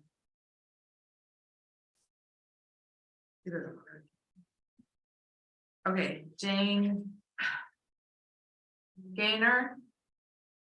122 Lynn Haven Avenue. I'm opposed to new trash collection fee toters and new trucks for the following reasons. Trash collection service is already paid for from your general fund, and capital equipment has already been included in your budget, so please do not levy any additional tax fee increase for residents. Trash toters are not practical to be used at my property as a tax-paying owner, but weekend resident. I do not use local trash services and will not be able to store and use toters. Please give residents an opt-out alternative. As an occasional weekend resident, I will not be able to bring in the toter after collection because I leave town on Sunday afternoons. So the toter will be in the parking lot all week, maybe several weeks. A 96-gallon toter is too big to store behind my townhouse. I am concerned that toters will be blown around the parking lot after being emptied, possibly damaging cars parked there. Are our streets or avenues wide enough for this new toter trash truck and a vehicle to pass at the same time? After the toters are emptied by the truck, there will be a zigzag of toters on our narrow streets, making it difficult to drive until they are reclaimed by others. Why purchase a toter for every household when a large percentage are occasional weekend visitors who do not use trash collection service? Purchasing all these toters is not a wise investment. Lastly, why is this a priority item when there are so many issues in our town that are more important, i.e. infrastructure, sidewalks, sewer, road repairs?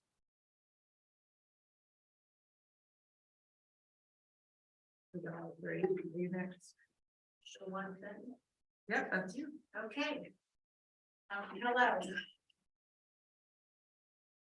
I wanted to voice my opinion and say that I am fully against a new trash fees increase.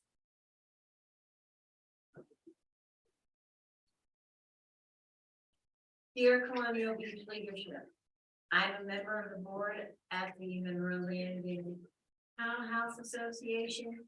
I was recently made aware of the proposed trash collection changes for Colonial Beach. As you are aware, we are a townhouse community with limited space to store large toters. We would be more in favor of a toter oral arrangement if at all possible. The majority of owners included in the MLTHA are weekenders, and managing toters while we are out of town is not very feasible for a number of reasons. Also, given that most residents are weekenders and are not in town at once, I would like to suggest a pricing alternative for our trash collection that is lower than the proposed commercial rate. A lower fee will help us fund the construction concrete slab, fencing, et cetera, for the corral, which was not envisioned when the development was built in 1988. I will not be able to attend today's town council, but I do look forward to your response. Regards, Lindsay, and good morning. We are able to complete water meters. Are we able to complete water meters prior to adding a new project? Just a spot. All right. Yes. Is that right? That's right. Your name, you keep going.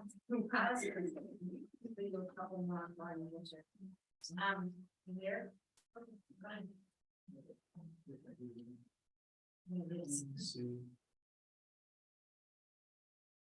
Mr. Murphy. Let's see, Cyrus Murphy, 15 Hamilton Street.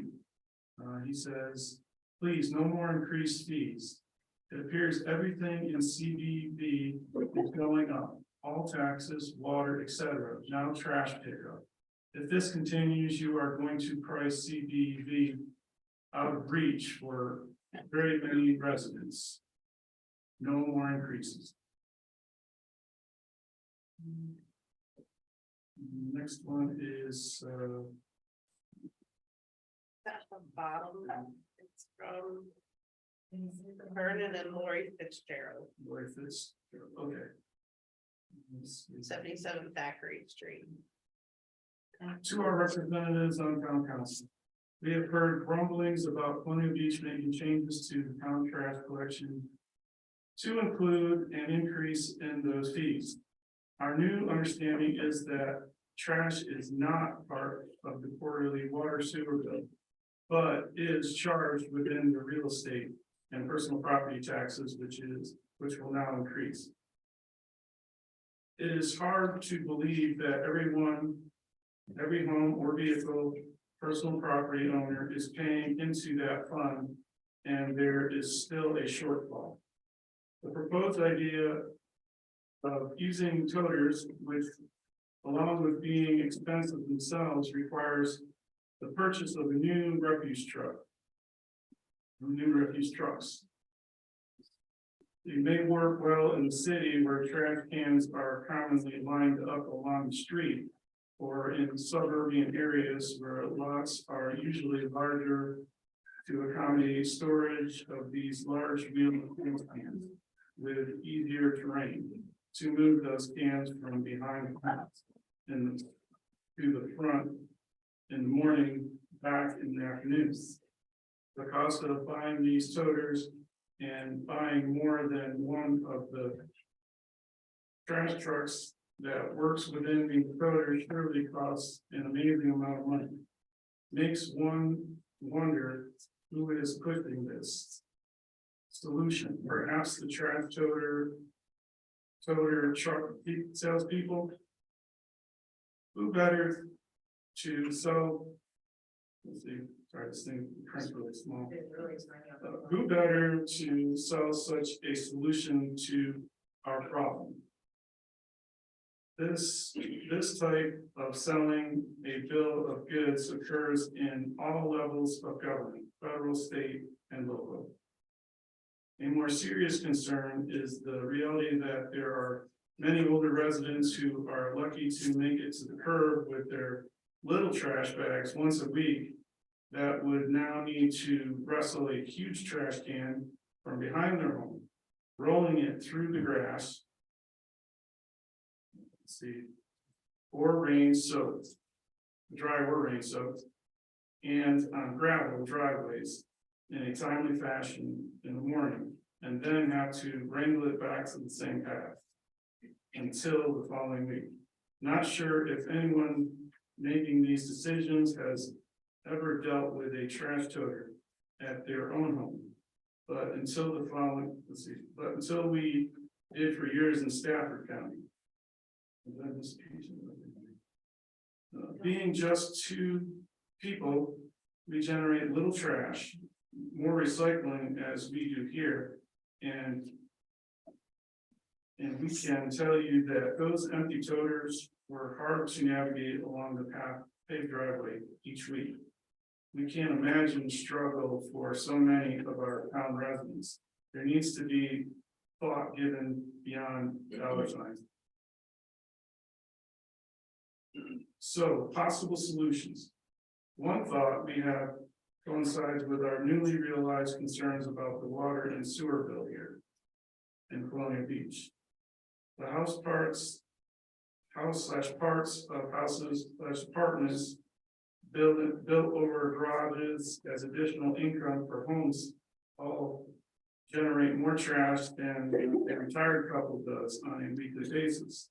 They also generate a tremendous drain on our water sewer, but pay the same quarterly bill / property address that we and our single full-time neighbors. Perhaps recovering the raising, but pay the same quarterly bill / property address that we and our single family full-time neighbors. Sorry, skip me here. Perhaps recovering the raising costs of trash collection and water sewer rates from the many rental properties, Airbnbs, BROs, private renters, word of mouth, whatever should be explored. Why shouldn't folks who rent all or part of their home be required to pay an additional fee as part of their business? It could be that prohibitive. It couldn't be that prohibitive that they would resist creating rentals in town. This would enhance our community, showing that we do indeed look out for our neighbors like we are truly a caring small town. In other words, actually be who we can claim that we are. Thank you for your time, reading our thoughts, concerns, and for your consideration.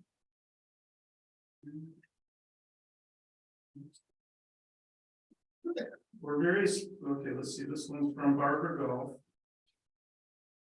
Let's see, it says, for various reasons, I am opposed to the passing of the draft ordinance 743 garbage and trash toters. On very rare occasion, I may use the town to pick up one bag of trash on my scheduled day. I go to the landfill on Route 205 about 3 times a week to throw my trash away. I have no space at my house for a toter. Plus, it would be very difficult for me to drag the container back and forth on a gravel driveway. The weight of the toter, I was told 90 pounds, empty, would be too much for me to handle, let alone putting trash bags of garbage in it. Please put my name on a list of local residents who will not support passing of the draft ordinance 743 garbage and trash. I will not use a toter and do not want it on my property. I live at 111 Factory Street and have lived in Colonial Beach for 36 years and have managed to survive all this time without a toter. Just because another larger locality, Fredericksburg, has passed an ordinance similar to this one, doesn't mean the town of Colonial Beach has to follow suit.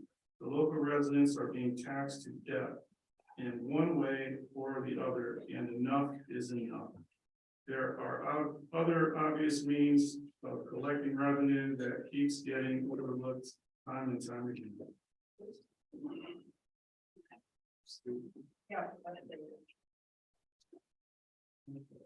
Okay.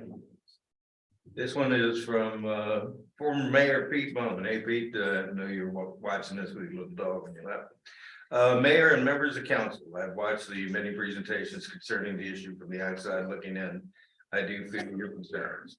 That being said, I missed or was not presented the following. Are there any assurances the county tipping fees will be waived once an enterprise fund is established? While I understand most residents are part of Westmoreland, not all homeowners are. That is why we can put the dump tag or get the dump tags each year from the county. It appears that the total budget for refuse was used to establish a baseline. However, multiple identities utilize the service, that is government building, boardwalk areas, events, common areas, schools, to name a few. If the fund is a service fund, does this identify that residents, businesses are paying for outside service? Especially since my understanding there will be no opt-out provision, which is understandable to establish a base. It has always been said that tourist beach goers come to Colonial Beach, enjoy our beaches and leave their trash without charge.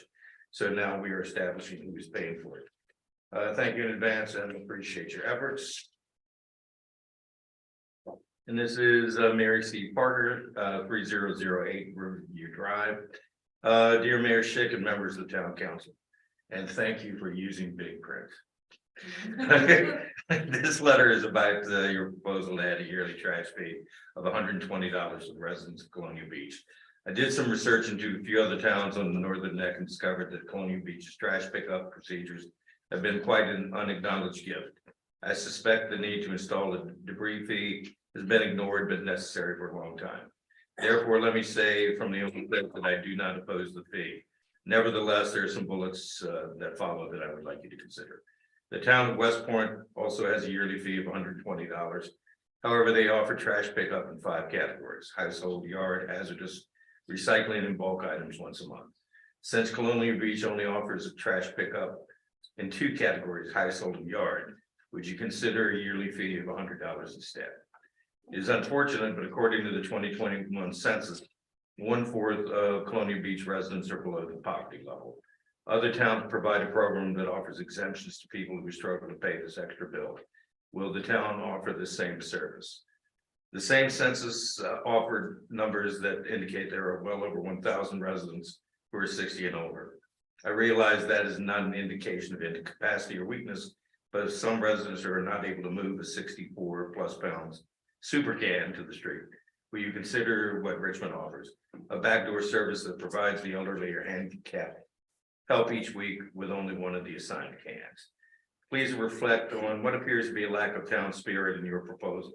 In Colonial Beach, strangers quickly become friends, and people of all backgrounds play a role in making Colonial Beach a place where ordinary folks accomplish extraordinary things. Therefore, it is hard to imagine our fine group of trash men are being told they may not pick up any trash left outside of the assigned cans. That same lack of spirit appears in the expectation for churches to pay an added fee of $45 for each container needed. Yet these churches often need extra receptacles because of the services and ministries they offer the town. Will you revisit your proposal and offer more kindly alternatives to your objectives? Thank you for your time and attention. Sincerely, Mayor C. Parker. And what starts winning again? This is from Chris Brunch. Hello, please. Oh, okay, yeah, this is a withdrawal. So here it is. Mayor and council, thank you for sharing the. Oh, okay, I see. Oh, okay, gotcha. Forgive me. Please withdraw my email from below. Okay, for the public record. I have concluded, regardless of the validity of third-party trash quote, no third-party hauler can provide the same level of service for less than the town's proposed charge of $120 a year. Do you want to read the one from? Oh, that text message, yeah, because I came in before the meeting started. You texted me at 5 a.m. I had one. Mr. Blunt wrote, I am in Berlin, Germany. Basically, there's little to stop the process. It is safer for our employees. It creates uniformity to our trash service and what lies on the streets overnight. It saves on insurance, workers' compensation, disability insurance, and frankly, Bill, the trash professional, is not going to be around forever. More than half of the trash you see on our streets come from plastic bags being broken by animals. Do we want more plastic bags? Seriously, this should just be an administrative charge and change.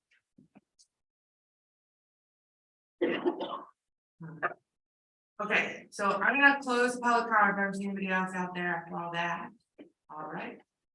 Those are the public comment, wake everybody back up. 10 o'clock. You know where your children, you know where you're going. All Madam right, Mayor, yeah, I believe some of the concerns have been addressed with additions or amendments. Could we get an update on that? I was just about to walk through that. Thank you. Yeah. So, yes, I agree. One of the things that I just want to say is that those emails that have been, I think all of them I had read before, we read them tonight. Have been sent to us throughout this process a little bit, and we have been adapting. To listen to those concerns and to be considerate of the issues that people have raised. So with that being said, Diane, do you want to go through the changes? You want me to go through the changes either way? Okay, you look like you're still looking for it. Okay. So, so far, the definitions, I'm gonna just start in the actual text, and I'm gonna call on some people to help for this too. The definitions, were a little bit more defined about what can't be taken to the landfill without special handling, and that's why we can't pick it up. It was stricken that Public Works doesn't participate in recycling, because the reality is we're only handling categories 1 and 2 at this time. I think there is if one day we can get to recyclables, we'd like to address that. Household refuge is collected weekly. The capacity amounts were stricken, not because we couldn't offer 2 different sizes of toters, but why be that specific in the code to restrict us to only 2 sizes? Possibly we could have alternative sizes. So we were just making the code a little bit more flexible to have any size toter that the town deems official.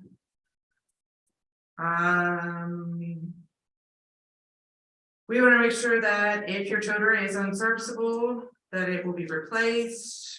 What else is in there? Household refuge bag and toted. I'm just going through the new changes from the last version. Additional toters can be requested per account. Took out the per year charge, it'll just be a monthly, which equated to $3.50 a month if you wanted an additional 96 gallon toter. Chris, you wanna do this part? Up to 3 maximum residential toters are the property of the town of Columbia Beach and must be returned. Don't take it.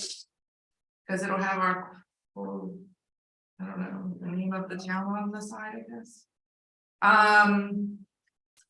Occupants, they report a toter to Public Works, replacement, if you if that the replacement cost, that's new in here. I just want to ask Stephen about the fact that it's punishable by a class 4 misdemeanor, because you've explained this before. Stephen, are you still with us over here? Yeah. Okay. And that's a code language thing. Will you explain that for people so they understand we're not trying to arrest people for not facing their garbage in the right direction? Number 1, that was in there before. Number 2, there was discussion about setting amounts. I don't remember if it was for this, but it was a general discussion about setting amounts for fines.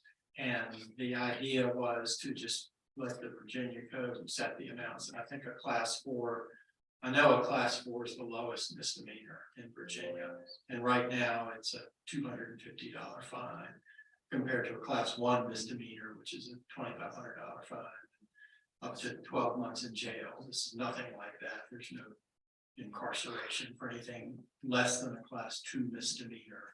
So this was just a way council likes to not get into publishing, although we're going to do it a little later, costs and fees and fines and so forth. It's just an easy way to let the Virginia code take care of whatever inflation might raise the fine. Okay. Mr. Tails, Yeah, sure. will this be on, is this an actual criminal record as has been indicated? That's a true statement. There are 2 types of crimes. There are felonies, and there are misdemeanors. And misdemeanors are considered criminal offenses. There are various classes of misdemeanors. That is it, I heard that too, that was a correct statement. Is it possible to have a fine without it being a misdemeanor?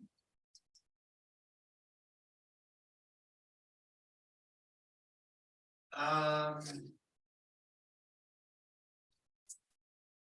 think if you use the term fine, it's still considered a misdemeanor. Because that connotes it being criminal. If we ever charge, this has been in our code forever, I mean, I don't know, the police, we have charged people with misdemeanors. No, we have not. Yes, we have, or no, we haven't. We have not, and this has been in the code forever. Okay, thank you. Yes. Okay. Yes, Mr. Williams, wait, we wanna go back through the rest of changes first? Yep. It's true, is it true the class 4 misdemeanor results in a permanent record, it cannot be expunged? Well, that's a whole nother subject. Expungement works this way. You can be convicted of something, but you can later go to court. And if there was a mistake and it wasn't you or something else technical, it can be expunged. Barring that, if it's on your record, it is on the record as a quote unquote crime. And a class 4 misdemeanor is in fact a crime. Thank you. Okay, I don't think there's any intent to change the fact that we're trying, have not ever. Chief, you looking for a job? Okay. And the last major change, I think, to the end was that. The specifications for businesses. Changed to again, same thing as before, nixing the amount of the gallon tonnage because it's we may have various sizes, you know. And that would just be a quarterly fee. I said monthly, I think before we charged. It would be quarterly fee, which is a line with our regular fee schedules. And the last part, and I want to just point out some of the considerations too, a lot of the repetitive things that were brought to us from citizen comment. 9 people from Lynn Haven Court contacted us. All 9 people had pretty much the same concern about this. Which seemed to be a theme for our townhouse communities, which is, where do I put it? What if it blows over? What if I leave for the week? Those kinds of things. So in the fee schedule, it is changed. Family residents are still the 30. Also, all businesses, including short-term rentals, would be at the 45 quarterly fee. So that means our Airbnb VRBOs are treated as a business, not as a just regular residents. They have to pay a higher cost for trash service, which was another point in one of these somebody brought up in one of the citizen comments. And that multifamily units, commercial businesses, and basically these attached townhouse communities could users wishing to cancel their municipal refuge service would provide the town with days of collection, contractor licenses, and term of contract that would meet or exceed the town's current refuse program. So there would be some flexibility with that. I think that applies to places that have HOA, so that you're not having them in a townhouse complex opt out, but that if as an HOA, they decided to do a private or to build a corral or whatever, they could. Yes. Not that one resident in a townhouse could opt out. That the unit would provide, like, because they operate as an entity, and that the entity would decide whether or not to use it, and whether a corral system was appropriate, or whether the entire entity would go for a private service with someone else. That's the understanding I have about that. Just don't know all. Yeah, on or off. And if you're on maybe there's a corral system. We currently have two multi-family unit facilities in town that do utilize corrals and they work very well. So that kind of was in the thought process of the totes blowing over. I don't know where to put it. I don't know where to store it. I don't know how to get it to the curb, all those things. And then adding the availability to provide a service to outside of town limits if approved by the town manager, and that is because we already drive Darrell Circle with the trash truck.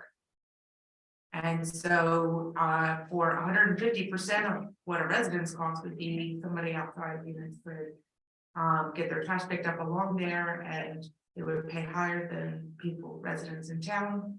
But less than a private service. But less than a. Yes, private but less service. than a private service, so maybe we could add some. To that. The other thing, I'm sorry. No, please.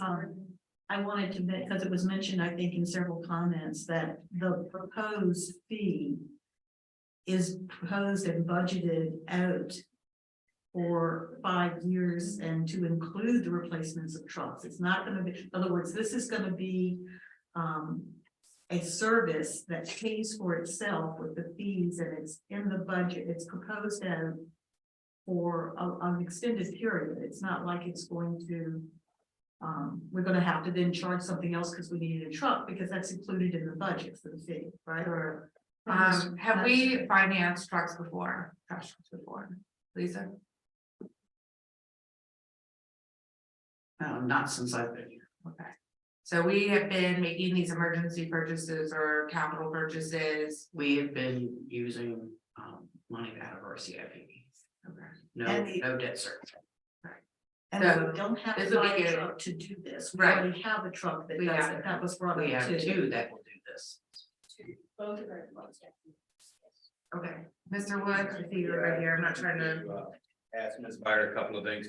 Refresh my memory, when we were chatting today, was there some discussion of at least looking into means testing? Is that what it? Yeah, we discussed looking at senior citizens, the senior citizen application and discount to see if we could offer the same thing for our seniors who are currently receiving those discounts. Thank you. And then the other thing I wanted to ask,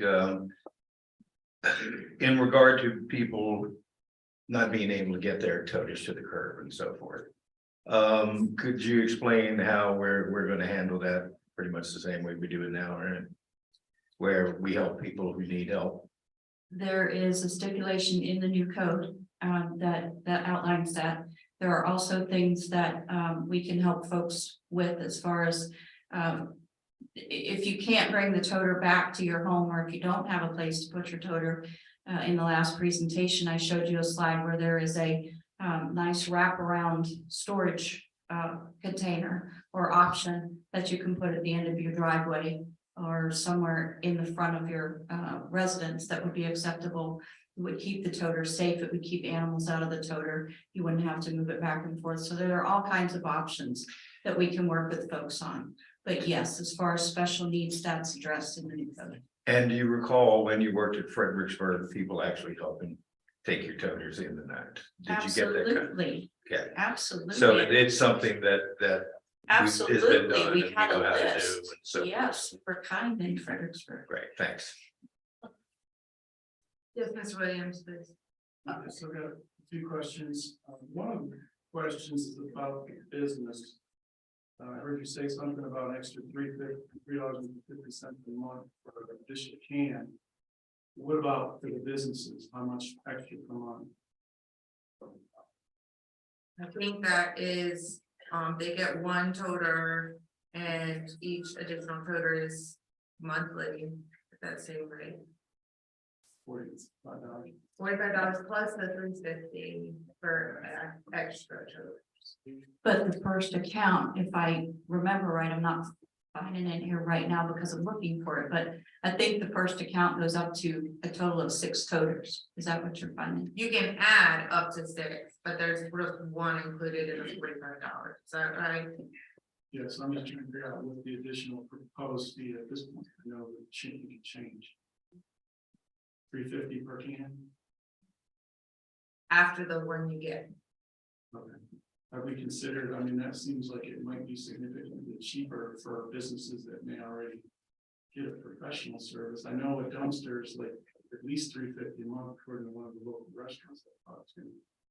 So we get several 96-gallon totes, you know, it's like $40-50, or well, it's 45 plus $3.50, you know, less than $60.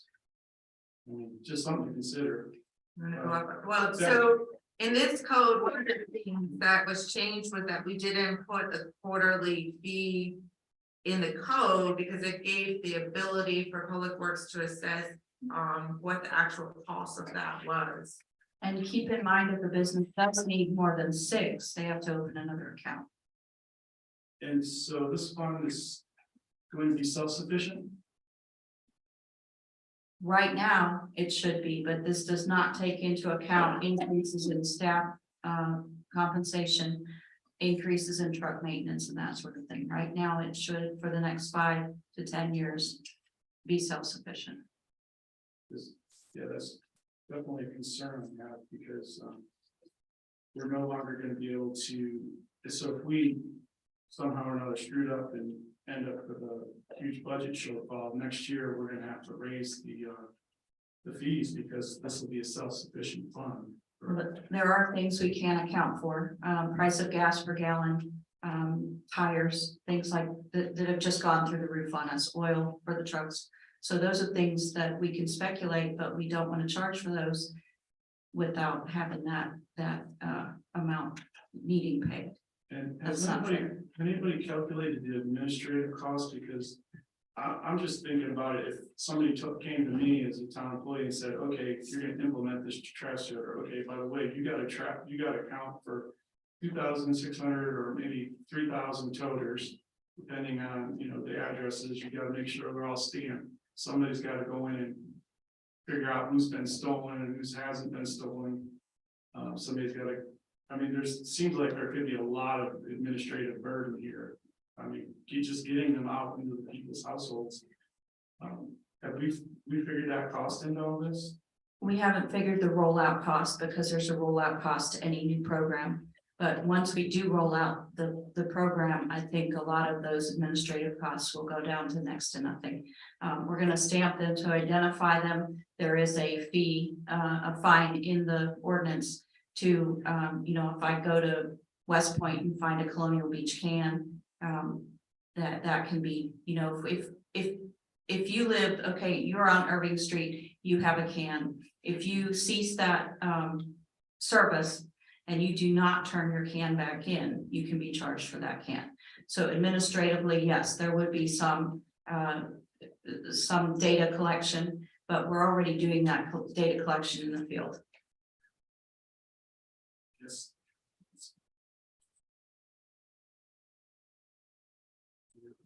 Questions? Oh, there's the class 4 misdemeanor. That was definitely a concern I had.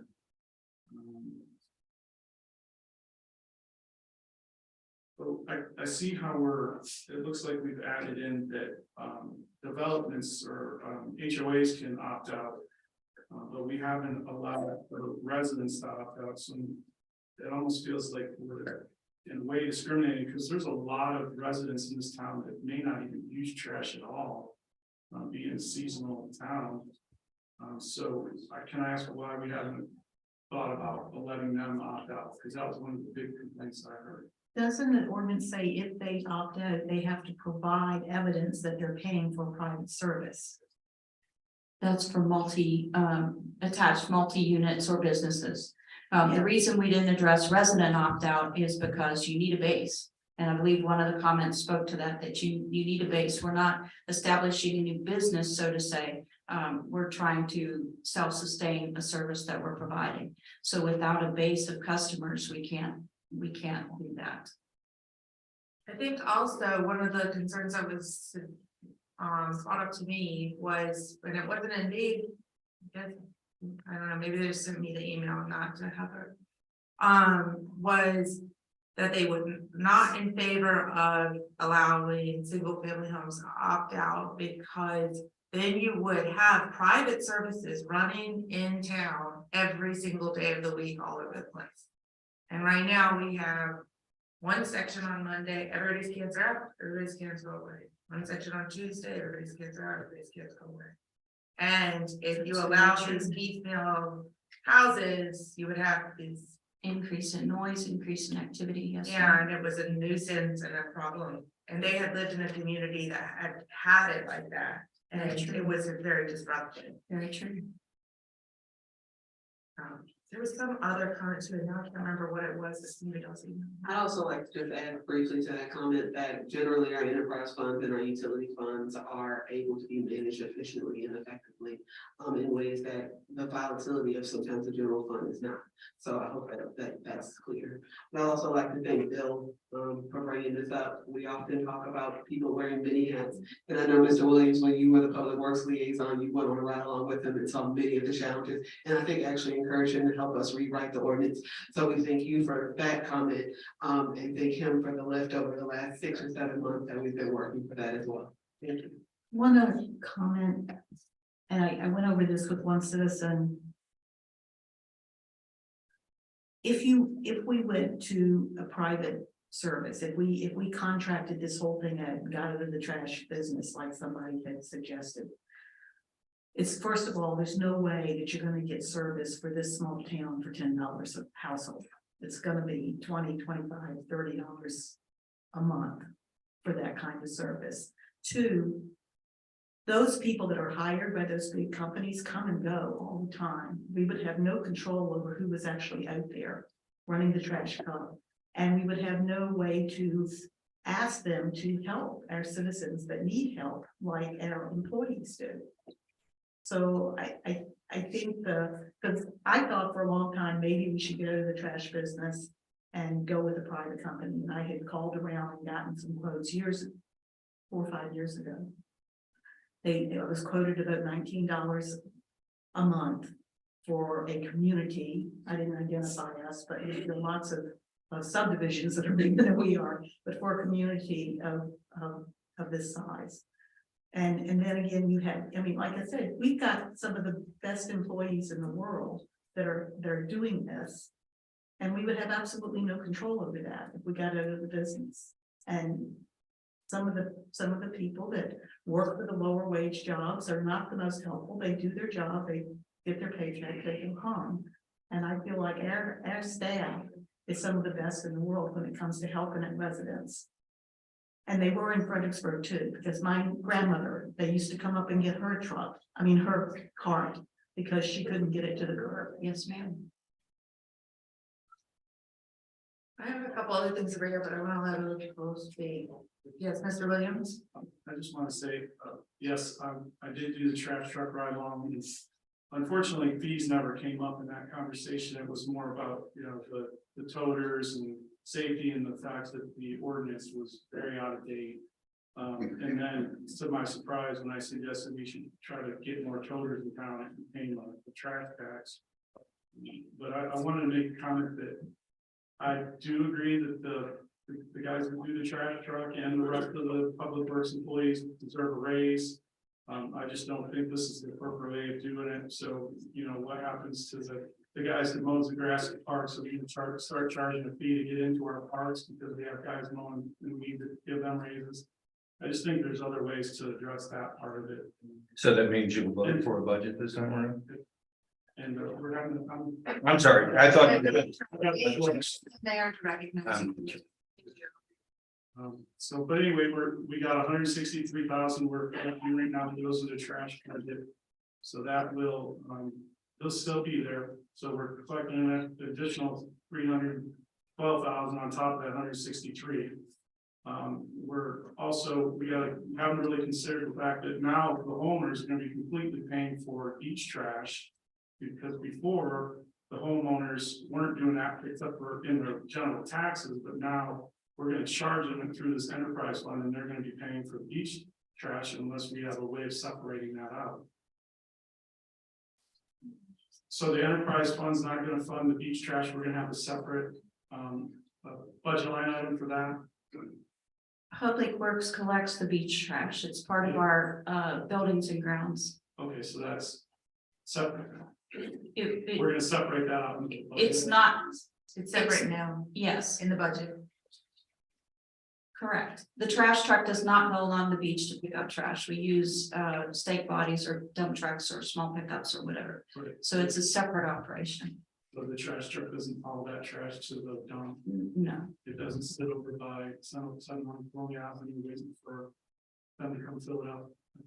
When I did trash, but anyway, that's, it's too deep in the weeds, but anyway, You would use the truck to take it to the dump to the truck. transfer station, but as far as running it along the beach, we don't use the trash truck.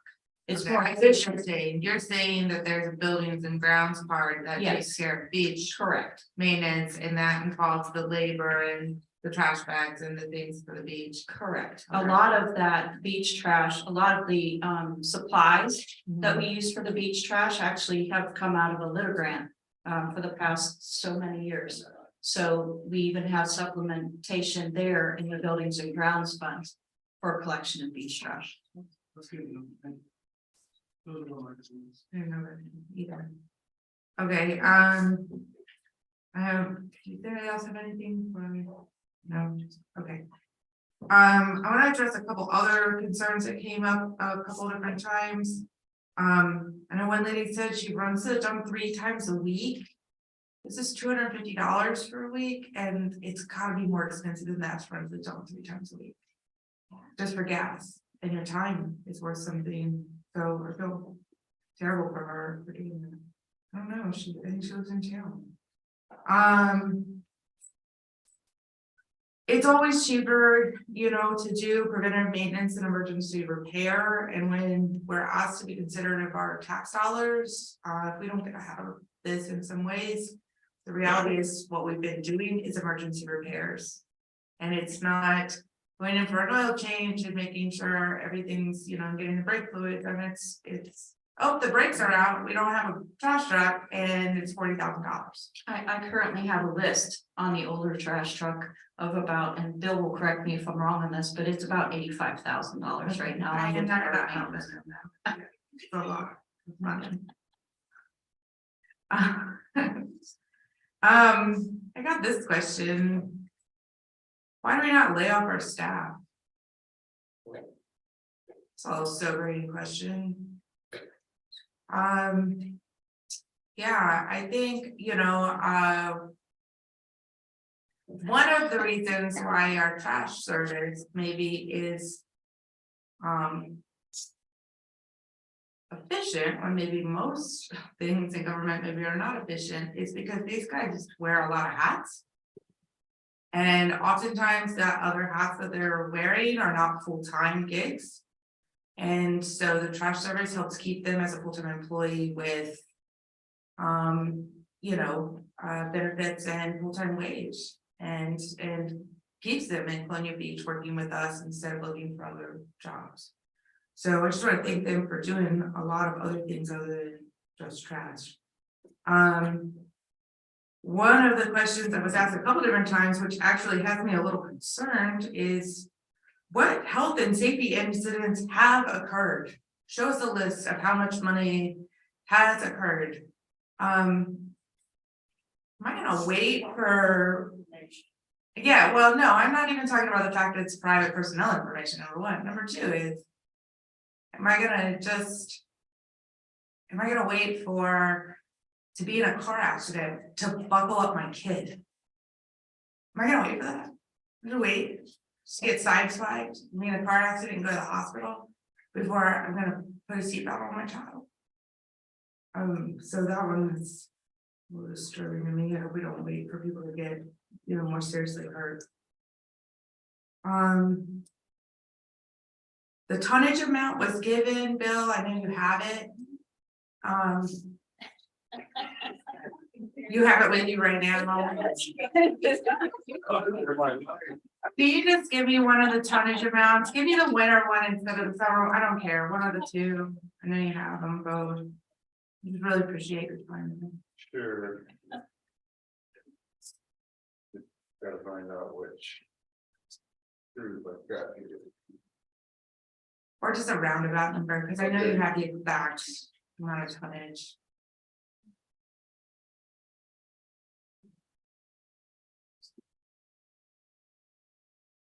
How about summary, how about tonnage for an average week is 35.21 ton or 70,000 pounds. Okay, that's good, 70,000 pounds in a week. About half of our homes or less have toters currently, so that means we have 2 guys picking up 35,000 pounds a week. That's what I mean. Yeah. Okay, I just want to put some perspective on that, because one of the things that I was so, I think that people have come tonight and spoke at public comment, have listened and watched, and I joined, I see you over there and engaged, and how, you know, that is what we're trying to do. That we are trying to listen and be considerate and think about this fully and thoughtfully and, you know, and not jump to a conclusion and not just throw something out there. So I just wanted to reiterate that. Okay. Are there any other questions about this? Any other discussion? Fair motion. No, it hasn't. Would you like to make a motion? I would like to make a motion that, that we approve ordinance number 743, chapter 12, garbage and trash of the town of Colonial Beach Board of Code of Ordinances. And within that motion, to have the assurance that everything that we said about working with our residents is a commitment by our staff. Like that? Okay, is there a second to that, Martha?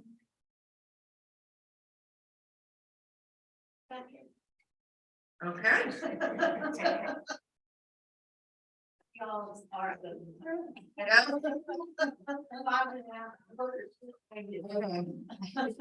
Should I just go straight to the roll call then? Yeah. All right. 3 hours. She's had a really long day. Is there more discussion or should we go to a vote? I know people, it's maybe a believer at this point. Vote, okay, I'm coming this way. Aye. All right. Got it, Nay. okay, Aye. got it. Nay. I knew you guys were gonna do this to me. You know it. I'm gonna vote aye. And I think it's the right thing to do for this town, even if it's not the popular thing. Thank you. I know. Okay. Ordinance 744, water and sewer.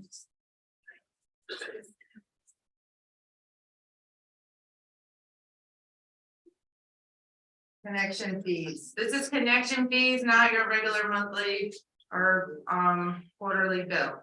Okay, connection fees. Yep, go right ahead, Diane. Okay, the issue at hand for this public hearing is water and sewer availability fees are currently not charged. The connection fees are not keeping up with the costs of utility materials. No fee is currently charged for this service, the availability service, which sometimes incurs significant staff time. Tap fees are charged for water and sewer, but are the lowest in the region. And of course, the material fees continue to rise. All right, I'm gonna open up the public hearing for this one at 10:37 p.m. Is there anybody that would like to speak on it? There was 2 signed up, but only 1 is here, and that's Mr. Nelson. Mr. Nelson?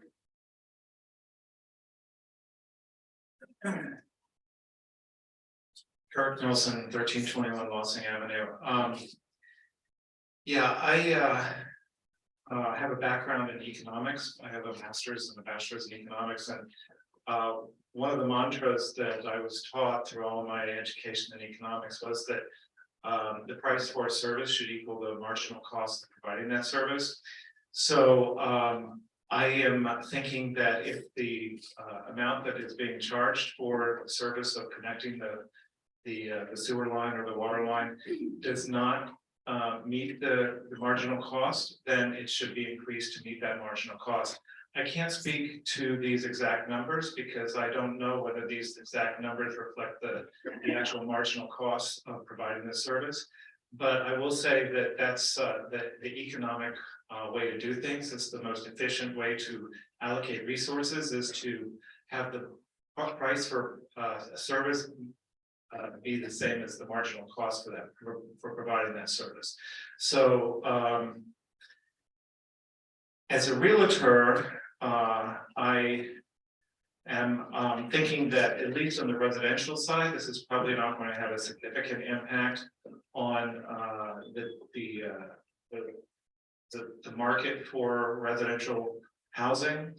I don't really have the capability of speaking about the commercial side, but on the residential side, I don't think it will have a significant impact. But again, mostly my point is about the economic and the efficient economic allocation of resources, and so the price of providing the service should be equal to the marginal cost of providing the service. That's my basic comment. Thank you. Thank you. And that was all that signed up. Does anybody else like to speak? Okay, you know, I'm gonna close the public comment at 10:39 p.m. All right. You ready to go, Tom? I have a question. Mr. Micah, I think he was giving me the signal they want to speak. Mr. Micah, go right ahead. Oh, I thought you wanted to speak. Well, discussion appropriate. Let me suggest to you that we are, and I'm not opposed to this, but we are creating a problem with the way this is constituted. You may recall my concern last meeting that with the breadth of properties that we are sweeping into this $20,000 accessibility, that we are potentially acting in a detriment to small business. It was suggested at that point that it's cited here, the provisions of section 23-93A3, which is sufficient to cure the problem. And I have to point out to you that those provisions, while that one paragraph is broad, only applies to qualified technology businesses and qualified tourism businesses. So I would suggest to you that you are potentially eliminating a lot of small businesses. What kind, because the definitions of those include retail, restaurants, markets. Give me an example, because those definitions of technology and tourism businesses are very broad. I mean, they include retail, they include restaurants, they include, Actually, I could just go down Conant Avenue. These barber shops, tattoo parlors, coffee shops. What my concern is that the breadth, and it's not, I don't necessarily know it's a problem right now, because we may be creating a perverse incentive to small businesses to rent vacant property rather than construction. Okay, so if as a matter of public policy, you want to fill all these vacant buildings, but at some point, you're going to have small businesses that are going to want to enter into construction. And I use Ice Cream Hut as an example. I don't know what it costs to build that, but I would suggest that a $20,000 upfront fee for a ice cream hut is preventative. So the upshot is, if we enact this, what I'm suggesting to you is that we're going to need at some point to make an adjustment to do either one of two things: either set the fee as a percentage of the construction costs, or put the waiver provisions in that are in that one section applicable to all. But I just want to, I'll support this, I don't have a problem with it. I think it's a good idea, but we're going to create problems, we're going to have to address the future. Yeah, Tom, that you do know that we have the right to negotiate with businesses so that if we need to alter the fees, one of the examples people gave was a small ice cream place, for instance. And that would be a prohibitive cost to them. Town manager can negotiate with that business to lower those prices. So it's not locked in stone. I'm going to lawyer-like disagree with you because we have a specific provision that allows for the reduction of permit fees, unit fees, but it is specifically applicable to only certain properties. And unless there's a general provision I'm unaware of that allows the town manager to enter into these kind of negotiations on any property, and I don't think there is, I think, correct me if I'm wrong. But those zones are, the map of that technology and tourism zone is every single commercial property is in the zone. Every single one, including the entire perimeter of the point to include all marinas or B&Bs. So as far as like the physicality of the map, you couldn't put a automotive shop in the middle of 6th Street because our zoning wouldn't allow it anyway. Does that make sense? Yeah. You're creating. You're if saying you adopt need, this- you wanna play it across all parcels, I guess. You're creating in this ordinance a specific fee that needs to be paid without provisions for waiver. There is. And I don't know that you get outside, I mean, with the council on this, whether you can get outside of that ordinance for any waiver. As I understand it, you can do a waiver for any new business in these zones. And that these zones cover every place that you could put a new business. So I don't know why you would need another exemption. Yeah.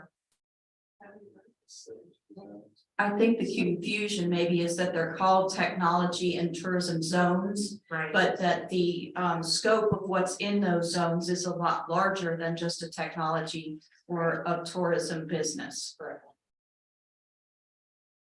Yes, Mr. Williams. Yeah, I'm just wondering, doesn't really make a lot of sense to me that we're saying that we're probably not gonna charge anybody this, but we're making it so ridiculous. That's not what we're saying. I'm definitely not saying that. $20,000. Well, I know we're not saying that, but we're saying, well, anybody can get a waiver. And I guess we get to pick and choose who we want to give a waiver to. I don't know, this doesn't make a lot of sense to me. I agree with the fees needing to go up for the tap, water and sewer. I definitely agree with that. I have a little bit of an issue with the availability fee. 5,000 for a home and 20,000 for business. If I was gonna change anything at all on this, I would ask to reconsider those fees. And maybe even make those sewer and tap a little bit higher. That's just my opinion. Yes, Mr. Wood. Yeah, Mayor, one of the things that I've heard from the time I've been here is that we need to make sure that new development pays their share of the infrastructure. That has been the hue and cry since I first set foot in the town. And this is a perfect way to do this. This does not affect anybody who took a shower in Colonial Beach this morning. Okay, it's only for new development. And the fact that, and I think you can hear from, even though it wasn't a perfect solution, your town council was listening to you when it came to the trash fees. Okay, and so the town council listened to the very real concern that a small business probably can't pay the 23 grand. And that's why we have the provision to be able to negotiate with those folks. So we can't be schizophrenic about it. We either want new development to pay its fair share of infrastructure, or we don't. I want them to. May I ask a question of Ms. Byer? Yeah, sure. How did you differentiate the fee between residential and commercial? It is a big difference. Actually, your current code has a fee for residential. And then the commercial fee in your current code, which I kind of like, is 2.5 times the residential fee. So the commercial fee is 2.5 times per your current code, the residential fee that we're now proposing. And the that puts it right in, I know a lot of folks have said that we shouldn't have compared with other localities. But that puts us right smack in the middle. We're not the highest, we're definitely not the lowest. It puts us right in line with all the other localities of our size who are doing this sort of work. But it did come from the current code language. And Madam Mayor, there was, did you get anything in the code to, enable, say, builders that have houses under contract, they've already set the price on, if this would increase the cost? It's in a footnote Okay, on the bottom of page 2 from the copy of our returns. Right, is that correct? I'm sorry. Can you read that? Bottom of page 1. Oh, is it page 1? Yes. Oh, I'm sorry, yeah, 1, it's also at the bottom of page 2, so I was, What is that? or no, I guess that's the second one. Page 1 and page 2. The footnote. The footnote on when we start the fee. Yeah, The rollout. that was the only substantive change from what was in your packet. It's 2 footnotes for each of those, Right. for those dates. So start with the little fees April 1 and then the larger ones July 1st.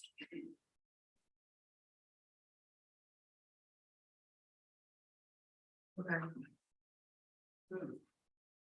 So the footnote, I don't see that. Yeah. Oh, it's a separate. Yeah, the attorney, they had already put in the packet and they're trying to miss it from that. At the bottom. First and then. I have one other question for Ms. Fire. When we add these connections, is it clear that every single, like on these townhouses, duplexes? That every unit specifically be metered? Steph and I did not take that out, or I added that. I don't know that you took it out. There was a sentence that I added that every unit needed to have an individual meter. I don't see that here. Am I missing it somewhere? It says availability, assessment fee should be charged one per individual building. Each unit, each unit must be Yes. individually metered and the associated connection fees paid prior to connecting, page 1. it's in there, it's the last part of part 1. Section 1, The last one. right before the motels, right before the commercial Oh, it's rates, underwater. I was looking at sewer. I apologize. That's why it's not there. Okay. because we don't have sewer No, I meters, so we know, just, I know, I yeah, understand that now. I was just looking at the wrong page. it's Okay, thank getting, you. it's getting late. It is. All right, that's the only question I had. Madam Mayor, this town manager did ask that I clarify Councilor Montour's point. You had asked what other qualified tourism businesses. And technology, it's 2 different sections. Yeah. But if I may, Sure. the section 2392 that Councilor Montour pointed out at the meeting and to me beforehand, in fairness, just a business located in a tourism zone whose principal purpose is one or more of the following as a qualified tourism business. And it's, I won't read every word, but it's production of food on site or for on-site or off-site consumption.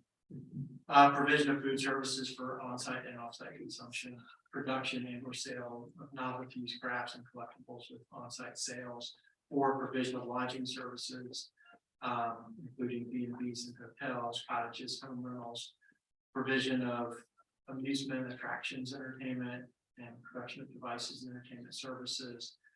That was 5. 6, provision of services and production of products for business exchanges directly related to tourism. 7 of 8, 7 services related to water-based recreation and production / service / sales of water-based recreation vehicles, including marinas. 8, arts and culture organizations. And then technology is shorter. Qualified technology businesses. Well, actually, they are the ones that get tax incentives, the technology. You're not seeing a definition of it. That doesn't mean there's not one, but I'm not seeing it. But that's essentially the laundry list of things that. The technology businesses include. Currently located in the zone, blah, blah, blah, designer research of development of computer software, hardware, internet software, internet data, data centers, production of multimedia products, training in the use of computer hardware, software, development of technology related to health, security, national defense, telecommunications, data warehousing, desktop or wireless technologies, provisions of internet services, and business to business exchanges, research, design, manufacturing, and development of biotech, pharmaceutical, or medical technology or products, research, design, manufacturing, development of electronics for sale, lease, research, design, manufacture, development of electronics, electric automobiles, buses, or other transportation, research, design, and manufacture, and development of green energy, research and development of computer electronic systems, businesses that directly support government agencies and national defense, security, training, or product health and health and wellness, including medical doctors, medical care, dentists, emergency services, daily care, and shared wellness. That's all the technology. It's pretty I wild, found but you found it? Thank you. Thanks. I pulled it up after you mentioned it, yeah. Who did we say makes the call on that? The council. Council. That has to come to council. The application is available in our economic development office and our planning development office. It will be routed to me and then brought to council in the event someone actually applied. We have never received an application.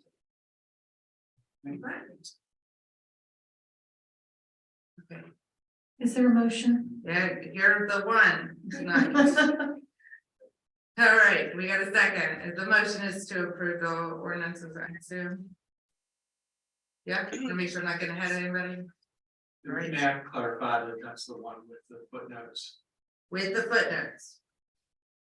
Any other minor, they're not substantive changes, they're just capitalizations. Adding the. The one version letter of. to the code section. Yes. There you go. Okay. All right, is there any other discussion? Comment? Yeah. I'll rely on your all's representation that we're not discouraging ice cream butts. And maybe they'll outnumber Mexican restaurants at some point. Do I look like a man who wants to turn down an ice cream hut, but yeah. Since ice cream huts do produce and serve food, Yeah. they fall into the category, right? Although ice cream hut might not want more competition, you never know. All right, okay. Is there any more discussion? No? All right, I'm gonna go this direction, it's fine. Aye. Yeah. Aye. Aye. Aye, yay for unanimity. All right, next up is new business, public hearing. This is the last public hearing on our list tonight. For those that weren't here earlier, we struck the approval of the deed for Sunset Cove that will be deferred to April.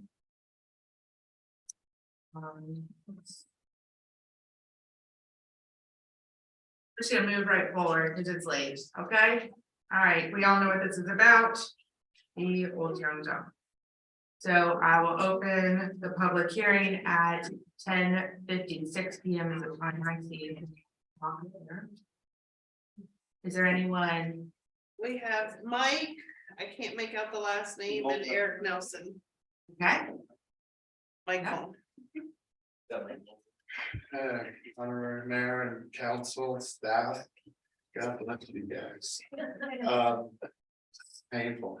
I had a lot of remarks and I'm here to support the idea of the transfer of the property that's now, the retired landfill. In the sale, according to the document that you put out, proposal that you put out. And the reason for that is since I've been here for like 3 years, I've been inspired by a number of people, that, you know, who draw attention to the habitat and the wildlife and the water and the stuff, the things that, you know, Colonial Beach relies on. I mean, if the water goes foul, what happens to Colonial Beach? You know, and anybody who spends any time on Facebook and hasn't seen photographs from Bobby Hooker or Mary Wenz, you know, you can appreciate exactly what I'm talking about, because this area that you're selling has eagle's nests, has heron nests, has owls and protected species over in there. And me personally, I do not want to see it fall into some kind of private developer's hands, you know, have the land, you know, disturbed and then create a pollution problem in Monroe Bay, which we today, you know, it appears to be safe. You know, probably not to the level that we would like, but it appears to be safe. And so for those reasons, you know, I support this, and I just want my, I look in this coffee table book. There's a picture of Neely Little in it, you know, and it goes back to a time, you know, where he and Roy Fenwick were just out on the water, taking advantage, making a living, and providing something that we all appreciate. And if we don't work to sustain that, we're going to lose it. We're going to lose it. And you know, I don't know what possessed people to just dump what they dumped over there, but right now the habitat is such that wildlife is flourishing. Mary's got pictures of heron nest in there. It's just beautiful.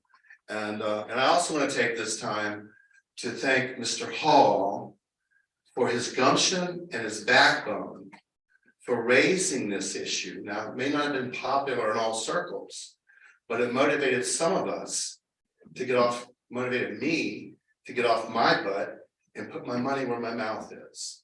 And I think that this will be beneficial to the town ultimately and relieve you all of the liability that's sort of up in the air, I guess. So with that said, thank you all for allowing me this time tonight. And I truly appreciate the work that you all do. Thank you. By the way, I did talk to Supervisor Trivett at the Parks and Rec meeting. As many years ago, he used to ice skate in this area back in there. There's a pond back in there where he used to ice skate.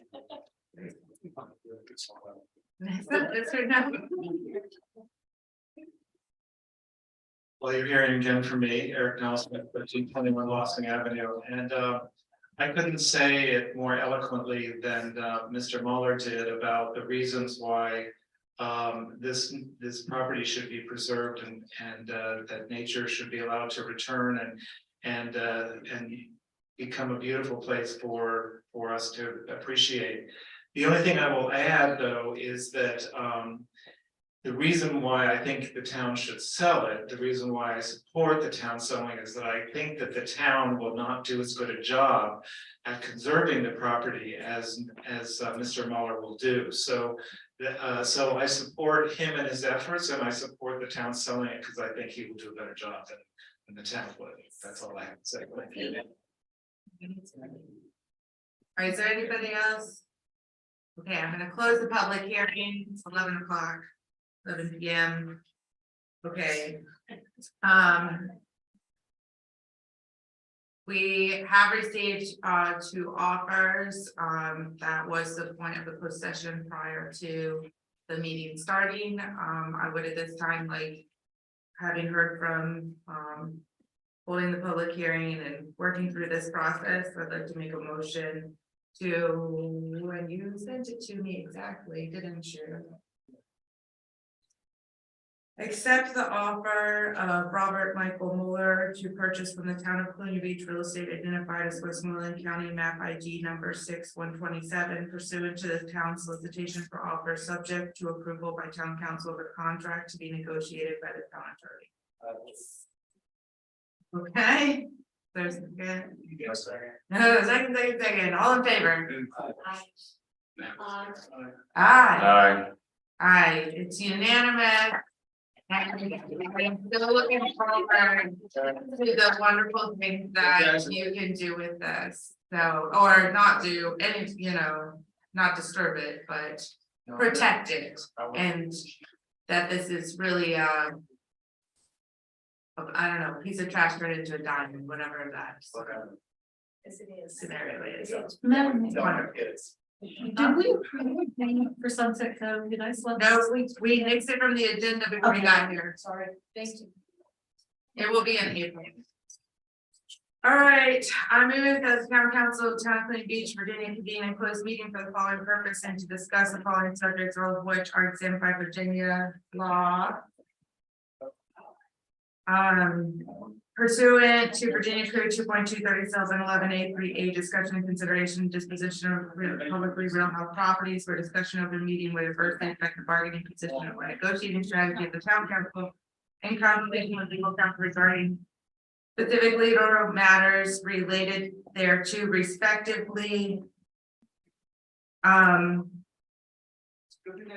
Pursuant to Virginia Code 2.23711A1, discussion of performance of specific appointee of town council, the police chief in consultation with legal counsel regarding specific legal matters related thereto respectively. And pursuant to Virginia Code 2.23711A1, discussion of performance and consideration of discipline for specific appointee of town council, planning commission member, and consultation with legal counsel regarding specific legal matters related thereto respectively. So move. All in favor? All right.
To reconvene an open meeting. So moved. Is there a second? Is there? All in favor? All in favor? Okay, is there a motion to certify that only public business matters lawfully exempted from open meeting requirements under the Virginia Freedom of Information Act and only such public business matters as were identified in the motion by the public meeting was convened or heard discussed or considered by the meeting council? So I have a motion, I need a second, and then I need everybody to certify. I so certify. I so certify. I so certify. So certified. Okay, are there any further questions? I'm gonna put a motion on the table and see if we get the second. I'm gonna motion that Will Knuckles no longer serves on the Plymouth Beach Planning Commission at the pleasure of town council. There's a second. Is there any further discussion? Seeing none.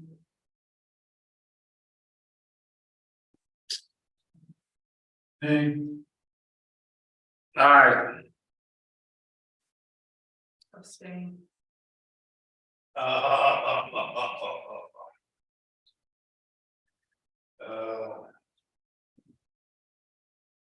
Aye. Is there a motion to adjourn?